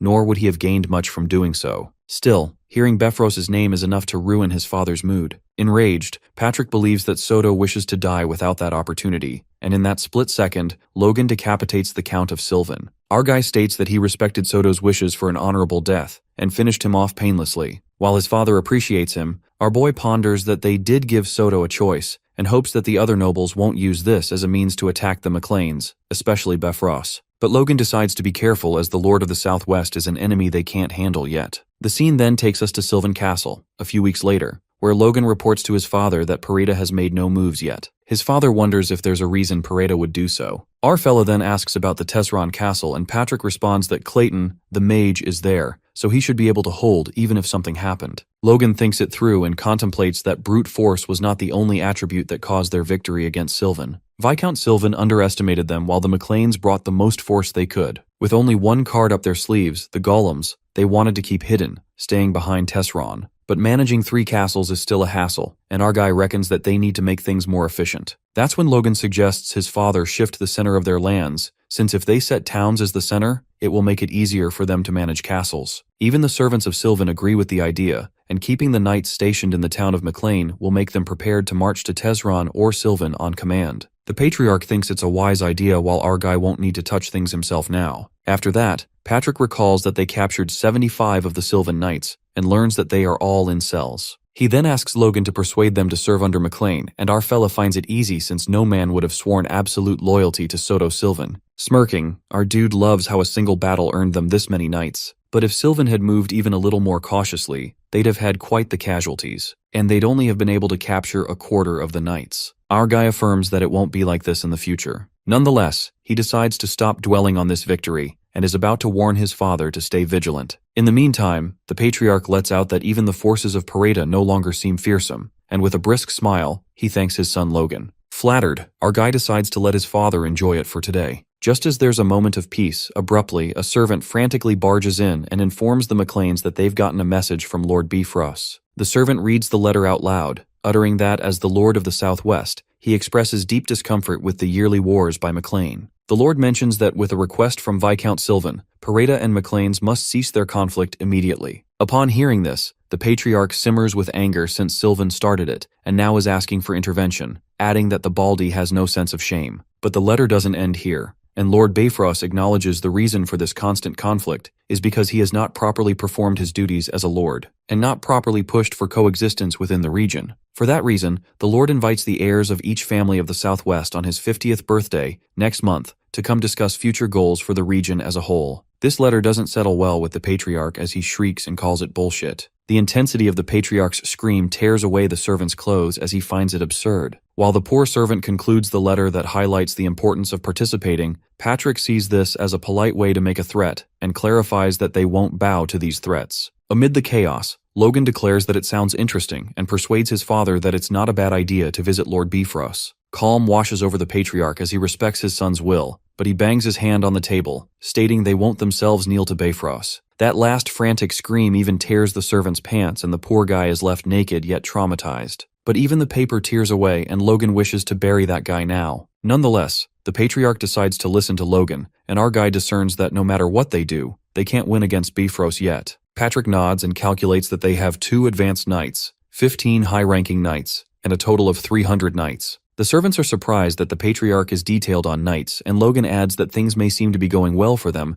but they're crossing a fine line. And now that they've overtaken Tesron and Sylvan, Bifrost is watching them closely. So if they try to flaunt themselves when they are right next to them, they may end up trampled. Plus, according to Logan, they need time to unite the Knights of Sylvan and they have Pareda serve under them. Our guy believes that it's time to reorganize forces and also need to properly learn the Divine Sword Secret's 3rd style and time for the other knights to train. The Patriarch emphasizes that the Southwest is different from other regions. Unlike the other lords of the regions, Bifrost cannot demand the allegiance of other nobles of the region. The reason for it is complex but simple. The father elaborates that if Bifrost attempts to exercise his right as a lord, other nobles will undoubtedly express discontent. However, Logan reveals that when he went to the capital, Percival and Roofman, to the north of Bifrost, had long sworn loyalty to Bifrost. This leaves the Patriarch in shock, and our guy seems to know this since he saw this in his past life. Patrick tries to process this and feels shame that his son had to face this because their family lacks power. Deep down, our boy realizes that he's got permission, and he assures the Patriarch that with his skills, there won't be an issue, and thinks of it as a chance to see how the land of their ancestors has changed. Later, in town, Hamar questions Master Logan if he's being sold off to enemies, and our fella wonders what kind of rumors are circulating around. But what the dwarf seems to be worried about is that if Logan dies, he won't be able to fulfill his promise of sending Hamar back to the mountain. While our boy assumed that the dwarf had grown to care for him, Logan gets a reality check and advises Hamar to learn to ignore stupid rumors. The dwarf couldn't help it since most of the rumors about our guy were true, and shortly, he hands Logan something to take wherever he's headed. It turns out to be a sword of pure mithril, and our boy is left in awe when he looks at the McLean logo. Later, Plone Pareda, the Pareda's heir, arrives at the Bifrost Castle gate in a cart, and while he waits until someone receives him, he glances at someone who's from McLean. He still can't believe that the McLeans occupied Sylvan. He's surprised that the guy is alone without any guards, assuming that they took quite a bit of loss in their war with the Sylvans. Plone's intrusive thoughts get a bit too much, as he even planned to have taken their heads if it weren't for Bifrost's intervention. Intimidated, the blonde Plone gets out of his cart and asks the guard why he's getting the same treatment as someone who looks like a nobody, referring to Logan. While the knight tries to shut him up, the Pareda heir boasts that if it weren't for the Count, then they'd be on their knees begging him to save their lives. As our guy knows he can't say anything straight to his face, Plone, the ugly face, greets our boy and praises him for killing 6 knights in an instant. Just then, the blondie notices Logan wearing armor under his clothes, yet the hilt of his sword is clean. Our guy introduces himself, and the Pareda heir is shocked to see the gingerhead younger than he imagined, starting to believe the rumors were exaggerated. Smirking, our dude goes a little hard on the handshake and squeezes the fuck out of Plone as he cries in pain. Logan apologizes and covers up by saying that he thought Plone was about to initiate a strength contest. The blonde guy gets hella pissed that he draws out his sword to teach that despicable, impudent McLean bastard a lesson in manners. The knight warns them that personal fights are forbidden in Bifrost territory, while our boy scoffs and humbles Plone's arrogant ass, wondering why he doesn't know his place for someone who's an heir of a territory. This further triggers the blonde heir, and his knights dash towards Logan for insulting their master. Just as Pareda's knights wield their swords, our fella grimly draws the sword out, and in that second, he uses force that breaks all of their swords into 2. While the knights are left dumbstruck, Plone is thrown into absolute shambles since he didn't sense any force from Logan, believing that the gingerhead managed to do that solely with the power of his sword. The blonde loser doesn't feel any magic from the sword, which means it's not an artifact either. The Bifrost knight astonishingly asks the McLean's young master about the sword, but our fella finds it rude. Right at that moment, a big guy marches out of the castle, and everyone's gaze is fixated on the Knight of Moonlight, Sir Franz, the upper advanced knight who's here to receive the guests in person. Silver eyes and hair, Logan is truly amazed to see Franz as that guy does stand out. Never in his wildest dreams did he think Bifrost would send an upper advanced knight to receive two brats from the countryside. Our guy gets a little convinced that Bifrost really does care about them, or it's the other way around. Nonetheless, Paredes' heir immediately introduces himself, and given that, Sir Franz looks at Logan and thinks he's from McLean. Our guy could sense that Sir Franz is trying to put pressure on them, and after our fella introduces himself, the silver-haired knight is amused to see the McLean guy being an intermediate knight at such a young age. While everyone is taken aback to know that Logan is an intermediate knight and understand the reason behind his strength, our boy springs with happiness as his plan worked. Logan narrates that high-ranking knights have a unique sharp energy about them, which can't be hidden or detected by knights of the same rank or higher. But as he reached the level of a high-ranking knight and achieved 3 stars in his force core, he's able to control the faint energy he has. For that reason, our guy believes that it's better to show only this amount of strength for the current Bifrost to lower their wariness. That's the reason why Logan didn't bring guards, to flaunt that he's enough, alone. Nonetheless, our fella thanks Sir Franz and says that he's working hard to be like him in the future. Sir Franz suggests that with his talent, he's ought to aim to become a superhuman at least. Anyways, the silver-haired knight leads the way into the VIP building of Bifrost, informing them that the heirs of Percival and Ruffman have already arrived, and asks them to rest here until tomorrow's party. After Franz leaves, Plone looks at Logan, who's without his servants, and assumes that there's no way he would have clothes for a party, asking him if he wants him to lend him pajamas. Logan is creeped out and goes on his way to look for his room. Our fella already guessed it when he led his knights to fight despite being warned not to, but Plone really doesn't understand the situation he's in. He figures out that if it's the level of Paredes' heir and knights, occupying them won't be difficult. Plus, he doesn't intend to take off his armor in this place to begin with. Our fella looks at the flag and knows that it's the land which his ancestors previously lost, so he must not let his guard down. He walks into the castle and finds Bifrost sitting on the throne and commands Logan McLean to unsheath his sword immediately, because he doesn't know what could happen in this place. Later, at the party, Logan, the son of McLean, greets Count Bifrost and wishes him a happy birthday. While the other heirs mock our guy for wearing armor at the party, our fella is focused on Roger Bifrost. Since he is a potential enemy, the McLeans might have to fight. He looked at the nearby castles and towns a few days before he arrived here. Logan expected it to be as discontent as Sylvan or Tesron, but the people were actually quite friendly in the southwest. The people there speak highly of Lord Bifrost, which means they are sufficient to the point where they do not extort their people. Nonetheless, Count Bifrost assumes the McLeans intend to follow his wishes given that Logan is here. Our boy states that if the Count's wishes are for peace, McLean is ready to lead the march. The Count expected more resistance, but he's enlightened to see young McLean. Our dude is surprised to see the Count wishing for country peace, and gets to know that Bifrost was really in the 5th circle. Well, there was a rumor in his previous life that Count Bifrost showed incredible martial prowess in battle. Bifrost was on the side of the second prince, who lost, so he didn't pay much attention. But the fact that he's in the 5th circle is true. A 5th circle is treated as the same level of power as an advanced knight. Especially in war, when that power extends far beyond individual battles, it's considered even more formidable. And Bifrost also has 2 advanced knights. Just as our boy is lost in thought, the attention is diverted to the Count who's about to give a speech. The Count thanks everyone for showing up, and also thanks His Highness, who's not present at the party, for bestowing him with the Tear of the Sun. The people gasp with utter astonishment as they didn't expect Bifrost to be this close to the prince. As the Count of the Southwest continues his speech, our guy gets bored and wonders if this guy is going to repeat the same thing as in the message. Bifrost eagerly exclaims to bond together as one, and the Highness, who's likely to succeed the throne, wishes for the support of their region.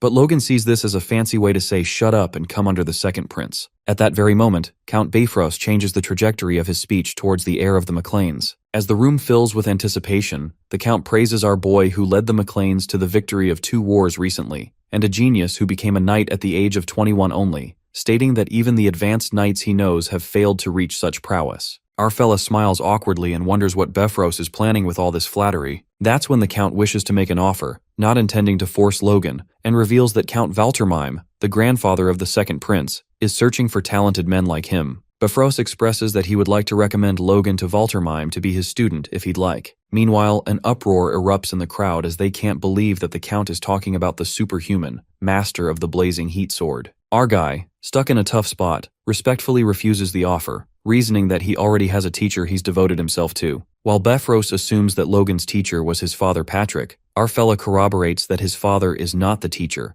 and mentions that he received training from a great man. Hence, our boy refuses the Count and the room grows silent. Smirking, Bifrost is amazed how the young truly do things quickly, and announces that the blazing heat sword himself will be visiting soon, suggesting the McLean heir receive a little training from him. Bifrost justifies that he intends to provide this offer to all heirs under him present at the moment. While this offer was tempting for many, it becomes clear to Logan that the Count officially declared that the McLeans would serve him. Frustrated, our guy learns about Bifrost's evil plans to rope the McLeans however he wants. And since it is hard to refuse the Count again in this situation, our fella had made some preparations beforehand. Logan expresses his gratitude to the Count for his compliments, and looks forward to Bifrost's request since he wishes so strongly. Bifrost thanks the young McLean for accepting the offer, calling it the first step towards the reuniting of the Southwest. The Count adds and calls out his old friends, Percival and Ruffman, who agreed to unite under the flag of Bifrost. In return for their deep loyalty, the Count gives those heirs something personally. At that moment, the servants bring out millions upon millions in gold artifacts. It is then revealed to us that artifacts are magic tools made with material that exudes magic or is imbued with magic, allowing the tool to carry a magical effect nearly indefinitely. These magic tools are more versatile when made by a high-class mage association known as the Magic Society, rather than by circle mages. Even a 5th circle mage finds it difficult to make artifacts since they are assigned different grades according to the magic enchanted on them. But it is a fact that they cost a fortune. Even the cheapest material used to make them would be mithril. In order to ensure these expensive materials don't go to waste, they are usually enchanted with magic of at least class 3 and higher. And in order to create a class 3 artifact, the mage casting the magic must be 2 classes higher. In other words, the price for such items can only skyrocket, and our guy is left in wonder that Bifrost is just giving away these as gifts. Just then, Bifrost calls Percival and Ruffman forward,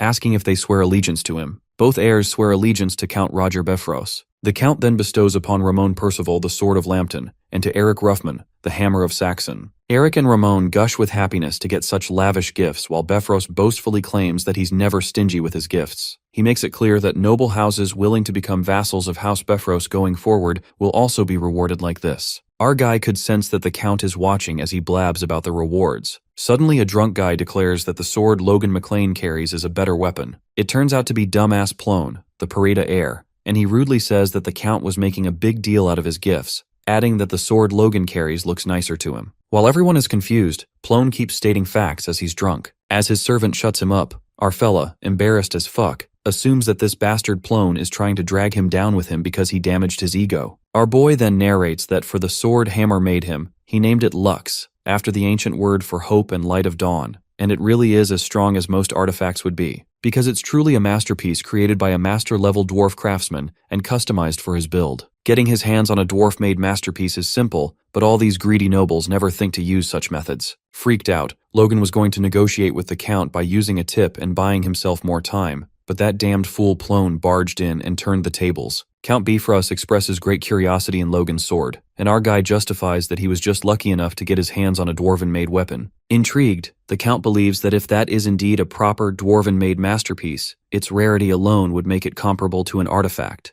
That's when the cunning Count requests Logan that he would like to take a look at his sword. Our guy plans to refuse the Count and respectfully states that as a knight, he cannot entrust his companion to anyone else. Roger Bifrost laughs and calls our guy old-fashioned. The Count then asks our fella to show off his weapon in an old-fashioned duel. Count Roger implies that since they happen to have 2 young men here who have just been given artifacts, they can compare them. The Count calls Ramon Percival, who's also a middle-class knight, and to make it interesting, Bifrost adds a condition to it. He says that if Ramon wins, the dwarven-made sword will be his, and if Logan McLean wins, Bifrost will give him a suitable artifact as a reward. And now the Count is going to get scammed the shit out of his treasury smug face since our guy loves him some free stuff. Roger Bifrost announces to draw their swords if they agree to these terms, and Logan, grinning, is freaking happy since things have gone in an unexpected direction. Our guy then draws his sword since he can't refuse free stuff. Ramon Percival offers Logan the first strike being the oldest, but Logan refuses, saying that he doesn't wish to hear later that he had a disadvantage in this fight. Ramon decides to show him that there are skies above the heavens, as he believes being called a genius has made him arrogant. He pulls out his artifact, and its glamorous glow catches everyone's attention. Logan can't decide if he's trying to attract more attention, or if it's something else. He wonders if he purposely gave him an artifact more focused on flashiness than actual use. In contrast, Hamar's Lux is rather plain, but it's perfectly balanced, sharp, and durable. A sword only needs to serve its purpose well to be called beautiful, although Percival doesn't seem to have the brains to know that. He charges at our guy, who's aware that Franz, the Moonlight, is in the audience. Hence, he chooses to hide his full strength and be careful to hide his confidence even more so, while still being able to match him somewhat. Logan purposefully stumbles a few times, lets himself get scratched a bit, and occasionally pulls off a nice counterattack. He shows a little vigor, and after he defeats him, he ends it by saying that he was lucky. He also increased his metabolism with his force core to make himself sweat, to make it more convincing. Ramon claims that it's a mistake and makes excuses like he was just not used to this sword. That's when Count Febro shuts him up and lets him know that he's a disappointment. With that, he apologizes to our young master for making him see such a sorry sight, and declares that since his men have wronged him, he will specially open up his treasury and allow him to pick any artifact he wishes. The red-headed fella sees through his tricks and knows that he's trying to keep him here at any cost. The Count is confident that no matter what Logan will take, he'll be able to retrieve it, but Logan is determined not to let him do as he wishes. That's when a servant barges into the room and informs that the Sword Duke has contacted him for his birthday. This catches Febros with utter shock, and we see Felix through a magic crystal ball, who deeply congratulates the birthday of one of the kingdom's most reliable pillars. He apologizes for not being able to make it, and is sure that those of them who have arrived are deeply appreciating the goodness of the Count. The Count thanks the Duke as he never expected him to contact him directly, and it seems that he's really sucking up to the Duke, getting off his high chair. Just then, Felix spots Logan over there and turns out it's all Logan's plan, who tries to act normal even though he's not the best actor. Our boy follows along and confesses that it has been a long time, addressing the Duke as teacher. Everyone present there is taken aback after hearing the word teacher as they discover that the country bumpkin is the Sword Duke's student. Felix expresses that he's at a loss of words to suddenly see the face of his student who never contacts him and asks him when he's coming to the capital. He reminds Logan that he told him he would host a banquet for him, and Logan sincerely apologizes, explaining that due to trouble between families, he might need to stay at Bifrost Castle. Esperanza addresses the Count and asks him if that's true. Bifrost nervously lets out that if the Sword Duke himself wishes for Logan, he can delay his needs any time. Our young master knows that he made the right choice asking him for help. Despite being a neutral party that is not associated with either prince, Felix is the superhuman who holds up the royal family. Even the Count cannot refuse such a man's orders, and that's why the red-headed guy asked for his help. The next day, Logan is instructed to have a look around the room filled with artifacts and is told that the Count has guaranteed a single treasure, anyone. Our guy witnesses 30 treasures and realizes that he's removed all the important ones. But even so, any one of them is still worth at least 10 million gold. Hence, he's determined to pick a good one. It seems that Logan's enhanced senses from learning the Force Core allow him to sense the differences in energy contained within the air. That alone lets him judge their power, and he decides to skip the weapons and look for Lux. He looks at them, and even at a glance, none of them are better than the ones he saw at the banquet yesterday. He finds all of them mediocre, but the one that's better is where all his force is converging. Logan follows the force and spots a pair of boots, and when he doesn't feel any magic from them, he wonders if they are even artifacts. It seems that they're continuing to absorb his force, and he assumes that if he continues to supply them with his force, they might break. To his surprise, his force is being sucked in like a wave, and he realizes that he'll suffer from damage at this rate. Logan lets out more force to see what happens, and his force surprisingly returns. He takes those boots and the scene shifts to Febros, later that night, who finds out that our boy has left already. Knowing that he left with the artifact with 3 days of the party left, the Count realizes that our young master really intends to screw him over. He orders his men to follow him and retrieve the artifact and that sword of his, allowing them to do anything as long as he survives. Logan is peacefully resting when he senses killing intent and wonders if it's a pursuer sent by Bifrost. The intruder remarks that he's got keen senses, and our boy, as he hears the distorted voice, is confused if he's trying to hide his identity. Logan lets them know that he's aware that they're from Bifrost, and what seems to be their supervisor orders his men to just not kill him. The masked men leap at him, and our boy attacks them with lightning speed. They are baffled as to how an intermediate knight can be this fast, and our young master is satisfied that he chose these boots. When the boots expelled the force he pushed into them, he thought it might have been a fluke, but putting them on, he sees their value. His enhanced reaction time, a triple jump in the air, and climbing on top of that, they have self-mending and adjustable size. This was at least an artifact above the 4th rank. The men ask their superior for permission to aim for Logan's vitals, otherwise they can't suppress him on his own. Their captain finds it embarrassing, and decides to step in himself. Logan witnesses the silver force blade and realizes that it's Franz. He states how he never knew the title of Moonlight was earned through sneak tactics, and Franz seems to have noticed that he not only has hidden his true strength, but has far exceeded it. The Moonlight Knight reveals his identity, and our guy thinks there's no point hiding it now that he's shown his iconic silver force blade. Franz declares that he will be taking those artifacts as payment for this lesson,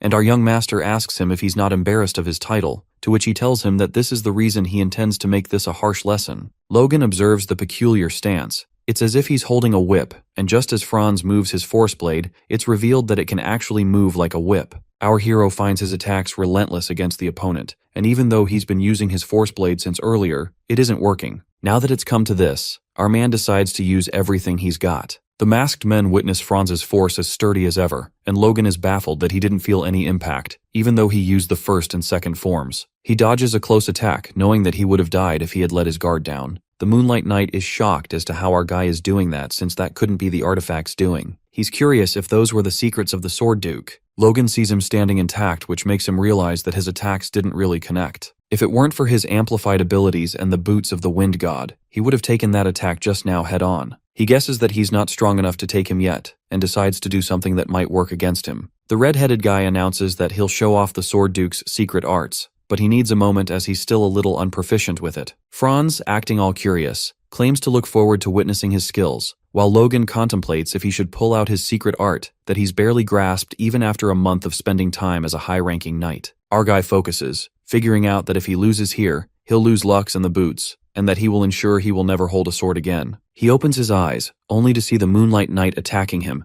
and the next thing we see is dust everywhere. Franz is confident that even he, with this much impact, won't be intact, but something unexpected happens. Logan stands firm with the third form of the Divine Sword technique, which catches the old knight by utter shock. Before anyone gets the chance to do something, Logan attacks Franz with the third form of the Divine Sword technique. The impact saturates the area with dust, and the masked men discover their Moonlight Knight on the ground, coughing blood. He managed to dodge the attack, but feels that it would have been better to die together. Our young master flees with a horse while his head is filled with the moments from the past. He let his guard down, and when the advanced knight came at him, he saw the coin-sized hole pierced through his right chest. He guesses that it must have been a result of the rippling divine and realizes how his excited expression and all that chatter were just for show. But Logan was unable to see through it. However, he knows this for sure, and that is with his skills and treasures, he can definitely defeat a high-ranking knight. With that, our lad drops from the horse, exhausted. The scene shifts to the McLean household, where Logan's return caused quite a fuss. After all, their heir, who returned from Bifrost after 2 weeks, looked completely disheveled. There was not enough proof to file a formal complaint to the Bifrost, and they might try to pick a fight under the pretense of defamation. Hence, this incident was put to rest.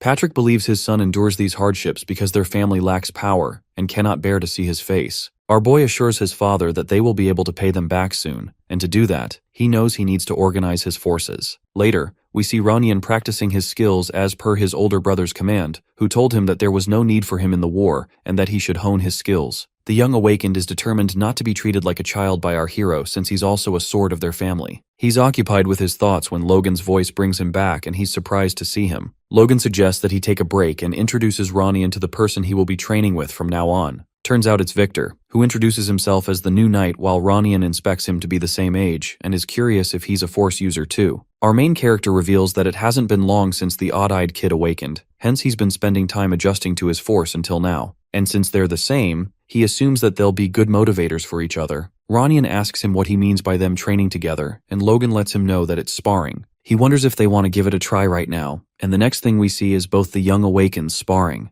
Ronian witnesses the Iron Blood Sword, and is baffled if his opponent really awakened recently. He decides to pay him back and attacks him, but Victor comes at him from above, which he instantly dodges. He declares that he's a monster, and that's when Logan laughs out loud, taunting him about who is calling who a monster. He finds it cute, but Ronian feels embarrassed by his behavior, and nonetheless, decides to try his best. With that, they both continue to spar again, and as our boy thought, they have good synergy. Victor had not only perfected learning the Iron Blood Sword, but he's adjusting it to fit his style better as well. And Ronian, who could outclass intermediate knights with his limited knowledge of sword styles, is moving freely, unbounded by forms. The violent free blade and the pure precise blade should reflect qualities they mutually impart to each other as they fight. Our guy hears them fighting and just laughs. It's 7 years until the War of the Empire begins, and he assumes that those two might be completed in 5 or 6. He believes it's good if Victor could learn the Divine Sword secrets right about now, but the question is if he can trust him that much. Logan ponders about some sort of catalyst that will bind him here, and the next thing we see is Victoria, who can apparently see the bands of mana. Clayton is flabbergasted to discover that a kid can see the bands of mana. Our young master recalls his conversation with little Victoria when he suggested she try learning things so that she can find something that will help her out.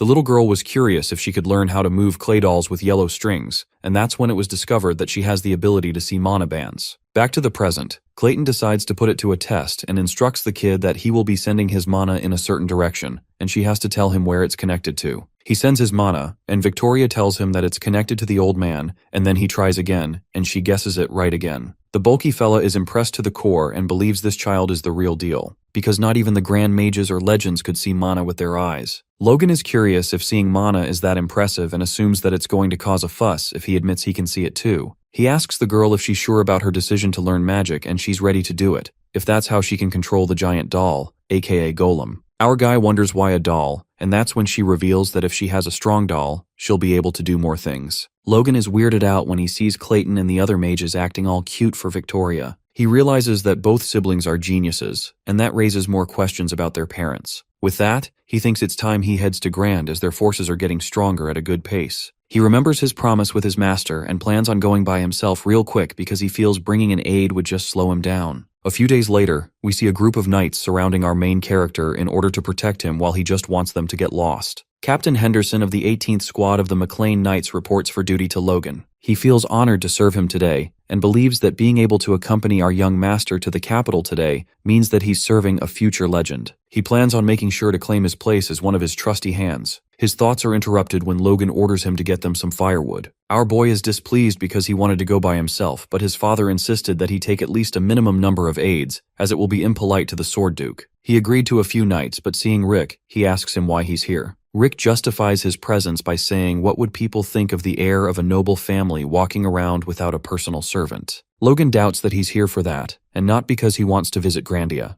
And Rick frantically accepts that he does, because nobody in their fief will talk to him because they think he stinks. He desires to get married, and wants our young master to take some responsibility for it. Logan feels frustrated because he knows that they'll just drag him down since he's not just visiting his teacher here. He actually has two goals for this journey, and that is to first identify potential changes to the future, and to meet the third prince to form a connection with him. The current king, Samuel von Grandia, had no heir until the age of 40. Hence he called forth 2 women to be his concubines from 2 duke families, and had 2 sons. But after 10 years, the queen gave birth to the third prince over the age of 40. The third prince, with his innate talent for swordsmanship and good attitude, surpassed his troublemaker brothers to become the next king. The king also had him in high regard, but the families of the 2 princes did everything they could to stop the expansion of the third prince's influence. And from there, what the author is about to say are the events of the future. This winter, just before the third prince becomes an adult, the civil war begins with the sudden death of the king. The first prince, Juan Douglas, a 6th Circle mage, receives the support of his grandfather, as well as the second prince, Jordan Valtermine, the young superhuman. As the third prince, who's unable to match the political power of either faction, is about to be executed,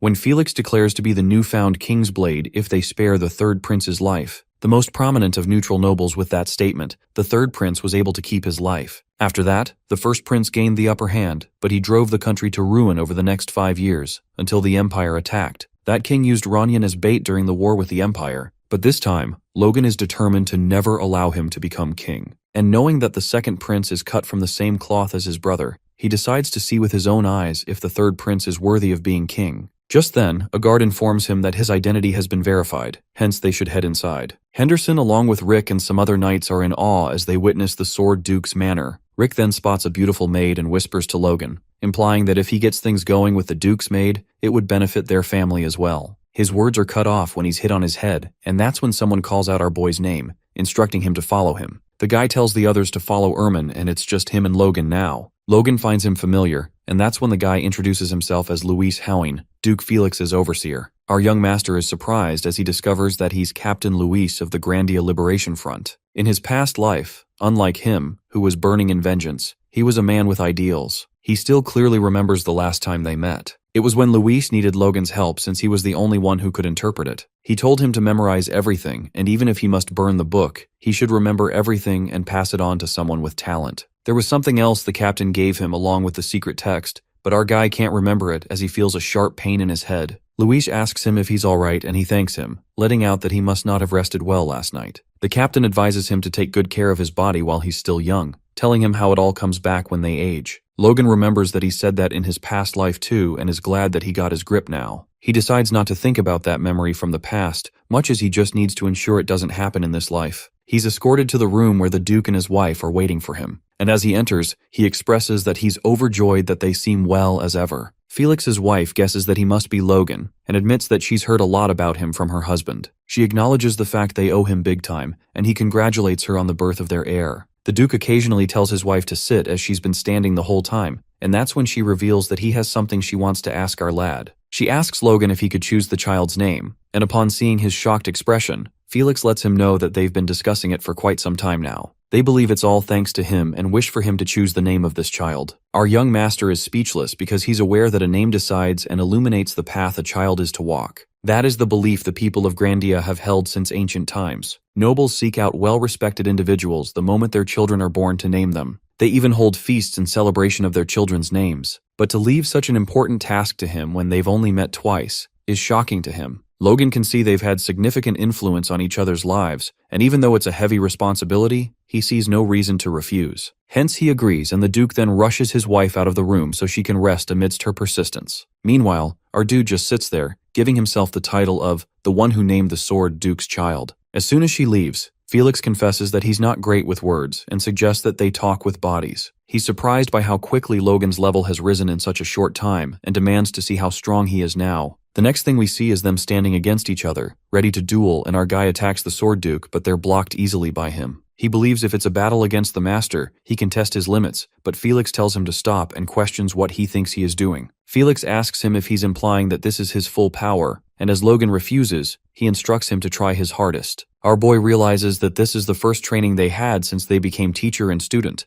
hence he can't let him down. He uses the rippling divide technique, and as he's about to use the killer iron slash, the Duke, with a sword up to his neck, questions if he intends to fall after only 2 attacks. He hits our young master on the leg and he tumbles to the ground. Without showing any mercy, the Duke orders him to get up and asks him if wasting his force like an idiot is all he knows. Logan is baffled as to why he's calling his Divine Sword Secrets combo idiotic, since he managed to wound even the Moonlight Knight with this. Felix demands of our boy to show him everything, his true swordsmanship, and makes known that he doesn't want to be disappointed any further. The red-headed guy claims to demonstrate it properly and decides to go once more with the killer iron slash. Felix supposes that he doesn't seem to have understood it. With that, he just disappears in the dust. And the fact is that Logan didn't even hear him take a step. As he's looking around for him, he appears from the back, which catches Logan off guard, and he's hit in the face. Our boy gets frustrated as he repeatedly fails, and Felix wonders if he's really trying. His body trembles and he's clueless as to what the Duke even wants, going on about swordsmanship. Felix believes he might have made gains in sheer power since they last met,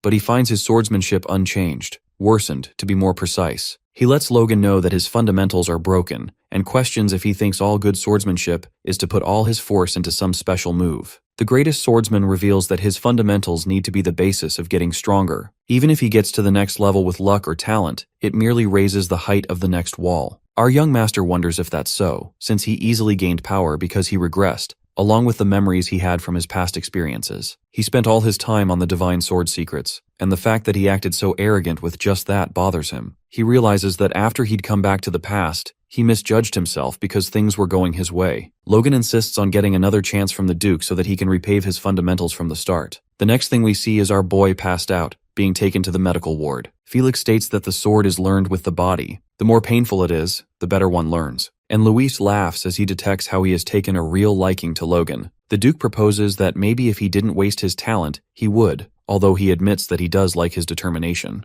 Just then, Rick comes there and introduces himself, claiming that he's here to deliver a letter from Baron McLean. Felix suggests that he could have done so virtually, and that's when the servant reveals that it wouldn't be appropriate for our guy to know. The letter conveys that it's meant for Count Felix Esperanza, whom he so dearly respects. Patrick understands that they're in debt to him for a favor they could never repay, and mentions the great secrets bestowed on them by him, which resulted in their family's knights growing stronger. Even though the patriarch feels shameless to ask anything further, he knows how dearly he holds Logan to bestow on him the secrets of the sword. He explains how his son went through pain last year, and declares that the McLeans would forever be in their thanks if they were to take this request. Felix finds the request interesting and is curious if Logan still knows nothing of this. Rick reveals how their young master believes it's not the time to worry over such things. The thought of a 20-year-old boy, not interested in women, pisses the Duke, and he proclaims to try his best. 1 week later, Felix suggests that Logan go on a date and lets him know that he intends to find him a match. Our boy is confused as he asks him if he didn't want him to focus on training while he's here. The Duke lets out that a calm heart is needed to train properly, and that it's something he's realized only after he met his wife. Logan is bewildered about how he would have time for any engagements when a war will break out in a few months. He finds it too sudden and wonders why bring this up now. That's when Felix reveals that he received a request and he worries for the future of his beloved pupil. Our guy guesses it's from his family, and his teacher tells him that his father is rightfully worried about a grown heir unable to get engaged. Logan realizes that he has no choice since he can't just ignore his words and decides to meet them. The next thing we see is a ginger-haired woman, introducing herself as Eileen Floyd. Rick is awestruck to see how beautiful she is, and feels that she's too good for our young master. And even Logan, who would typically show no interest, seems surprised. Logan, however, is surprised over the fact that his potential wife is a Force user, the pinnacle of low rank, almost intermediate, and that too at the age of 18. Recalling her last name, Floyd, he couldn't help but to think about the time when the talents of Grandia died so easily in the 3 years of war, and one woman who stands out from the rest, the one who guarded the doors to the inner castle and cut down 100 knights, the rose of steel who bloomed from a fallen family, Eileen Floyd. Our boy was not expecting this meeting and concludes that it'd be nice to get her into their family before the war breaks out. He supposes if it was a proper marriage, instead of just engagement, he could bring her to McLean using that. But he's never heard of a noble who actually married their fiancée within a few months of meeting. He's busy in thought, confused about what to do when Eileen lets out that it seems he was also forced to come here. Logan realizes that he was not focusing and she reveals that she feels the same and would not like to waste time. The red-headed guy apologizes, saying that he was caught up thinking about other things, and that's when Eileen proposes that they spend some meaningful time together. In flashback, we see Eileen practicing when Robert Floyd walks up to her and tells her to meet a guy. She asks her father if he's still not given up, and he's firm on his belief that her beauty still calls for popularity. He reveals that it's a recommendation from Felix Esperanza himself, and that intrigues her. Robert mentions he's heard that he is soon to become renowned,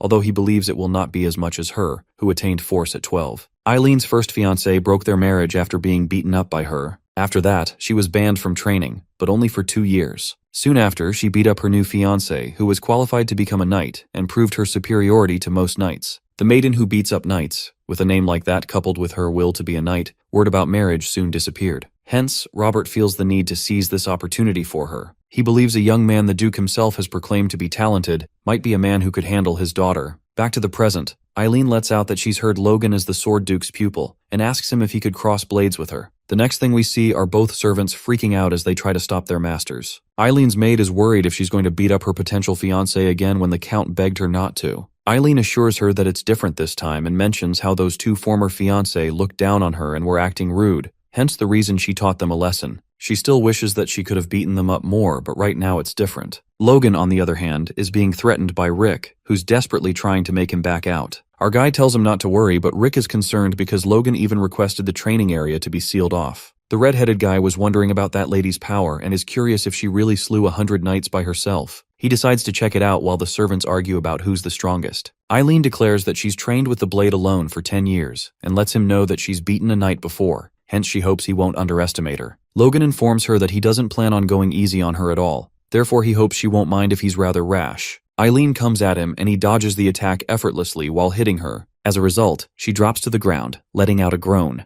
Our young master advised her that it was with the flat side, and since her sides are open, he suggests that she watch out for that. Eileen is determined to hit him at least once but gets smacked every time she does something. Logan informs her that her grip is loose, she needs to move faster, and that her sides are open again, etc. Eileen's maid weeps as she witnesses that while our boy sees that she looks tired. As he's telling her to wipe off her sweat, she tries to hit him with a sneak attack, but even that doesn't work. Logan is impressed by that move, which shocks her as to how he's not mad, and she contemplates if he's mocking her. The red-headed guy whacks her on the head, advising that she needs to move more precisely. Eileen cries out and low-key curses him while Logan, witnessing her bad habits, figures out that she really trained alone. But she's already improving with just a few pointers, which makes it clear that she has talent. However, she isn't able to use it correctly, and he wonders if his teacher felt the same when he saw him. Eileen doesn't give up and charges at Logan with intriguing footwork, but our boy deflects it again and strikes her once again. Even so, he finds her talent more than enough, and the fact that she shows good potential. Her grit is a pass too. Logan helps her up and lets out that he will give her the opportunity next time. He pulls her closer and lets her know that she has an amazing talent, hence he offers her to come to McLean. He wants her to come not as a woman but a knight, where she can freely spar and train, and promises her a battlefield where she can reap glory. Our boy suggests that they will be engaged in name, and Eileen couldn't be any happier to hear that. He discovers that her sense was comparable to Ranyan's and realizes the rumors were true. He believes she's likely to become a superhuman in the future, and if engagement is the price for bringing in such talent, it's quite cheap. However, Logan is curious as to why his teacher introduced him to the Floyds. The Duke reveals that there are two reasons. The first is that while the Floyds aren't involved with either prince, they still have quite the influence in the capital. They are a family that can represent the McLeans in the capital. Our young master believes that is one more reason Befros needs to wait. He wasn't too worried since the Civil War would break out soon, but he finds it a reasonable choice from his teacher's point of view. Felix adds that he was also wondering how a wild guy like Logan would do with a troublemaker maiden like her. Logan is speechless when the Duke reveals how he saw his face turn red when he met her. Felix doesn't know how heavy the burden on Logan's shoulder is, but he thinks of someone as young as him with the face of someone who's had to hold up the entire world. Felix suggests that he can share his burden now, spread his heart wide, and trust the people around him more so he can relax. He's aware that he might be overstepping, but from what he hears, he believes Eileen could give him some of that room he needs. Logan is convinced that this is something only he can do, but he doesn't say anything. At last, Felix warns him not to wait to have a kid as he's speaking from experience. It's been 3 weeks since Logan arrived in the capital, and aside from that one date, he's been training daily or sparring with some guys. He can't decide why he feels more pressured by these guys now that they're in the capital, wondering if it's because he beat them too much. The guys look at him starry-eyed, with full admiration,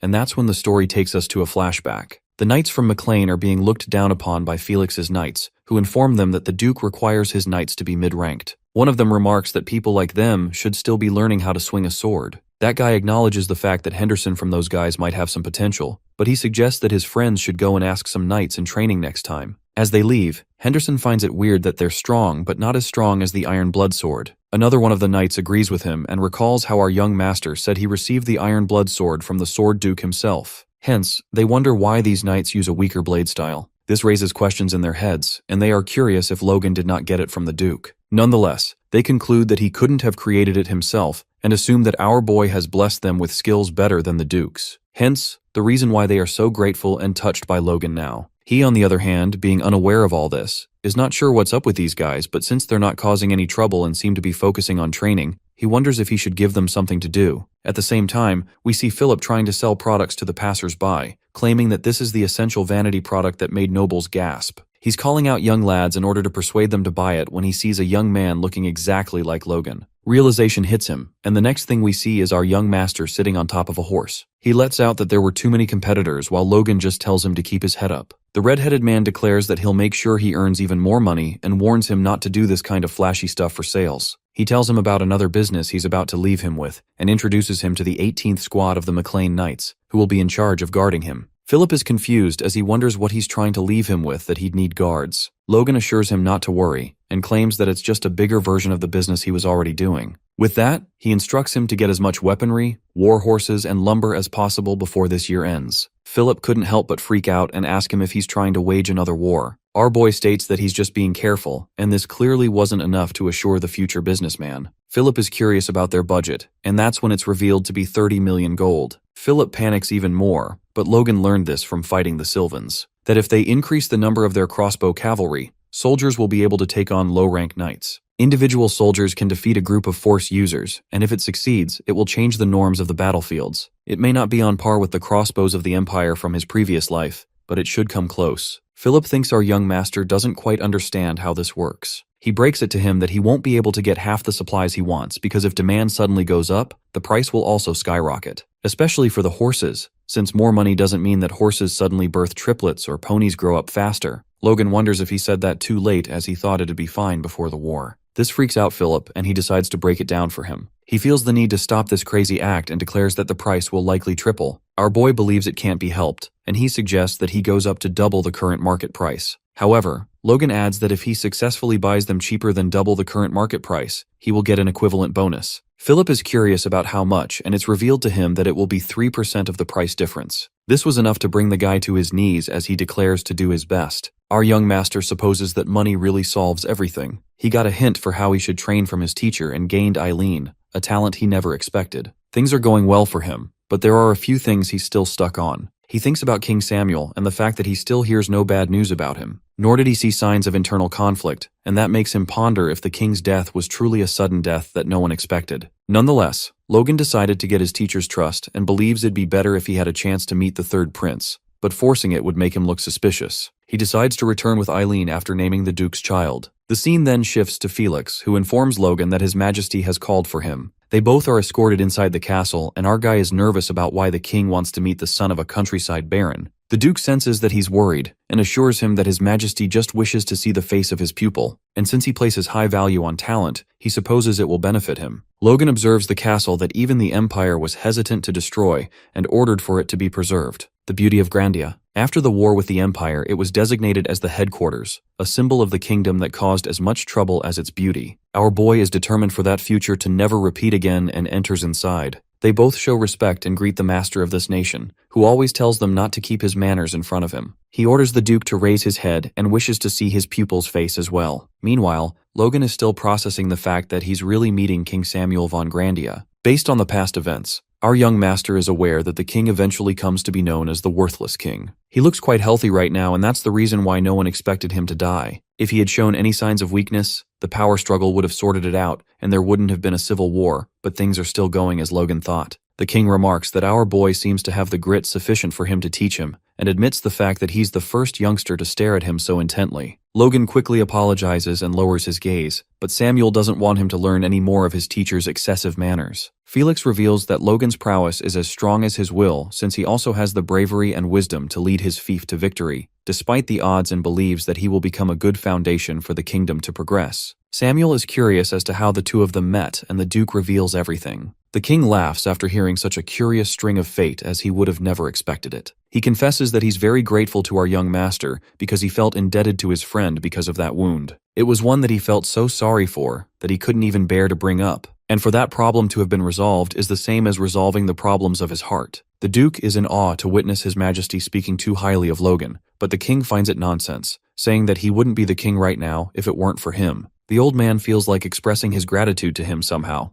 now that he's king, and wants to give him a proper gift. He takes off one of the bracelets from his wrist, and it seems that Felix was not expecting him to give the royal family's treasure. He claims to compensate Logan personally on his behalf, while Logan notices the bracelet brimming with mana and judges that it's at least a 5th-class artifact. Samuel tells the Duke to think of it as compensation for resolving their troubles, and our guy is instructed to take it. Logan confesses to carrying this overwhelming gratitude in his heart, while Felix panics, saying that Logan can't accept it so tightly. The king asks our young master if he also finds his gift to be excessive, and as much as he finds it overwhelming, he contends to use it meaningfully. Samuel is happy to find Logan's ambitions better than his teacher's, and announces that this meeting is the result of a good acquaintance. He hopes that this gift will lead that connection to a better future, and advises Logan to serve his teacher like the sky, and work for this nation like his teacher. Logan is not sure if he's about to do this for this nation, or for himself, but he can say this for sure: he will stop the Empire at all costs. The scene then shifts to Felix and our boy outside Samuel's castle. The Duke assumes that His Majesty must have grown quite soft for him to talk as much. He hopes that the king is not hiding his worries in his heart, and Logan assures him not to worry. Even though it was a short meeting, he could tell that if the king had a problem, he'd tell someone right away. If he hasn't said anything, Logan believes it's probably something he doesn't need to know about. Felix understands that and supposes that he must have gained more worries with age. He confesses that his heart wavered just because his pupil took a royal treasure so lightly, and reveals to him that it's a bracelet of regeneration, an artifact imbued with the 5th-class magic, Rapid Healing. Since it only has a single magic imbued, it's quite powerful, and it should have the strength of a high-ranked priest's holy spell. Logan observes the artifact that can change a critical wound to a scratch. It has as much regeneration as he could get from a spell. The Duke admits that he feels reassured that he's obtained such a grand object. Our young master lets him know that it's all thanks to him, and that's when Felix confesses that he can now push him to the brink of death, and that bracelet can just repair him. Logan accepts his fate, knowing that the harder he works, the more progress he'll make. The next thing we see is our boy getting beaten up to a pulp, and he somehow recalls this scene happening. Felix tells him to get up,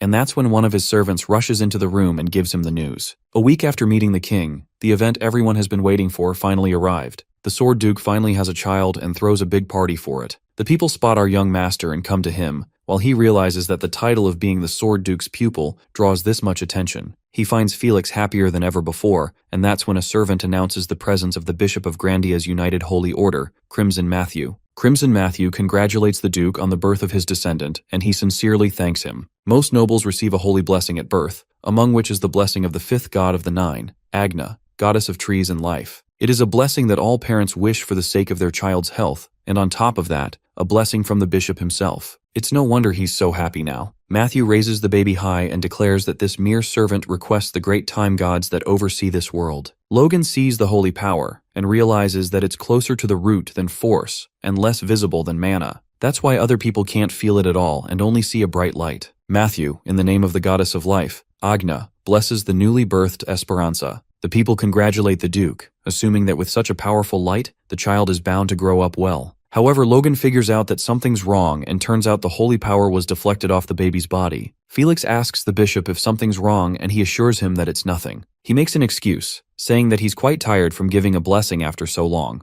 and apologizes as he announces his return. Logan thinks it's possible that the baby has a peculiar constitution that resists the nature of holy power as one of many powers. However, he finds this feeling uncomfortable, and someone calls him out at that moment, and it turns out to be Count Bifrost, who approaches him and asks him about his well-being. Our young master states that he's been quite well, and Bifrost finds him cheeky as always, to which Logan calls it one of his charms. The Count, as a response, shatters the glass in his hands and his hand turns all bloody. He calls it a mistake, confessing that at his age, he finds his hand slipping now and again. The waiter quickly gives him a napkin while he lets Logan know that the only reason he's alive is because, by some chance, he somehow became the Sword Duke's pupil. And it's thanks to that, he managed to attract the attention of many higher nobles. Bifrost admits that he's a lucky man and shoves the bloody napkin at his clothes, to which Logan quickly grabs it, finding him very immature for a count. Our boy admits that he's aware of how good his luck is, as he even managed to regress after all. Bifrost hopes that he maintains that attitude of his even after meeting the higher nobles. Logan is confused as to what he means, and that's when it's revealed that Romain von Grandia, His Highness the Second Prince, wishes to meet him and the Count wishes that he accepts it. The red-headed guy is skeptical if Bifrost is going to kick his ass if he doesn't take the Second Prince's side and lets him know that it'd be an honor for him to be introduced to His Highness, the Prince. He declares to carefully deliberate on this suggestion, and that clearly offends the Count, who asks him if he takes the Prince's orders to be mere suggestions. Logan clarifies that it is indeed a suggestion and questions if he wishes for his teacher and him to join the other side.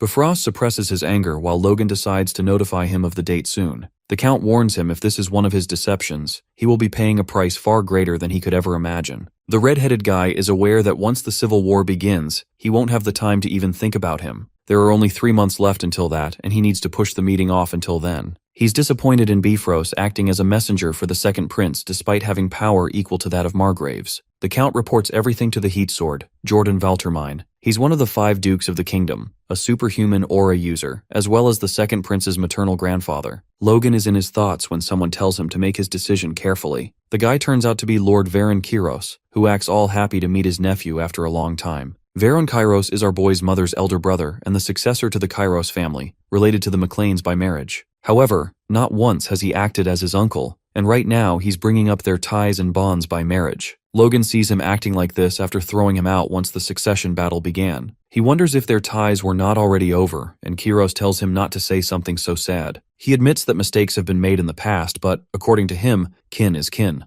Varon reminds him of the monetary support they have provided them over the past decade and asks him if he can't turn a blind eye to a single mistake. Our boy straightforwardly tells him that if that mistake weren't closing their eyes to their kin as they fell off the edge of a cliff, then perhaps he may be able to forgive him. Kairos catches him acting so audacious after gaining a bit of fame and can see that he has not grown out of his recklessness, acting without thought. However, he assumes that coaxing a fool like him isn't a difficult task at all, and confesses that it was truly an atrocious mistake that their family made, and even though it may be late, he claims to formally apologize on behalf of his family. Varon believes if he'd really like an apology, then he shall do as he wishes, and suggests that it'd be better for kin to reconcile than never see each other again. With that, he pulls out a blank check and Logan can't help but ask if he really came here to apologize. Kairos at last gives up and requests him to help him, as he claims to do whatever it is that he wants. He hopes to not look at the past but at the future, and our boy is in disbelief that the successor of Kairos, the master of never reflecting on himself, is acting this way. He assumes that this must be because of the pressure from above, the first prince's paternal grandfather, Duke Huan Douglas, the man standing in stark opposition to Jordan Valtermine,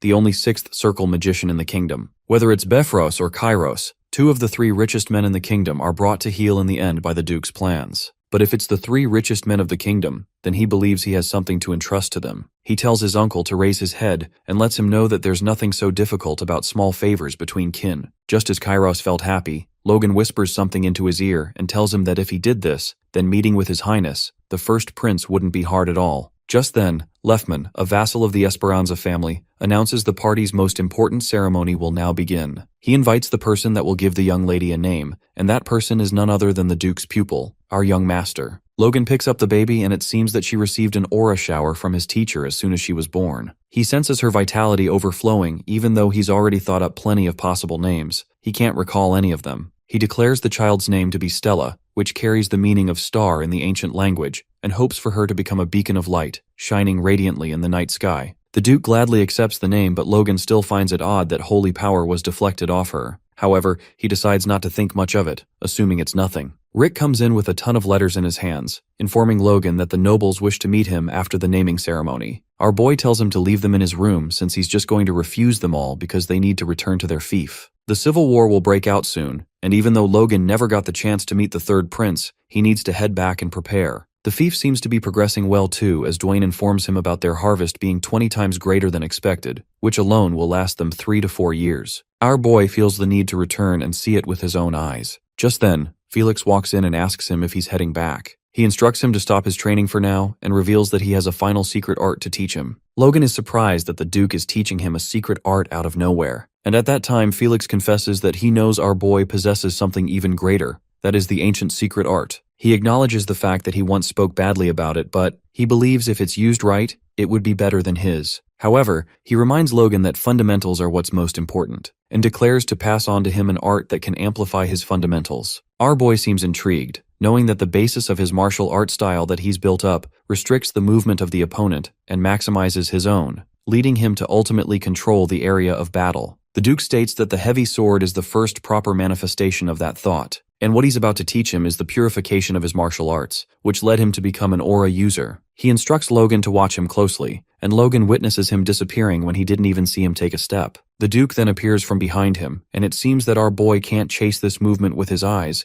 even though he's seen it in his previous sparring matches. He finds it quite impressive, but is curious if this alone could make someone an aura user. Felix seems to have looked through his mind and asks him the basis for all martial arts. Logan lets out that it's their legs and steps, but what he actually wants to say is that only applies to non-force users. The Duke sees through that as well, and reveals that the reason he's considered higher than other aura users of the kingdom is because of the spirit's shadow. Esperanza mentions that he heard how he had trouble against that knight called Franz, and believes that wouldn't have happened if he had learned this. This lights up a fire in our young master, who is eager to learn it. After a while, we see Felix instruct Logan as he practices the technique. The Duke is in awe to witness his amazing talent, and the fact that he not only has almost mimicked it in just a few hours, he's also internalizing it as if he can learn it completely. Those decades spent waiting for someone who could learn it, he believes, are finally paid off meeting Logan. And with that, he growls at him, telling him to make lighter movements and leave his force stronger. In Felix's point of view, excessive praise to a genius is poison,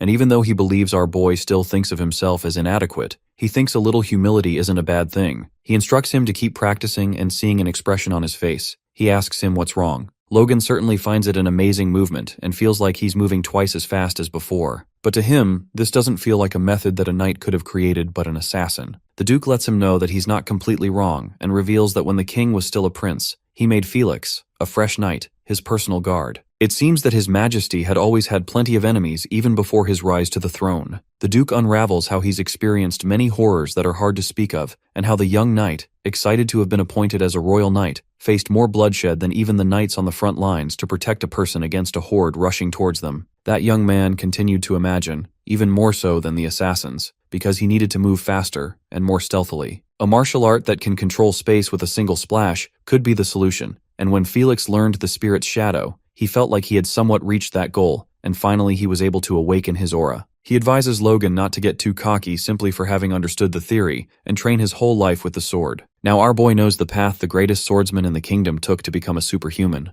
Esperanza informs him that there's one more reason he called him before he left, and that is that the third prince wishes to meet him. They both travel using the spirit's shadow that Logan just learned, and they reach an abandoned house on the outskirts of the outer castle. Our boy wonders if the third prince lives in a place like this. and seeing the underground stairs in the abandoned house, he gets curious if he needs to venture so far just to meet him. Felix lets him know that there are many eyes on the prince and he's meeting the Sword Duke's pupil. He asks him if he's heard of the third prince, and Logan states that he's heard a rumor claiming that he's the only one fit to become the king. They both are allowed in after revealing their identity, and the room reveals the third prince, who's glad to meet the Duke and asks our boy if he's the Duke's pupil. Logan greets the third prince with respect, and decides to finally see for himself if the prince is fit to be the king. The third prince is curious as to how Logan is already a high-ranking knight at that age, and finds it pretty impressive. Our boy thinks he praises him too much since he merely gained a small insight from having a great teacher. The prince believes Logan truly is destined for greater things than someone mediocre like him. And this makes Logan spill out his drink as he clarifies that he didn't mean any disrespect. The prince then reveals that he's heard of his tales, that Logan is not only skilled in combat, but he also saved his deteriorating family and even expanded their influence. He remarks that he truly is an individual fit to be called a hero, and our boy is taken aback but thanks him. He's surprised that he knows what's going on in the outskirts, which most nobles would consider unimportant. The blonde-haired prince clarifies that he did his research since the Duke praised him so highly and wonders if he offended him by doing so. Logan lets him know that he's grateful for his deep interest. He expected him to be just a little better than the other princes, but it seems that he might far surpass his expectations. The prince decides to get straight to the point and reveals that the fate of this country is at risk right now. The nobles have split the country into two and are fighting, trying to eat the other half. For now, he states that there haven't been any explicit physical conflicts, but the situation is a ticking time bomb. He calls them damned idiots, without an inch of care for the common people, and believes they're the poison that will bring this country to ruin. Hence, he states that he needs talented men and power to drive out those leeches that are sucking the country dry. The Duke is taken aback, and the prince, when he realizes what he said, wonders how the powerless prince commands the Sword Duke's pupil to join his purpose. Felix tries to explain but is cut off when the blonde-haired prince, addressing Logan, tells him that he's a genius of the century and the kingdom's treasure. He hopes that talented men like him will fight by his side when the time comes, and asks our boy if he will do that for him. Logan, on the other hand, exactly wanted this to happen, and lets out that he deeply agrees with his opinions, and after meeting him in person, he sees no fault in the rumors of him being the only candidate fit to be the king. But there are some obstacles that seem to prevent our young master from serving his will right now. The prince understands and guesses that he had no chance. That's when Logan explains that his potential is more than enough, and at the very least, it's a widely known fact that his brothers are displaying heinous behavior. Felix freaks out as he hears that and is about to correct him when the prince stops him. Logan reveals that their fief is currently at odds with Count Bifrost, who is a fierce foe and hard to oppose at their current capabilities. Hence he says that he has his own problems to solve before he can heed his call. He assures the prince that if he gives him a little time, he will take care of it and aid him with the restored power of the MacLeans. The blonde prince is pleased with the confidence of the Sword Duke's pupil and agrees to prepare a surprise gift for when that moment comes as well. With that, they both shake hands and the scene shifts to the Duke and Logan as they return after meeting the prince. Felix asks him what he was thinking when he swore his allegiance to the prince, and our boy wonders if he came off as very direct. The Duke knows what he means and calls him a tricky brat while Logan laughs, declaring that he did it because he trusted him. Felix reminds him that he warned him that he wouldn't be able to guarantee anything. He lets Logan know that he can spill his worries to him if he wishes, and he might be of some help. The red-headed guy asks him who he believes out of the three princes should be king. At first, the Duke states that it's not his place to decide and that decision is for His Majesty to choose. And Logan confesses a saying he's heard that says that the first prince will become a tyrant who will ruin the royal family, and the second prince will become a terrible king who will ruin the nation. Felix freaks out as he questions who dare to say such a thing, and then it's revealed it was Felix himself in Logan's previous life. But he doubts his teacher's thoughts are very different from that even now. Our boy reveals that he believes these words and thinks the third prince will be better than the other two. The Duke once again hesitates, but at last he admits that they have the same sentiments. Logan is pleased to have his agreement, and even though it may be just a seed in his thoughts for now, when that unexpected situation breaks out,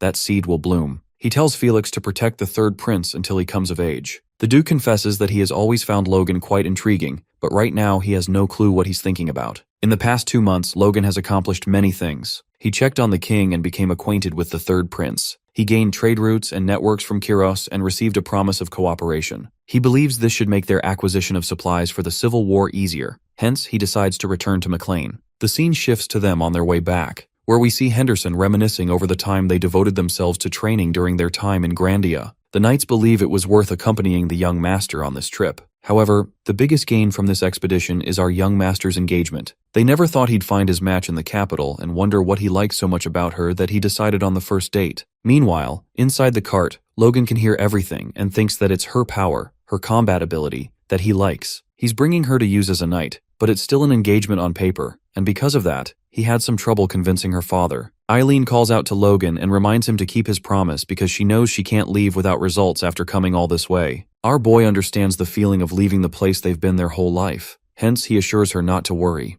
They both reach McLean, and upon entering inside, they're welcomed by the Baron, stepmother, and Ronyan, who are in utter shock to see a girl with him. Everyone is as shocked as the Baron, who welcomes Logan and asks him who the lady is with him. Our boy introduces Eileen as his fiancée, and that was enough to blow everyone away. Patrick was expecting courtship and definitely not an engagement, but after getting to know that, he's glad he asked the Sword Duke for help. He welcomes Eileen, and that's when Logan reveals that she's going to be a part of their knight order. The ginger-haired girl gives a formal introduction and claims to serve him to the best of her abilities as a daughter-in-law and as a knight. As the news of Eileen becoming a knight spread, there were different reactions to the announcement. The patriarch lost it after hearing that his son wishes for his fiancée to be a knight since it has never happened before. Ronyan welcomes the new member to the family but is pulled away by his mother. Hamar tells Eileen to run, saying that Logan is fooling her, while the workers gossip about him doing weird things again. Later, we see Floyd ready to join the Knight's Order, dressed in armor, and that's when the patriarch realizes that our young master was serious about it. He reminds Logan that she's a woman, and the fact that there's never been a female knight in the history of their kingdom. Logan tells his father that she's a force user and believes in the situation they're in.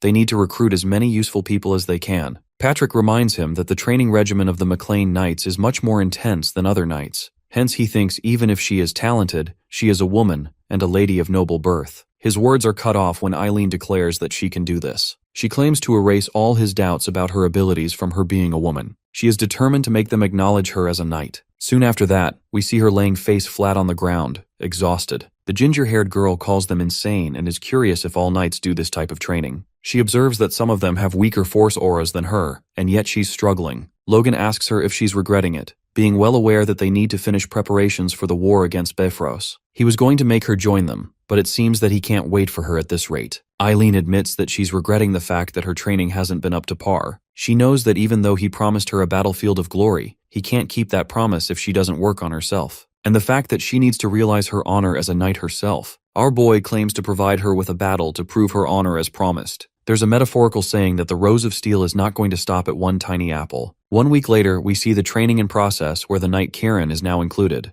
The knights are intimidated by the training they're going through, calling it insane. Patrick thinks of it as good siege training as it serves as good defense training as well, even though it's a little dangerous. Next up is Eileen, who starts with the training and moves up a steep cliff with ease, but her being fast won't cut it. This exercise heavily favors the defender standing above the cliff, who throws off the striker if they're not powerful enough. The gingerhead, however, climbs the cliff, and upon reaching the top, she spits on the defender's face and jumps up. Logan announces Eileen Floyd to be successful, and the patriarch kinda doubts the fact that she was of noble birth. Even so, it seems that he's starting to acknowledge her because of her determination and her excellent swordsmanship. They hear the knights using the same tactic as hers to win, and wonder if they should talk to her about it. Logan realizes that the knights are getting used to the training, and their logistics are being handled by Philip. Therefore, he decides to talk to his father about the thing that's on his mind. Philip calls out Administrator Lugal and informs him that he just checked the storage, and they seem to have a lot of wasted space. He points at the paper and states that with this, they can reduce the costs and increase the shelf life of products. After that, he calls out Dwayne and tells him that there's something about the upkeep of the town and their payroll. It seems that they have an error, hence Philip asks him to take another look at it. Next, he instructs Mr. Farron that when the armaments are in very good shape,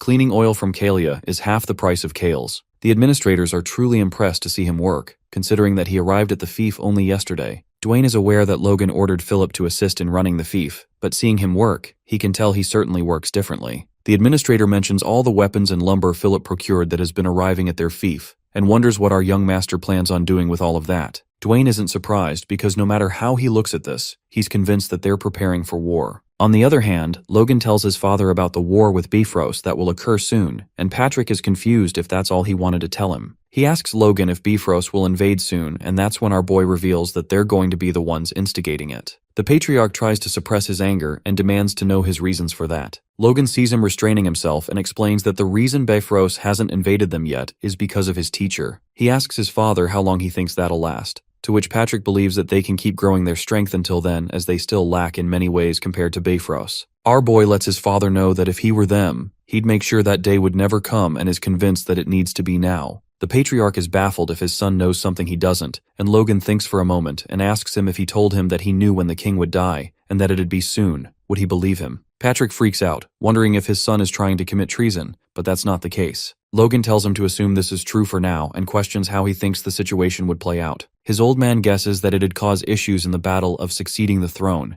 and Logan adds that the fight between the first and second prince would escalate, and Bifrost is one of the core supporters of the second prince. He wonders what Patrick thinks will happen if they wage war with Bifrost once that begins. The patriarch realizes that it would mean that they're essentially wielding their blade against the second prince. Our boy believes if they want to fight against Bifrost without outside interference, now is their only chance before the king dies. And once Bifrost falls, the flow of the battle will begin swinging towards one side, and it is then Logan decides to place the third prince in that war. Patrick now understands his point. However, he still thinks that they can wait until one succeeds the throne. The red-headed guy knows that after the Civil War, the Empire will take over immediately, but he can't say that to his father. He lets out that it'll be too late until then, because if the second prince is victorious, Bifrost would become one of his most trusted aides, and if the first prince wins, the territory Bifrost has now will no longer belong to them. Bifrost will become a region they can never touch either way, and they'll never be able to recover their rightful land. The patriarch gives up, but it seems that he still has many questions, like how Logan knows the king will be passing away soon, but he trusts him. His father believes all the things he's done until now have many peculiar points to them as well. He confesses that it's as if Logan knows the future,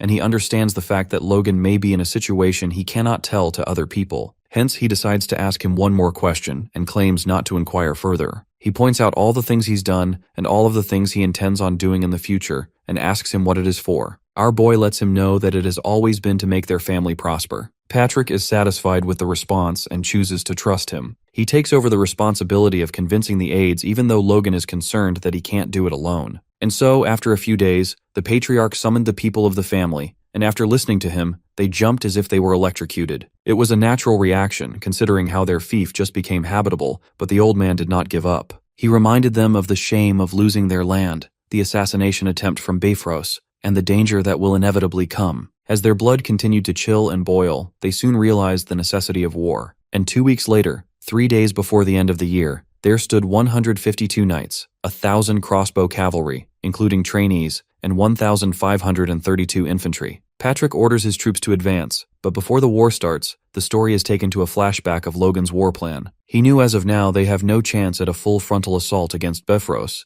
hence he decided that they will not declare war against them directly. Instead, what they actually did is declare war against the Paredes. An envoy barges into the room and informs his lord that the McLeans have declared a war, and they wish to seek revenge for the shame 6 months ago. Max Pareda is taken by utter shock and wonders what nonsense this is. Bifrost is informed about the situation with the McLeans and Paredes who have requested aid. He is pleased with the situation as he was barely holding back because of the Sword Duke, but now they've gone and made a pretense for him to act. He's aware that their military strength is roughly double that of the McLeans, though it's dependent on the rumored crossbows. He calls out Aslan and Franz and asks them if the preparations are complete. It seems that they're ready and are ordered to prepare for the war. Bifrost plans on crushing the McLeans when they're drunk on their victory and drop them from heaven to hell. The scene then shifts to the McLean army, where Heinkel informs the patriarch that they will reach the Pareda castle within a day, to which Patrick orders his troops to change directions. Meanwhile, Max is panicking as he wonders why the McLean army is not here yet. Just then, his servant rushes there and informs him that the McLean army has disappeared, and they're not in Pareda, but have instead appeared at Bifrost territory. Turns out they're at the second castle, Tomoto, instead of the main castle. The McLean troops reach Tomoto and witness the second castle and its massive granary.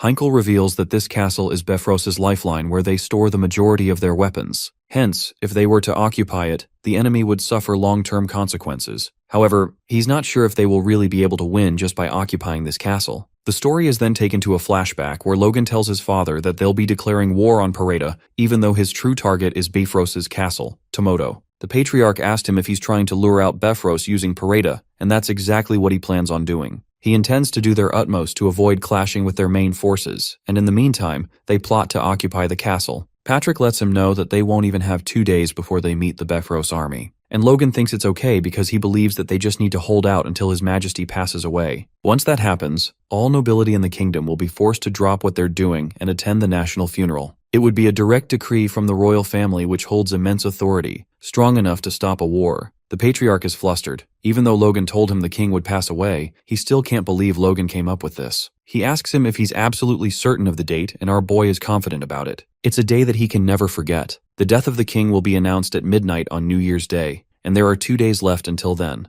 They have to occupy the Castle Tomoto. Castle Tomoto guards Captain Jerome, who's also a high-ranking knight, panics as he sees the McLean army. His brother, Jarek, tries to calm him down, assuring him that they've already made a report to the main castle and they just have to hold out for 1 day. Jerome sees 3,000 of them with knights alone numbering roughly 200 and panics as to how they're supposed to hold out. They think it's a bummer that they're not in the main castle since fending the army off with just Tomoto's military strength is hard. They believe if they work together, they can hold out for 1 day. Plus, they have 3 high-ranking knights, Gale, Therese, and Typhon. The McLean troops advance and start firing with their crossbows. But their bows don't reach the top, and Jarek is relieved when he sees that they can't get over the rampart. He orders his men to fire the bows, but it seems that there's a limit to even a longbow's range because it doesn't reach the enemy, just like the crossbows. No matter how much force the McLeans pour into it, it barely reaches the ramparts. Heinkel suggests that they cease fire, but Logan thinks it's worth keeping them in check like this. Besides, Hamar made more than enough of them. Logan then calls out Clayton, who didn't think he'd have to join the war,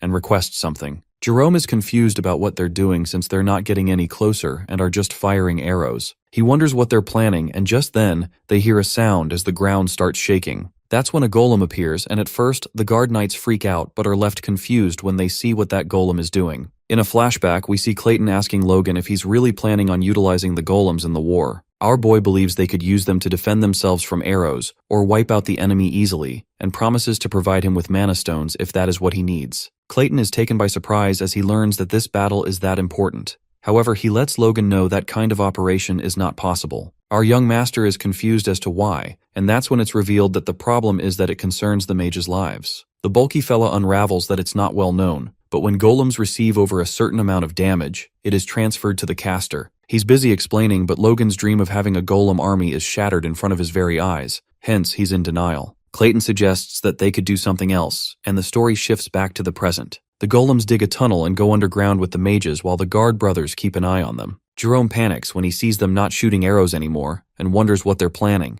His brother Jarek tells him to calm down and states how they've been digging the tunnel since the morning and it's already getting dark. He believes at this rate, reinforcements will arrive before the golems make it here. They decide to wait there when the ground starts shaking, and Jerome couldn't help but assume that the walls are collapsing. He asks his brother the chances that the walls collapse, but Jarek is positive that it's not impossible. But this doesn't satisfy the panicked dude, who questions if Jarek doesn't feel the ground shaking right now. Jarek is not in favor of making any move, but seeing the way Jerome's freaking out, he decides to go down personally and lead a sortie. He puts his brother in charge and instructs him that he cannot leave his post. Jerome finally calms down and gains his composure back. After a while, Jarek decides to surround the enemy by going around the southern forest to attack. They reach there and see 5 regular knights and 1 guy who is emitting a force of a different level. Jarek guesses that he's a high-ranking knight, and assuming that McLean can't have many high-ranked knights, he decides to get rid of him to get the tides in their favor. One of the knights suggests that they don't attack now since it's a pretty obvious bait. Jarek believes that they have no other choice as they can't just turn back. He decides to take care of them and return to the western walls. The knights guess that he's worried about his brother, who's been panicking ever since the invasion began. Turns out that is indeed the case, and before going any further, let's dig into the backstory of these brothers. It seems that Jarek and his brother were special. Hailing from a commoner family while also being high-ranked knights was a rare occurrence, even throughout the nation. Thanks to that, they were awarded the glorious title of the Guard Captaincy of the Second Castle. It may have been because of their background, but Jerome has always been nervous that this position would be taken away. The unnecessary mistakes and his loss of composure at the slightest problem is resulting in his reputation already declining among the other knights. Even if Jarek tries his best to help, there are limits, and he believes this fight could be their last chance. Hence, he needs to win this at any cost. The McLeans realize that they've been attacked and ambushed from behind, so they try to escape to the tunnels. Jarek assumes it's a trap and decides to keep chasing them when arrows are shot at them from inside the tunnels. He wonders if they plan to shoot arrows from the dark and believes these mere arrows can't kill him. He plans on deflecting them, but the arrows are shot at his horse, which unbalances them, and he falls to the ground. He doesn't think that he has the time to help the regular knights who can't deflect arrows on their own. Jarek believes if he can just handle the high-ranked knight, the rest are just regular knights and mages who are weak in close combat. Just then, the earthen walls collapse on the order of Clayton and block their way out. The earth becomes a swamp when the mage orders and their horses are killed with arrows. Heinkel lets Jarek know that their way out is blocked and decides to have some fun. Jarek realizes that their plan was a failure and feels the need to preserve as many of their men and regroup immediately. He's concerned if the others break down the wall while he's distracted here, they're done for. That's when the wall collapses from above, and he commands his men to charge at the enemies. On the other hand, Logan and his troops charge at the castle while Jerome freaks out. In a flashback, we see Clayton suggest that they dig a hole with golems to knock down the castle walls. They decide to dig a hole with golems to knock down the castle walls, as he believes it's not very hard to knock down the underground supports below the castle walls. Logan thinks if they want to maintain a safe distance from arrows, they'll need to get quite far away. And even for a golem, it'd take quite some time to reach beneath the castle walls. Our boy recommends that they lure the enemy to the tunnels,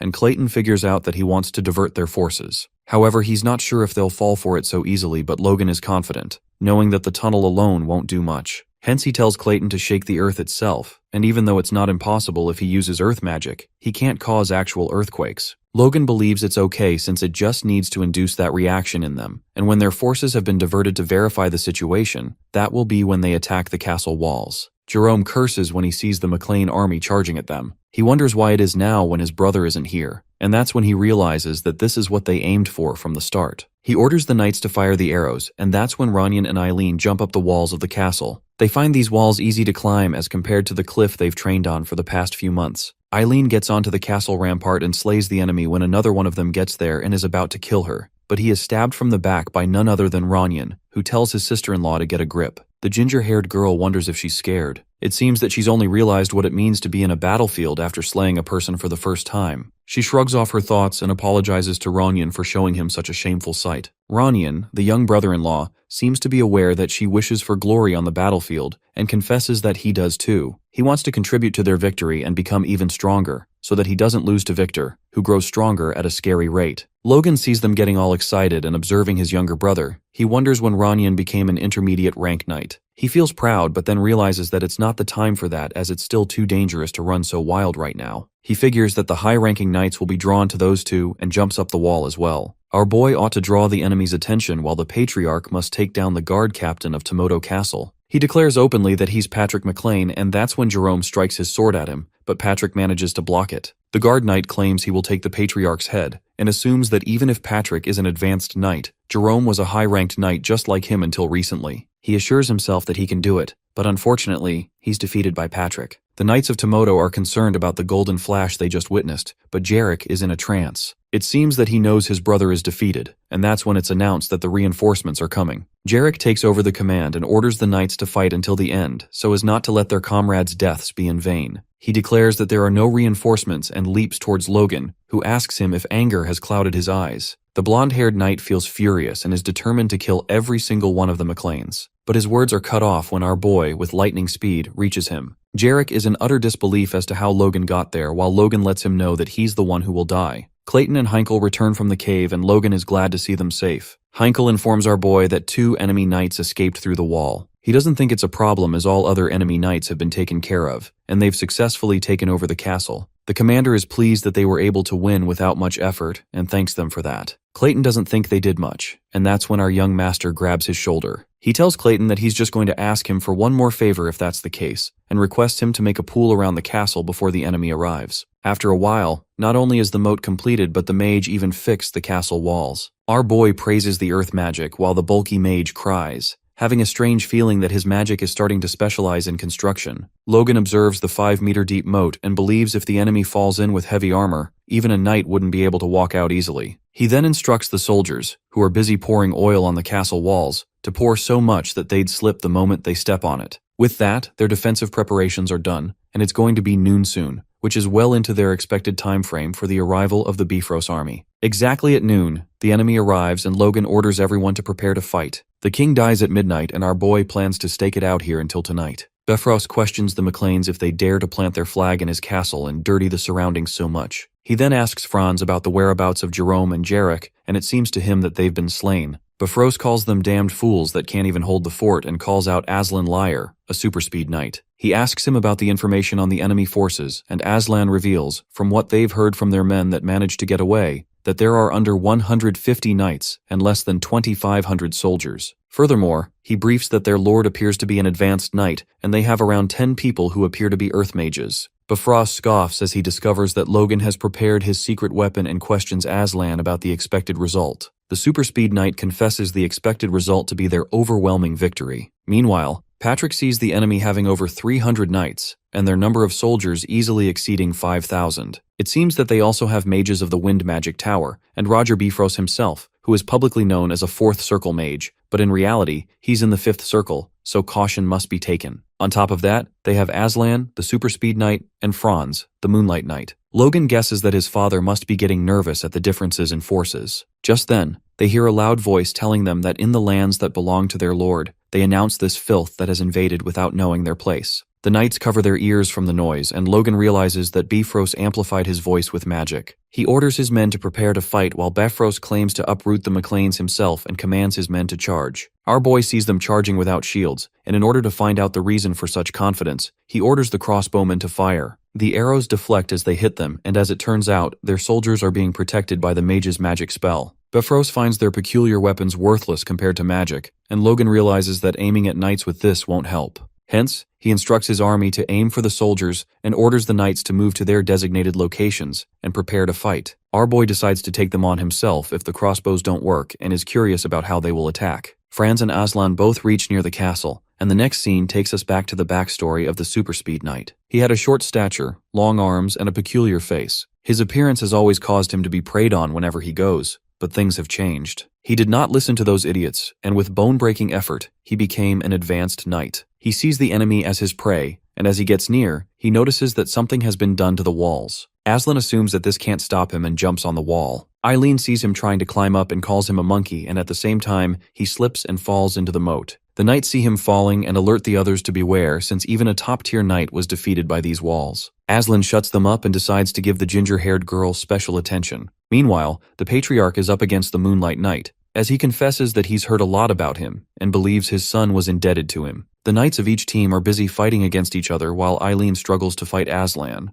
The superspeed knight is impressed by her and is curious if all women of the House of McLean are as fiery as she. Eileen grits her teeth as she realizes that he's focusing all his attacks on her alone, and seeing him barely gripping the sword, another realization hits her. She's being toyed with. Aslan asks her what's wrong, and wonders if it makes her angry that a mere monkey is stronger than her. That's when it hits the ginger-haired girl as she figures that's what got him all riled up. She believes it's for the best that she's keeping a Paragon-class knight at bay here, while the long-armed dude is determined to play with her to his heart's content. On the other hand, Logan faces 3 upper-class knights, who are baffled to see him being able to fight against 3 knights of his same level all at once. They wonder if the rumor about him severely injuring Sir Franz is true when our boy asks them what they are mumbling about. He asks them if the Knights of Bifrost fight with their tongues, and the 3 of them charge at him all together. Our young master gets past them while slashing his sword at them, and they are left confused, wondering how he got past them. They didn't even see him move and contemplate if he used the force to speed up. Logan lets out that he can tell what they're thinking, and tries to provoke them once again. But they decide to stay calm and tread carefully, being aware that he's not an easy opponent. Our boy realizes that they're upper-class knights for a reason, as his attempt at provoking them didn't work a second time. And also, they used a minimal amount of their force to protect their vitals earlier. He's more concerned about Aslan more so than the Moonlight Knight fighting his father right now. Hence, he decides not to waste his time here and charges at them, pulling the same trick from earlier, but when they don't fall for it, he spins around and stomps on one of them while striking the other. The guy manages to block his attack but is shoved back until he smashes into the wall. Our boy then uses the Aura Blade to fight the other 2, and at last he's down to the last knight, who is stabbed by Ronyan, who shows up out of nowhere. The younger brother tells Logan that he hurried over when he saw him going up against 3 upper-class knights, and he is glad that he was just in time to stab the enemy in the heart when he's interrupted by Victor, who claims that he cut his head off first. With that, they both start arguing about who stabbed the enemy first, and ask Logan for confirmation, who smiles and flicks them on the head. He tells them that their attacks both landed at the exact same time, Besides, he warns them that they need to be more aware of their surroundings as they're in the middle of a battle. They both apologize, and our boy is low-key thankful to them that he was able to take a quick breather and decides to hurry back. Meanwhile, Eileen is almost at her limits from fighting the Paragon Knight, who praises her for being as courageous as any man for not letting out a single shout of pain. He's enjoying playing with her while she's losing her grip on her sword, as she supposes that trying to hold out against a Paragon Knight was far too ambitious for her. She assumes that he's not trying to kill her because if he were, she would have been dead long ago. Aslan leaps at her and grabs her by her neck as she struggles to breathe. He informs her to prepare herself since he's going to have his fun with her now. Eileen spits at his face and snaps that she'd rather end her own life. The monkey-like knight asks her if she thinks she really got a choice in the matter and tightens the grip around her, to which a groan escapes her mouth. That's when Logan shows up and swings his sword at Aslan, declaring that it's his turn to have some fun with him. Aslan is abruptly shoved back while Logan helps Eileen stand and tells her to get to their medics. The Paragon Knight wonders how Logan dared to interrupt his fun, and guesses that he's volunteering to entertain him in her stead. Our boy looks at him, and even though he's the one who ambushed Aslan, his hand is throbbing. He's aware that this won't be as easy as it was with the upper-class knights. The Knights of Bifrost witness Aslan fighting and believe it's no wonder he's called the Swift Knight, as they can't even see his movements. However, they're curious about how on earth the guy from McLean is keeping up with him. Meanwhile, the Super Speed Knight compliments Logan that his speed isn't half bad, and guesses that he must have gotten his hands on a nice artifact. Our lad decides not to tell him that it was given by his lord, and realizes, now that he's fighting him, that his opponent's overwhelming speed comes from an artifact as well. Aslan interrupts his thoughts and claims that he can tell what Logan is thinking. He remarks that noblemen like him are always like that, so busy thinking even in the middle of a fight. At last, he states that every single one of them failed to keep up with him and ended up dead. With that, he dashes towards Logan, assuming that he will be no exception. Aslan lands a powerful blow, and as he thinks it worked, he's stabbed in the shoulder by our boy. The monkey-like knight ponders that it's just as Franz said about Logan using a strange technique. Our young master leaps at him, knowing that Aslan must have heard about his technique, hence he can't catch him off guard. He decides to finish him off as quickly as possible. The Swift Knight struggles to keep up with Logan's attacks, and wonders if Logan is trying to drive him into a corner. He reminds himself that he's a Paragon Knight and pulls out his sword, focusing all his power onto it. However, the attack ends up being missed, and our boy is baffled as to whether he was lucky or Aslan made a mistake. That's when he realizes that the ambush of Tomoto Castle, getting injured by a foe he underestimated, and the McLean forces managing to hold Bifrost at bay, all of these unexpected circumstances have the Super Speed Knight flustered. Logan decides to use that to his advantage and sprints towards him. Aslan asks if Logan thinks his tricks will really work on him. Aslan sees him coming towards him with no plan of dodging the attack and panics, wondering if Logan is trying to kill them both. The red-headed guy asks him if he's frightened, and that triggers the Swift Knight, who decides not to back out at this point. He ends up stabbing Logan, and he himself is injured. He thinks of Logan as a fool for charging at him, ready to die for nothing more than a flesh wound at his side. He believes he won, and that's when Eileen rushes there. Aslan decides to take her down with the same sword that pierced through our boy's stomach. However, a light flashes on Logan's wrists from the bracelet he's wearing. The monkey-like knight is confused since this is a kind of light only priests can produce, and that's when it hits him as he dashes to destroy the bracelet. Eileen blocks his way, and even though she doesn't know what's happening, she decides not to let him get in the way. If it weren't for Aslan's injury, this level of attack would have been easy to repel as he kicks her. Just then, he hears a voice calling him a monkey, and turns out it's Logan, who informs him to get ready for round 2 and that they're swapping weapons. Logan takes hold of Aslan's sword and sees how when he injects force into the sword, the mana within heightens his senses, and it makes him feel like everything around him is slowing down. He realizes that this artifact is what makes Aslan the Super Speed Knight, and declares that it's his now, while licking the sword. Aslan contends that it's his weapon and believes our boy won't be able to handle it. That's when he's hit with a powerful attack on the side of his body, as a painful groan escapes his mouth. Logan lets him know that he was aiming for his heart, and thinks it's unfortunate that he couldn't hit it. The Super Speed Knight curses him and is curious as to how Logan recovered that hole in his stomach, and how a kid like him acquired an artifact like that. Meanwhile, our young master recalls the time when he received the Bracelet of Regeneration from the king. The bracelet has a magic that can change any mortal wound to a mere light scratch. As long as Logan is not instantly killed, he can still recover. However, he guesses it was a gamble to bet on it. He believes this is the best time to remove one of Bifrost's key men and plans on ending things here as he attacks Aslan. Just then, 3 of Bifrost's knights storm there to protect their high-ranking knight. Logan gets distracted as he faces those 3 knights, and Aslan sees this as an opportunity to kill him here and now. But before he could attack him, Eileen shows up and stops him from doing so by injuring him even more. At last, Aslan escapes with the help of his men, and Eileen wonders if they need to chase after him. Logan sees Roger Bifrost and the mages of the Wind Magic Tower waiting down there, and believes that chasing him would only cost them more than it's worth. He's aware that the situation isn't good, hence he declares openly that he has defeated the Super Speed Knight while he raises his sword. The Knights of Bifrost notice the sword of their high-ranked knight, and many questions are raised by them. They're curious if Aslan is alive or where he is, while Bifrost finds it a sorry sight to witness. He decides not to strike now, as Logan would still manage to defend, and on top of that, he mentions how Logan's shout just now destroyed their troops' morale. He asks one of his knights about Aslan's situation, and it's revealed that his life is not at risk.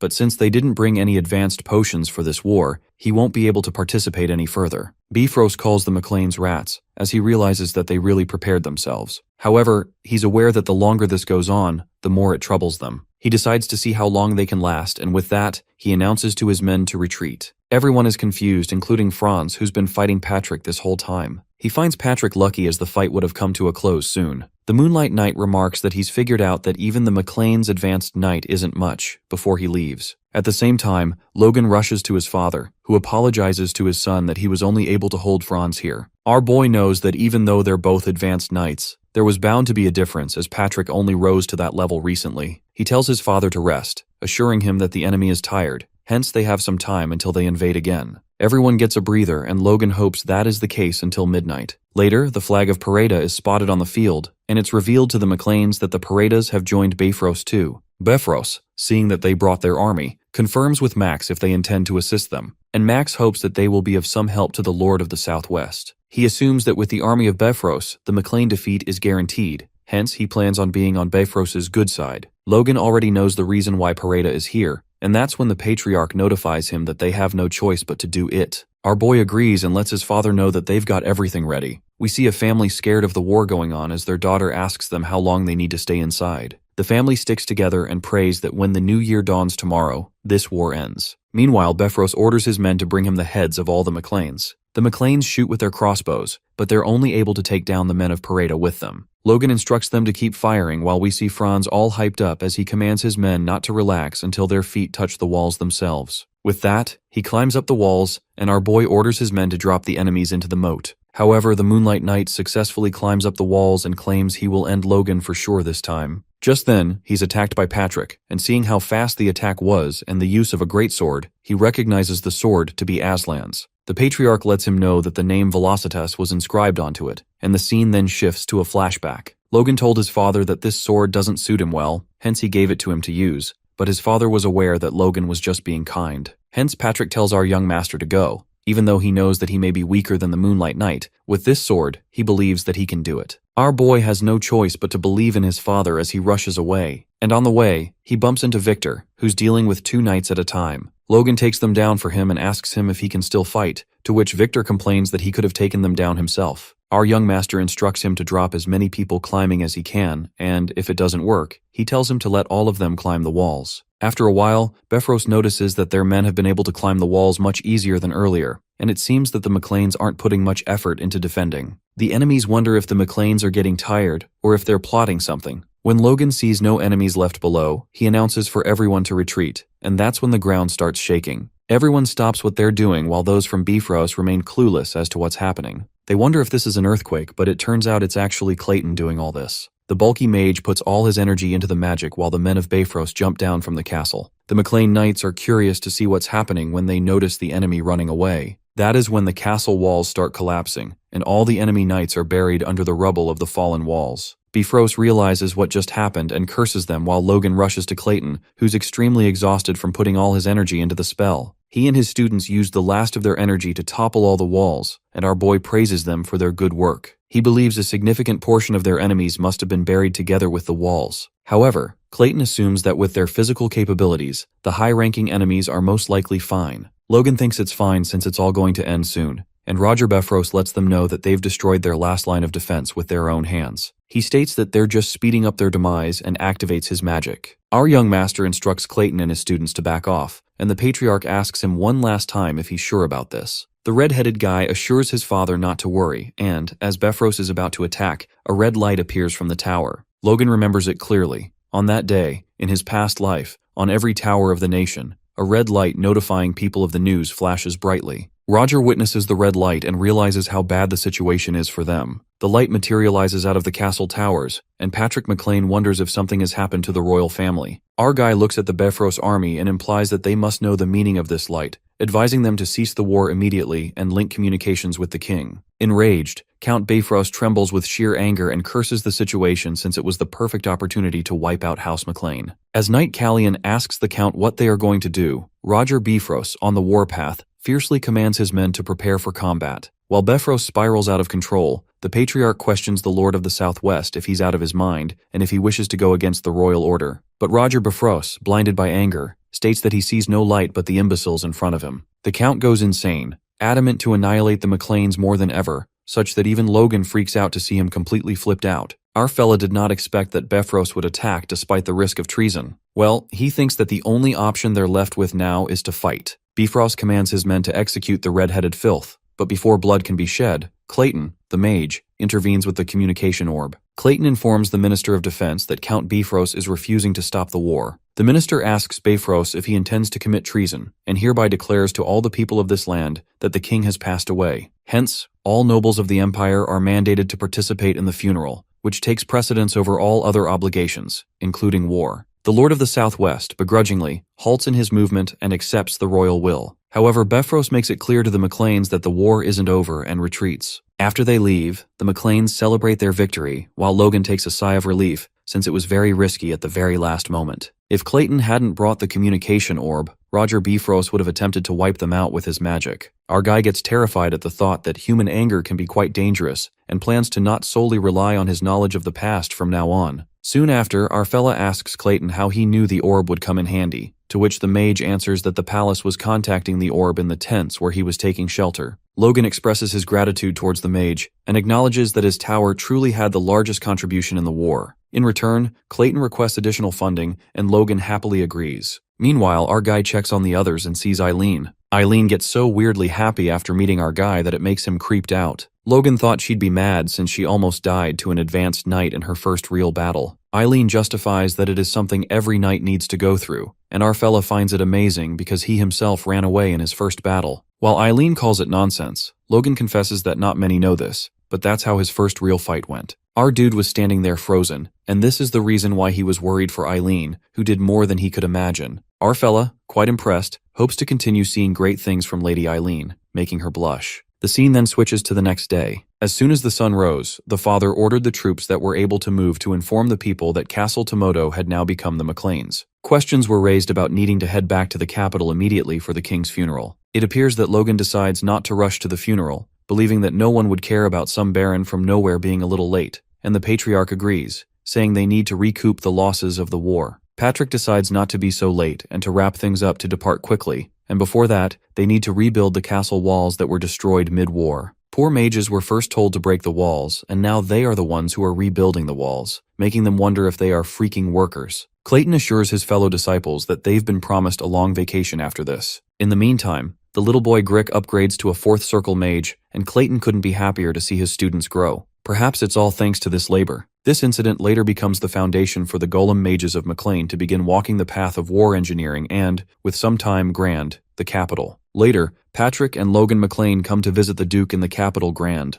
The servant of the Duke questions the McLeans if they're tired, given that they came immediately after arriving at the capital. But the Patriarch claims that a knight who trains himself doesn't feel tired from that, and soon after, our fella asks the servant how the master is doing. The Duke's servant, Luis, opens up that the master seems severely shocked since nobody expected His Majesty to pass away so suddenly. As they follow Luis, Logan questions him if he knows how His Majesty passed away, to which the guy reveals that the king collapsed while attending to national affairs, adding that the temple says he suffered from cerebral hemorrhaging as a result of overworking. Upon hearing this, our guy is thrown into disbelief since in his past life, it was a sudden cardiac arrest due to old age. Although it does have a common cause in old age, Logan feels that something doesn't feel right. Later they meet the Duke, who appears worn out. The Duke himself admits that he doesn't look very good as his old body has caught up to his age. That's when Servant Luis divulges that the Duke has overexerted himself due to investigations regarding the king's death. While our guy reckons that the king's death has taken a toll on the Duke,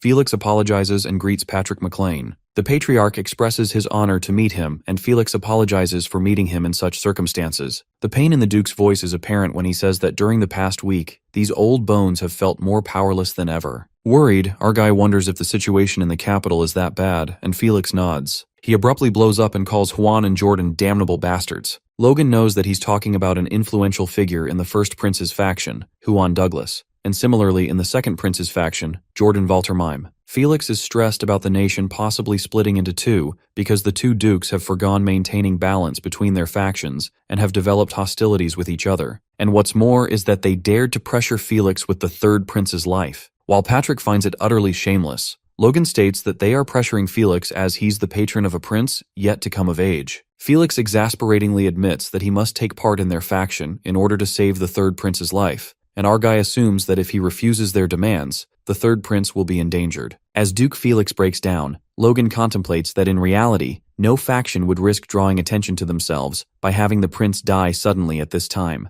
However, he's aware that it's bound to happen since in his past life, there were numerous assassination attempts on the Third Prince. Just then, Felix looks done with the whole situation and commands his servant Luis to escort the Third Prince to the estate. However, Logan immediately refuses and tells the Duke that he can't do this. Our dude makes him understand that no matter how close he keeps the prince by his side, he cannot stay with him at all times. Logan suggests the Sword Duke declare bluntly that he will not involve himself with the faction battle at all, elaborating that what they fear the most is not the inability to have Felix on their side but having him join the enemy faction. Just then, the Patriarch whispers to Logan, reminding him that they came here to request aid from the Sword Duke because of what happened with Bifrost. But our guy responds that they will resolve their family problem on their own. As Patrick apologizes for the shameful display, the Sword Duke blames himself for failing to see the bigger picture and thanks Logan for this advice. The Sword Duke decides to perform his duty by being blunt, believing the fate of their nation will be as the heavens will it. Watching the Duke take this step, our guy analyzes that unlike in his past life, instead of being pressured to the point of being forced into neutrality, Master Felix is deciding his place by himself. Not to mention that it will be a definite practical benefit for him. After that, the Sword Duke lets out that he can't help Logan's family right now, but he reminds him where to find him if things go wrong. Smiling, our fella corroborates if Felix is willing to answer any request of his, and the Duke nods. Flushed with success, Logan didn't think he'd get such a boon so soon. He then assures Felix that he has nothing to ask yet. However, he promises the Sword Duke to deeply and carefully consider whatever he requests in the future. Our dude saves this opportunity as insurance for something bigger. Moments later, a servant hysterically bursts the door open and reports that two superhumans have entered the estate. It turns out to be the First Prince's faction, Tempest Blade, Wiccan Kalia, and the Second Prince's faction, Half-Giant, Marquis Luther Kale. As they both seem to bicker, Wiccan wonders if Luther has come to get a beating from the Sword Duke, who seems to have no interest in the factions. The tension between the two factions gets intense with every minute until shortly, the Sword Duke calls out Wiccan and Luther, asking why both of them are spilling out murderous intent here. The two factions panic as the presence of the Sword Duke scares the shit out of them. Felix is shocked at them for daring to show him respect despite abandoning their duty to play at picking sides. Marquis Luther confesses that he would never do that since the lessons Felix taught him are yet to be forgotten by this dull body of his. Furthermore, Luther clarifies that he has not come to meet the Sword Duke but his guest, the McLean family. Wiccan also adds that he does not wish to displease the Sword Duke and has come to meet the McLeans instead. Felix asks his disciple, Logan, if he would speak to them directly, and our guy appears, expressing how honored he is to meet the two of them, whom he's admired for so long. An awkward silence takes over the room when Wiccan and Luther look at each other, weirded out. The factions express that it's a pleasure to meet a young talented man like Logan and reveal that they're actually here to meet his father, Patrick McLean. While our guy suffers through an existential crisis, the Patriarch gets pumped up. The Patriarch feels honored to meet the two superhumans of the kingdom and discerns that as of the moment, his son Logan manages the family in his stead. He informs Wiccan and Luther to continue their conversation with his son. While Wiccan and Luther are impressed to see Logan who manages to take care of an entire estate at such a young age, our guy is overwhelmed by the big guy's size. Just then, our guy asks them what business they have with his family. Luther likes the straightforwardness as it suits Logan's age, while Wiccan thinks it's best not to beat around the bush. The First Prince's faction mentions the McLeans battled against the Bifrost of the Second Prince's faction, wondering if Logan will utilize this opportunity to take a vow of loyalty to the First Prince, Highness Reuter. Wiccan also mentions Logan's uncle-in-law, who's also in the same faction, but our guy doesn't really like the idea. Meanwhile, Luther convinces our guy to swear his loyalty to the Second Prince instead, assuring him that he will achieve a favorable outcome in his arbitration with the Bifrost. They force Logan into a position where he must make a choice, believing that it's best for neighbors to live in peace together. Our guy realizes the big guy is threatening him, but nonetheless, there's some truth to it. Tomoto Castle, which the McLeans have taken over, shares a border with Luther Kale's trade city of Kale. But even so,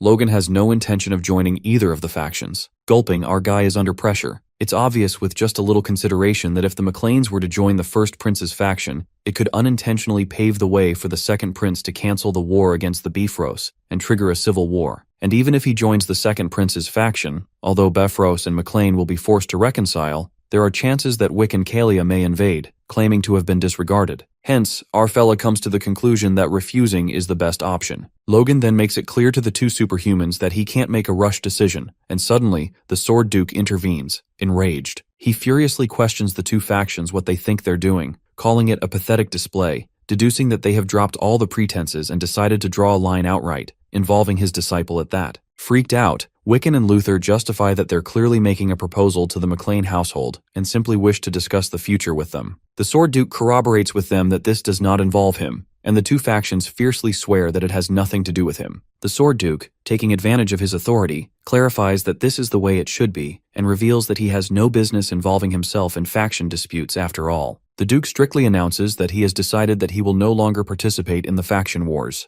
The two superhumans decide to convey the Duke's intentions to the princes, while our guy takes a sigh of relief. Before leaving, Wiccan suggests Logan make a careful decision, and Luther mentions that it could be good luck for the McLeans, because if they had attacked Bifrost after the funeral, the prince would not have even bothered to negotiate. And this is exactly why our fella attacked before the king's death. After they leave, Logan breathes freely, and Felix curiously asks him if he plans to involve himself in the faction wars, given that he didn't completely refuse them. Logan bluntly confesses that he may involve himself if necessary, but regardless of what path he chooses, he assures the Sword Duke that he intends to do whatever he can to retain his honor. These words were enough to relieve the Sword Duke, and as he thinks it through, he ponders that his beliefs are his own, and he cannot impose them on others, even if it is his one and only disciple. The Duke then asks our boy to rest since the funeral will begin soon. Later, the funeral begins, and as the Archbishop is about to say the prayers, he's left shocked. It appears that instead of remembering the dead, the people have opted to take sides and keep each other in check. Logan believes that the Archbishop is shaken after seeing this state. While the bishop begins his prayers, that bastard Bifrost warns Logan that he has 1 week to enjoy himself, as it would be no good to despair in his final moments after all. Our guy curses his luck for sitting next to Bifrost, and while the prayers continue, Logan decides to make things exciting, and tells Bifrost that he has been scouted by his faction. Smiling, our fella manifests that they might end up being on the same team, warning Lord Bifrost to watch his words. As the Count is bewildered and calls it nonsense, our guy suggests he ask Marquis Luther himself to believe this nonsense. Seconds later, Logan laughs it off and reveals that it was a joke while Bifrost controls himself, as it appears he would kill the red-headed guy any second. Once the funeral is over, Roger plans to see the Sword Duke and he can't imagine someone touching what's his and leaving unscathed. As Bifrost hates on our arrogant guy, the first and second prince yawn like fat pigs at their father's funeral. The third prince is the only sane person who's crying at his father's death. Moments later, the bishop concludes the first day of the national funeral rites. The funeral rites that started in the morning came to an end in the evening. Right after that, vassals from both factions started gathering around Patrick and Logan McLean, bothering them to the bitter end. While our boy is frustrated from having to keep turning them down, his father convincingly asks Logan if he has no intention of joining either faction. The father confesses that he's worried because if things continue as they are, their family will be at risk. Regardless, the patriarch accentuates that using a faction's strength to stop a Bifrost invasion is their first priority. But Logan assures him that they have the option to rely on the Sword Duke to resolve things, and before this happens, he deduces that the factions will resolve themselves. The patriarch hysterically wonders what the hell Logan has in mind, and that's when our guy decides to unravel some things. They shortly meet little Philip, and while the patriarch is shocked to see him at the castle, Logan discloses what he has planned during the national funeral. After several days, the funeral rites conclude after 5 days, and suddenly, a guy calls Logan a political bat, muttering that Count Bifrost was right. Political bats refers to those who take whichever side is winning and get exiled for their dishonesty. Our guy immediately realizes that Roger Bifrost is working hard at badmouthing the McLeans, which explains why the envoys from the factions did not pester him. Nonetheless, he does not have any intention of joining either of the factions. Shortly, Logan's father-in-law approaches him and learns that the patriarch has returned to the lodgings first. The father-in-law questions our fella if he has not decided on a wedding date. Logan tries to dodge the question by mentioning that their territory is currently in crisis, but Eileen's father insists that publicizing the bond between the two families would help keep Bifrost in check. But the father himself refuses, knowing he'll end up getting scolded by his daughter again. Floyd assumes that it's Logan's first time. At first, our dude thinks Floyd is talking about the wedding, but the father-in-law goes on a rampage, reasoning he wouldn't have sat by quietly if it wasn't Logan's first wedding. While our guy freaks out, Floyd mentions that it's his son-in-law's first time attending the Grand Noblesse. At the Grand Noblesse, people talk about the king's passing when suddenly Logan bumps into someone, making him stumble. The guy scolds our fella and jerks away his hand as he offers him help. Patrick McLean calls that guy irrational and affirms Logan not to worry about him. We then get to know that the assembly is occurring 2 weeks earlier than in his past life. Well, it's thanks to the Sword Duke's declaration of neutrality. Neither faction no longer has anything to hide. It is revealed that the Grand Noblesse in Logan's previous life ended in chaos. The trigger was a Viscount from the First Prince's faction swept up in the rising tensions during the assembly and cursed Jordan Valtermine. As a result, the middling aristocrats tangled up in a fight which spiraled out of control and led to even the superhumans clashing outright. It was called the slip of the tongue that felled the country. That incident initiated the Civil War, and the Viscount who started it all was criticized for a long time. Later at the assembly, tumultuous roars erupt as the two factions argue over which prince would become the king. The first prince is ought to take the throne since he's the superior, but the second prince's faction states that they differ in mere months. Logan, who's also there, finds it no surprise that anyone could pull the trigger at this rate. In his past life, after the fighting during the assembly, there was a period of preparation, and a month or two later, the first battle of the Civil War had begun. However, our guy takes it as a threat since in that much time, Bifrost would be able to crush them. Hence, he urges that the Civil War must begin sooner, without any time to prepare. Count Larry Klett, whom Logan bumped into earlier, seems to be fighting for the second prince to become the king, and justifies that Prince Romain has the ability to take over the throne, given how he resolved the issue of trade with the Empire. The first prince's count calls out Count Larry and finds it nonsense. As Larry Klett states that Prince Romain has invested the most in state affairs, suddenly his nose starts bleeding. Abruptly, the count's condition gets worse and he's knocked out. The people in the assembly panic and call for a priest for Count Klett. They check the pulse and learn that Larry Klett is not breathing while our fella smiles and looks at his ring. It turns out to be Logan behind this. He finds the ring he's wearing very effective, which occurs to be lethe grass. After injecting it with force and drying it for 3 days to concentrate it, its medicinal properties are greatly enhanced, and it becomes a deadly poison that triggers cerebrovascular hemorrhaging. This truth will be revealed 15 years into the future, and it's something the Grandia Liberation Front will discover for the purpose of assassinating the upper echelon controlling the Empire. Our boy asked Philip to bring him the necessary herbs several days in advance, and by attaching a small needle to his ring, he was able to inject the poison into Count Larry before the meeting began. Although neither a knight nor a magician would be fazed by it, against a normal aristocrat like Larry, it is incredibly effective. The ninth assassination target of the Grandia Liberation Front, Larry Klett. This time, Logan is tenacious to cut that life of his short before he can even sell out his country, referring to the prince. Now then, our fella eagerly waits for the reactions of both of the princes. With that, the most anticipated fight begins when Prince Romain accuses the first prince of poisoning his subordinate, Larry Klett. But the first prince, Reuter, wonders what he would gain by killing Larry the traitor and throws shade at Romain, asking who would fall for a farce like this. While Romain is offended by this, another subordinate calls it an unreasonable accusation, given that they are yet unaware of the reason behind Count Larry falling unconscious. Prince Reuter's subordinate recalls that it was Romain who initially accused the first prince of poisoning the victim, believing that the second prince's faction was perhaps provoked upon hearing the word traitor. At that moment, the two counts get into a heated argument while Logan is relieved to see that they are the ones butting heads first after all. Just like the McLeans and the Bifrost, the two of them are famously hostile northern families. Another similarity is that the family heads are a knight and a mage. The two heads of the northern families, Roxina and Chloe, are at each other's throats, and the judge of the assembly begs them to stop fighting.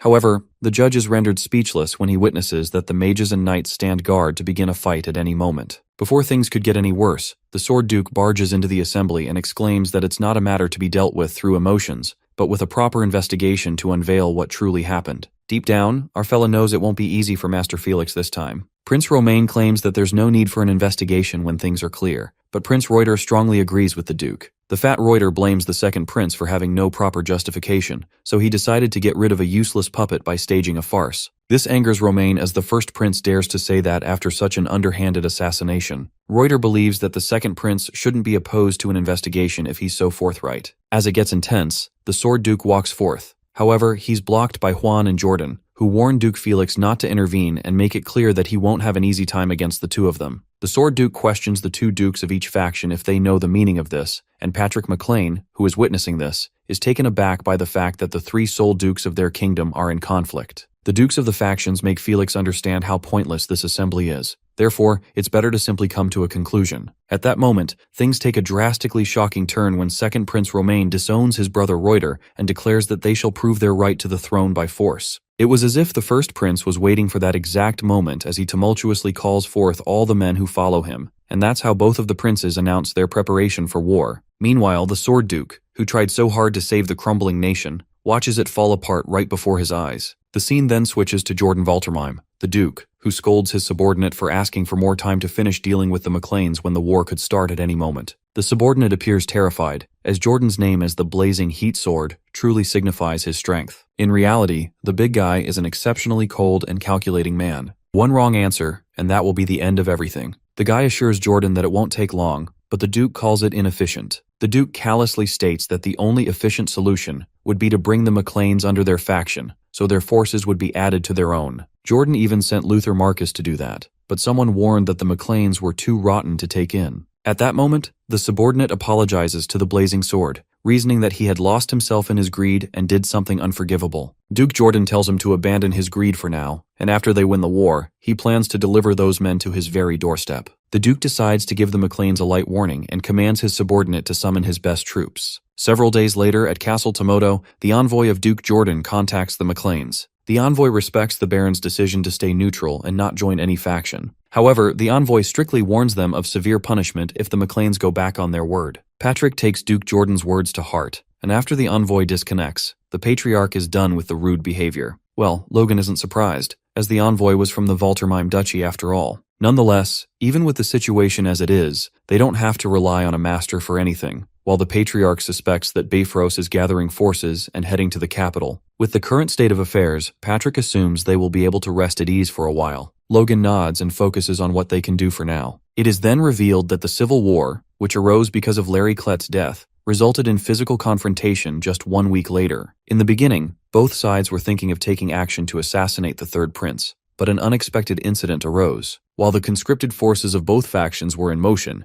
they just happened to cross paths. In the end, a long line was drawn from the initial point of contact in the north to the territory under the direct control of the crown, and both armies began to battle spontaneously all across the kingdom. It was a sign that the war would end up being prolonged. As things progressed, the leaders of both factions began to draw out every last bit of strength they could muster, and as a result, Roger Bifrost had no choice but to move to the central front. In the end, he left behind only a minimal number of men at his main castle. Bifrost leaves the castle, thinking that it's fine as long as the McLeans haven't lost their minds and wouldn't ignore the Duke's warning, as fear constantly keeps echoing in Bifrost's head. On the contrary, at Tomoto Castle, our crazy hero seems to be planning to occupy Bifrost's territory in the meantime. This makes everyone believe that Logan really has lost his mind. Dwayne freaks out and reminds the young master that Valtermine warned them about this very thing, asking him if he's daring to ignore a superhuman. While our fella shamelessly sticks to his plan, Heinkel supposes that even if Bifrost does not have the luxury of fighting back due to the Civil War,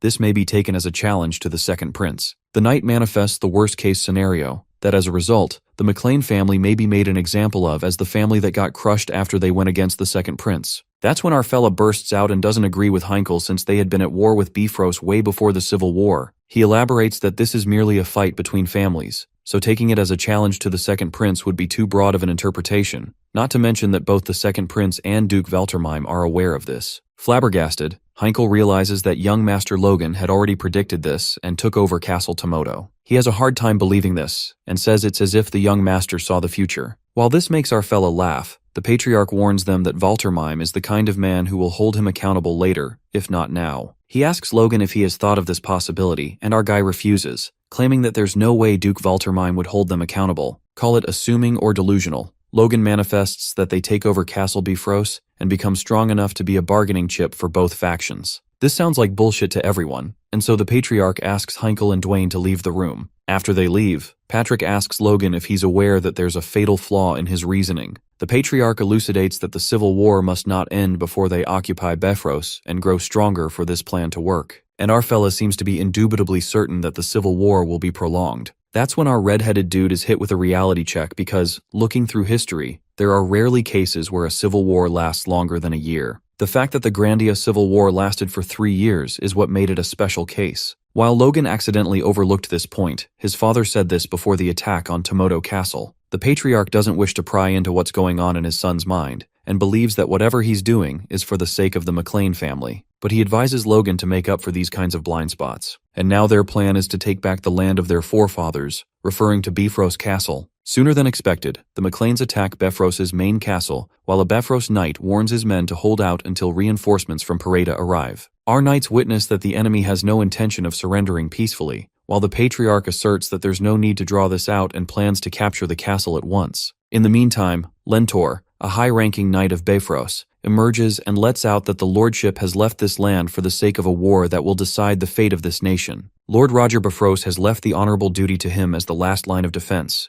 Lentor opens up about the things he've heard about Logan McLean and clarifies that he will make them repay for the disgrace of having Tomoto Castle stolen from them. Knight Lentor challenges Logan to a duel among the knights and demands an answer from our guy if he's a knight too, unless he wishes to shame himself. Upon hearing such bullshit, our fella thinks Lentor is the one embarrassing himself and wonders if this bastard is some theater actor. Shortly the duel begins, and poor Lentor gets his ass beaten very badly. Our guy mistakenly punches the life out of him as he felt like it and knocks Lentor out. Logan is surprised that a high-ranking knight passed out from just one punch, while Knight Heinkel thinks Bifrost has lost it to leave a man who's all talk to command the defense. Just then, our guy asks his father to proceed, who appears shocked. It appears that the patriarch is mesmerized by the sight of the land of his forefathers, from which they were chased out 200 years ago. Patrick feels on top of the world as, never in his wildest dreams, did he think they would reclaim the land so easily. But Logan lets out that it wasn't easy, and at that moment, the Baron turns around to see the McLean army standing. He appreciates their hard work and declares that they have reclaimed the land of their forefathers, feeling blessed to have vassals like them. He states that this place is here to recognize their efforts, but it is also to cherish the men who have fallen in the process. The patriarch calls out the names of the knights who have died in the process, engraving these names on his heart to remember them forevermore. And regarding the events that are to come, Patrick thinks it would be best to ask the future of the McLeans. Logan worriedly looks at his father, and knowing he has surmised as much, he exclaims that an era of chaos has come upon them, and he wishes that the McLeans will ride the wings of chaos to soar even higher.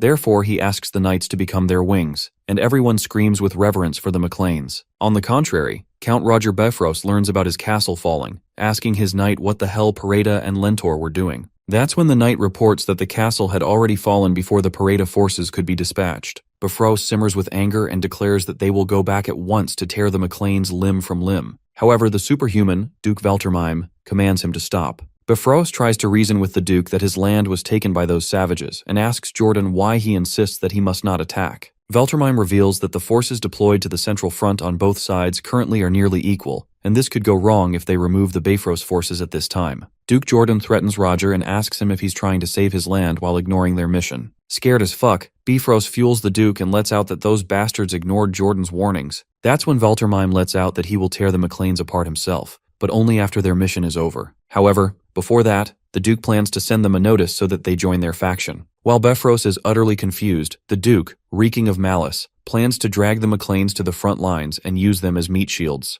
Plus, they will not have the right to refuse. The scene switches to Veltermime, where he threatens our young master to join the Second Prince's faction. However, our guy smiles diabolically and pulls an Uno reverse when he says that the McLeans will have no choice but to support the First Prince if the Duke tries to threaten them. Well, they did not know they're dealing with a red-headed crazy bastard and are beating their heads against a wall. Bifrost, standing next to Veltermime, freaks out and wonders if Logan McLean has gone crazy, because however reckless he may be, no one dares to threaten his highness like this. Duke Jordan grimly reminds our fellow that he not only dared to ignore his warning, but is also rejecting his counsel, wondering if he's aware that his actions go against the will of Prince Romain. The superhuman, boiling with anger, emits a crushing aura while our guy, appearing as calm as fuck, admits that he's crossing the line. Logan respectfully states that their hostility with Bifrost has gone on for generations, making it clear that it's not a matter of going against the prince or the duke. Jordan tries to be a smartass and challenges our hero to prove it by bringing his men to the front lines and distinguishing himself so that both his and Prince Romain's anger shall dissipate. However, Logan fearlessly informs the Duke that he cannot do so, and Jordan goes ballistic as the ground cracks with his energy. Our guy could feel the odd noise through the communication orb, pretending to be a simpleton. The red-headed fella then accentuates that he intends to follow Master Felix's will and stay neutral. Logan mentions that his loyalty to the royal family will not change while Bifrost Loki begs this crazy bastard to shut up. Just as Duke Valtermine expresses his anger, his knights barge in and inform him that the first prince's men are moving. This fuels the Duke's anger even more as his death glare could devour anyone alive. And to add fuel to the fire, our guy notices the commotion and guesses that the Duke has got a lot on his hands, advising him to take care of his business first. At that moment, the Duke grabs the orb and warns Logan that he will end his lot even if it costs him, since that would be the best way to raise their morale. Smirking, our guy, being a cocky ass, wonders if the Duke will be able to pay the price since he's heard the front lines are quite strained. He believes that Valtermine is not someone who'd be swayed by such simplistic anger, while the Duke urges to kill Logan more than ever, and warns him that he'll soon realize what he has done. Soon after, the Duke assigns Bifrost some men to make sure to end that arrogant fool Logan McLean. Upon hearing this, Roger Bifrost feels joyous, since Logan dug his own grave and believes that having the McLeans meet their end at the Duke's hands isn't so bad. Soon after the call with Valtermine ends, Juan Douglas, the Duke of the First Prince's faction, contacts Logan. He loves the heroic tale of the McLeans occupying the Bifrost territory and expresses his happiness. While our guy feels honored to be contacted by His Grace, Juan Douglas conjectures that the McLeans wish to join their faction, given that they attacked Bifrost. But our hero corrects the Duke and states that Bifrost was simply their family's long-standing enemy, clarifying that they aren't yet prepared to support either faction. Poor Logan tries to act cheerful to the point his cheek muscles begin cramping. Considering Jordan's spitefulness, Duke Huan manifests it just right that he must be looking to consume the whole McLean family, curiously asking Logan what he intends to do. Our fella panics a bit because that is exactly what Jordan is doing, but he lies through his teeth, revealing that Duke Valtermine contacted him a while ago, so he begged for his pardon, and he gave it. As Douglas finds it hard to believe, our young master elaborates that their family is weak, so maintaining absolute neutrality is all they can do. Regardless of neutrality, Logan, the sly fox, decides to at least support Huan with moral support,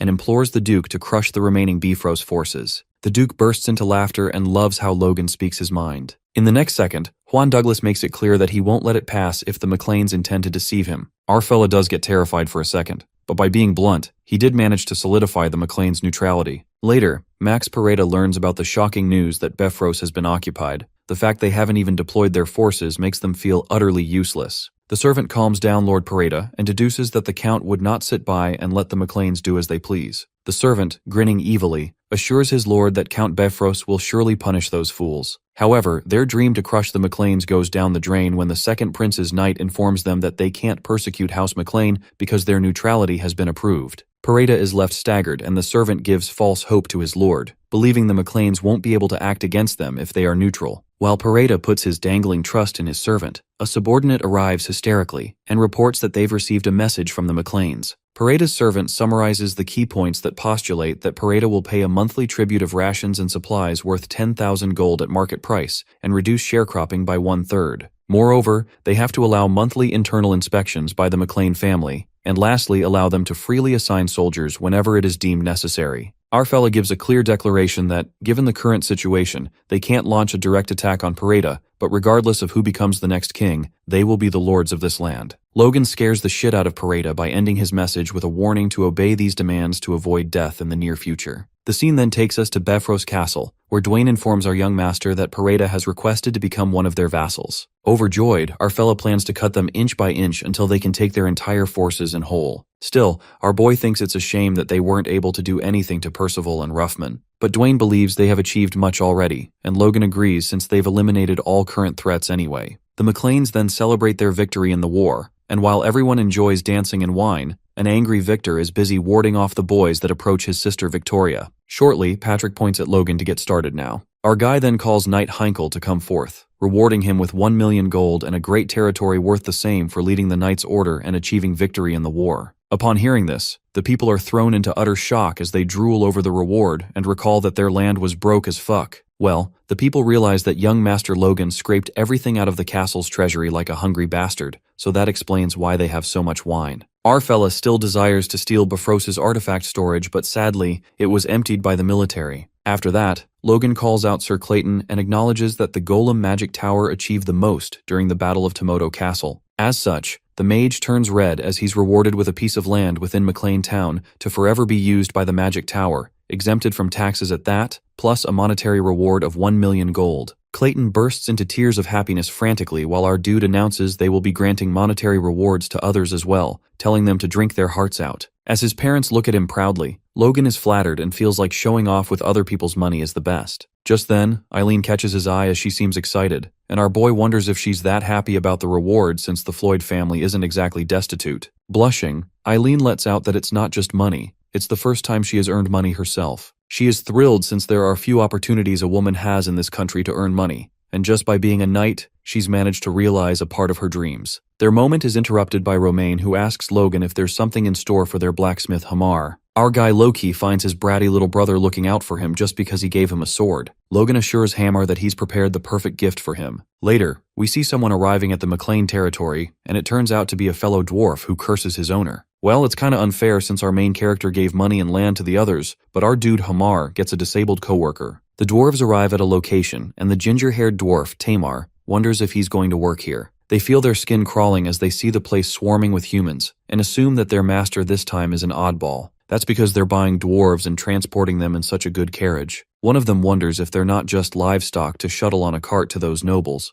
while the other guesses that the master might just want to flaunt his wealth by showing that he can afford to spare a carriage even for slaves. Tamar tells them to watch their words, scared of what might happen if someone hears them. But the other dwarf is not ready to bow to a human and expects the same from his fellow. He's in disbelief as he asks Tamar if he's going to abandon his pride just because he lost one hand. Just then, they hear a knight instructing them to follow him if they're all off the carriage. Tamar believes his fellows are fools for clinging onto their pride, knowing that it will only bring them more misery. After losing his hand, he's abandoned all sense of pride because that was the only way for him, a dwarf who can't forge properly, to survive up until now. As he's walking, he feels a sudden urge to just die, and just then, a man welcomes them there. The man tells others to inform Sir Hamar that his people have arrived, and Tamar is caught by surprise as he hears that. He's curious if the guy just referred to a dwarf as Sir, and confirms with him to make sure he heard right. The man wonders if Tamar knows him and confesses that Hamar is the greatest blacksmith in their territory, and the things he's made have greatly changed their fief. Hence, that is the reason why they have high expectations from the new arrivals as well. Tamar is deeply touched by those words since he never thought there'd be a human fief that would recognize dwarves. That makes him imagine how great that dwarf must be, and that's when Hamar shows up.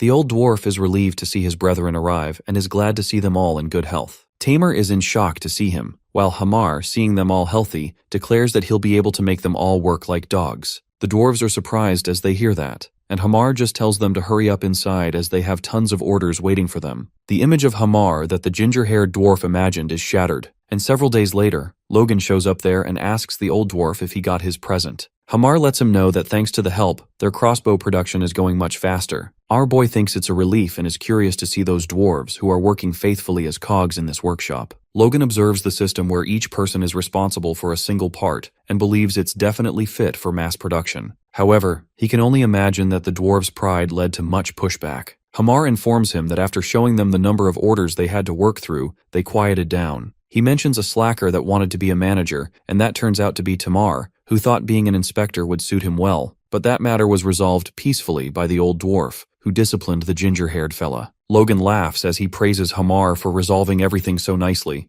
and Hamar states that he learned it from Logan, laughing as well. The dwarves see them as demons, but Tamar believes that if they devote themselves to their work for just 20 years, they'll be freed. That's what Hamar told them about his promise, and hoping that he'll be freed, Tamar doesn't think he will find an opportunity like this again. On the other hand, the old dwarf is curious as to why Logan needs so many crossbows again, since with this many, they'd be able to arm 10,000 men and more. Our young master lets him know that's because they need to arm 10,000 men. Hamar wonders if he's making 10 years' worth in advance, and remarks that his preparations sure are thorough. But that doesn't seem to be the case, as Logan tells him that he's going to make a militia 10,000 strong. The old dwarf is utterly shocked to hear that, and can't help but think if this human is planning to start another war, while Logan can already tell what he's thinking. The Civil War has only just begun, and nobody knows that it'll go on for 3 years, or that the Empire will launch an invasion as it comes to an end. This war, fought by elite soldiers, will eventually be fought by scraping together assets to hire mercenaries, and after that, things will escalate until civilians are armed with daggers and forced to fight. That gruesome sight is hell on earth, and Logan feels the need to prepare for those times. Hamar knows that it doesn't mean much coming from him, but he's skeptical if it will be alright arming that many civilians. Our boy lets him know that he just has to ensure their livelihood, because if he does, he could hand them bombs, and a rebellion still wouldn't happen. As he mentions bombs, he remembers that there's something he'd like Hamar and Clayton to make for him in secret. Hamar has a bad feeling about this, and after a while, we see Logan explaining everything to Clayton. It seems they need a bomb that explodes after a time delay. He elaborates that the condition for the explosion is an impact above a certain threshold. He tells them it should be about the force of crushing it with his hand, and before it explodes, there should be a slight vibration as an alert. He thinks it would be nice if the color changes too, and wants the time delay to be about 5 seconds, while the scale of the explosion should be about a circle 2 explosion spell. Alongside all of this, he wants the production cost to be about 50 gold. This makes Clayton wonder if this item really exists, and Logan assures him that he's used it before. Hamar feels a sense of déjà vu as he witnesses the scene, while our boy mentions the materials he roughly remembers being used to make it. The bulky mage brings up what Logan said about not being 100% sure about the ratio either, and adds that the property of a compound can change radically depending on the ratio of the materials. Furthermore, he states that while exhibiting the performance of a Circle 2 spell, it has to be a tenth of the cost of a Circle 1 scroll. He believes if an item like that were to exist, all hell would break loose in this business. And if it's something that our boy has used before, Clayton thinks it would be faster to search for the manufacturer. The next thing we see is Logan asking Luis if he knows someone who makes novel items, but Luis seems to be clueless about it. What our young master is trying to make is Liberatio. It's a bomb named after the word for freedom in the ancient language. It was a weapon used by the Grandia Liberation Front against the Empire to great effect. However, only a handful of people knew of its manufacturing method, and unfortunately, Logan wasn't one of them. Still, he thought the then Commander General might have had an inkling about it, but that's not the case. The manufacturer of the Liberatio was a mage of Earth, and they say he was inspired by the weapons of ancient dwarves. That's why Logan thought his current team would have been able to do it. Hamar was wondering if Logan had simply dreamed it up, but Logan's memories of using it are so clear that he's starting to doubt his own skepticism. And now that our boy thinks about it, his memories of Liberatio are especially clear. He finds it unusual but shrugs it off, thinking that since it's what killed him in the end, it might not be strange at all. He decides to explain one more time and tells them to listen carefully. On the other hand, we see a commoner bad-mouthing the nobles as he questions why they're being dragged and killed if it's the nobles' war. His friend tries to calm him down when another guy agrees with him, saying that the nobles should have just fought amongst themselves. His body trembles as he reveals that they dragged him into their faction wars just because his great-great-grandmother was Marquis Kalia's second daughter. The guy cries out loud that the first family to fall to ruin after the Civil War might just be them. He confesses that he ran away without even being able to recover his family's bodies, and that's when a masked man shows up and asks him if he's Damien Nathal. Damien asks him who he is and how he knows his name, while he grabs his dagger. The masked man reveals that he's from the Information Guild and his client has sent a message for him. Damien is confused about who would send a message to him, and that's when he notices a seal of fire on the letter. Luis finds Logan writing a ton of letters and wonders if he's planning to host a party or something. Logan reveals that these letters are to be sent to talents that have lost their masters due to the Civil War. Luis asks him if he's planning to recruit them, and it seems that he's guessed it right. However, Luis is curious if there's a famous knight in the territories falling into ruin since he hasn't heard of such a thing. Our boy lets him know that right now, they're just descendants and soldiers of small and middling fiefdoms. He believes if they leave them alone, they'd likely become wandering mercenaries. Luis asks him why he plans on recruiting them, wondering if they're that short on military power. And our young master brings up the phrase diamonds in the rough to explain that. It's obvious, but this is based on information from his past life. Most of the people will eventually become force users, but the recipients of the letters he's writing right now are currently completely unable to use force. Even then, one of them is especially important, and Logan thinks it would be nice if he responded. That person turns out to be Damien Nathal, to whom Logan writes a letter that reads,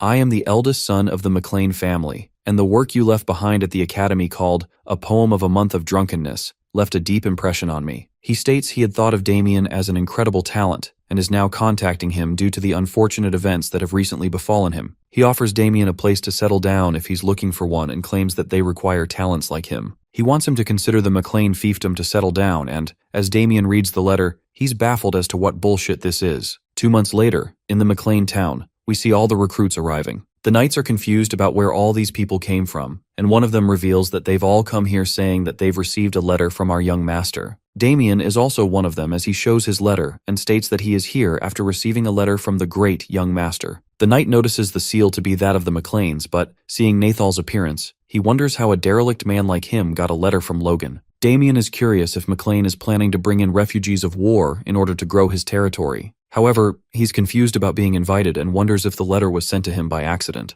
Upon entering, he finds our boy, who looks extremely happy to see him. Logan thanks him for coming such a long way as he holds his hands and invites him to have a seat. Nathal is confused by his behavior and wonders once more if the letter was not sent by accident. Our young master offers him tea while the man in front of him is curious if Logan even knows him. Damien doesn't remember meeting anyone with red hair and eyes like Logan's before, and he's baffled as to why he's so happy to see him. Logan witnesses Damien, the genius of the Liberation Front, having this kind of naivete to him. He was the man behind the cryptography system and a genius of information management. For more than 20 long years, he managed to protect the identities of the members of the Liberation Front. Our boy could go on and on about his genius talents, but what he wants above all is his sense of righteousness. After losing all of his family in the Civil War, Damien fought for decades for the sake of a country with hardly any prospect of a future. Logan believes if he can manage to win him over, he'd be able to trust him no matter what. He acknowledges that Damien was an alumnus of the Academy's Department of Administration. Logan offers him a start as an assistant in their chief administrator's office, and proposes that if he displays the ability to do so, Logan is ready to entrust a castle to him. Damien is taken aback to hear such an offer, and is curious just what led Logan to give him such a position. Our dude asks him if this displeases him and claims that the reason why he's doing this is because his poem left a deep impression on him.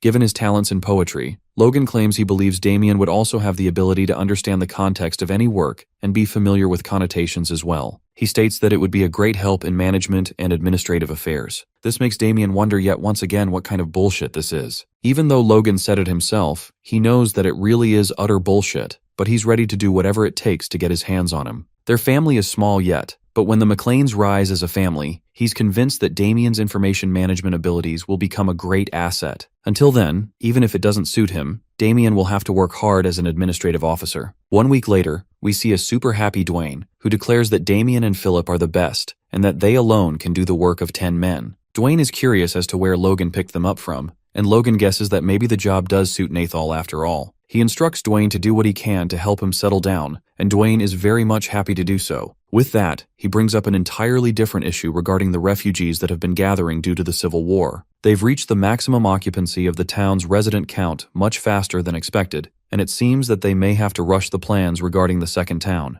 Logan wonders if their finances will be all right, and Dwayne reveals that he did some calculations beforehand, but due to the Civil War, lumber is now worth its weight in gold. Until the town's construction is complete and they've gathered this year's harvest, their finances will be in dire circumstances. Philip is curious about why they're short on funds as the fiefdom is overrun with possible exports. Our boy wonders what he means by exports, and that's when Philip mentions the rations. This freaks the chubby manager out, but Logan seems intrigued by the idea. He inquires if they have that much surplus in rations, and Philip brings up how, in preparation for the war against Bifrost, he stocked up. He reveals that since the war quickly came to an end, and due to the wider Civil War, the cost of rations has been skyrocketing. Hence, even if they sell only half, they would have no more reason to concern themselves with funding, and with the remaining money, they would be able to invest in logging. Logan calculates that in order to regularly mass-produce thousands of crossbow cavalry, logging is something they will need. They are currently importing all of their supplies, but in order to maintain their forces, producing them themselves would become a necessity. He thinks the idea is decent, but Dwayne doesn't seem to agree with them entirely. Our boy decides to leave it in Philip's hands and instructs him to maximize their profits as much as possible and use the remaining money to acquire lumber. Referring to Dwayne, Logan tells him to prepare the second town's construction. Just then, Dwayne pulls out a letter and hands it to him, saying that it's for Logan, but accidentally came to their office. Our young master wonders if it's from the Information Guild, and the letter reveals that regarding his request to find the location of several individuals, they have managed to uncover the location of one applicable person. Logan remembers making such a request to find unaffiliated superhumans that were active during the Empire's war. It took a while, but he's finally found one, and his name is revealed to be Churn Crow. It has been determined that there is a likelihood of him being the same individual that Logan mentioned with the name of Crownet. Our boy feels nervous thinking about how difficult this man is. He was the man who excelled in supplying large amounts of low-grade artifacts and was one of the top 10 merchants in the Empire. His entire body is laden with artifacts he'd create himself and, very unlike a mage, he was active on the front line. He was the sorcerer who massacred Grandia's forces, the sorcerer of the Carnage, Crownet. Because of the low-grade artifacts this man supplied the Empire with, Grandia's fall came twice as fast as it would have without him. He would be an incredibly dangerous man to have as an enemy. Logan thinks it would be best to win him over, but if he fails to do so, he has no choice but to kill him.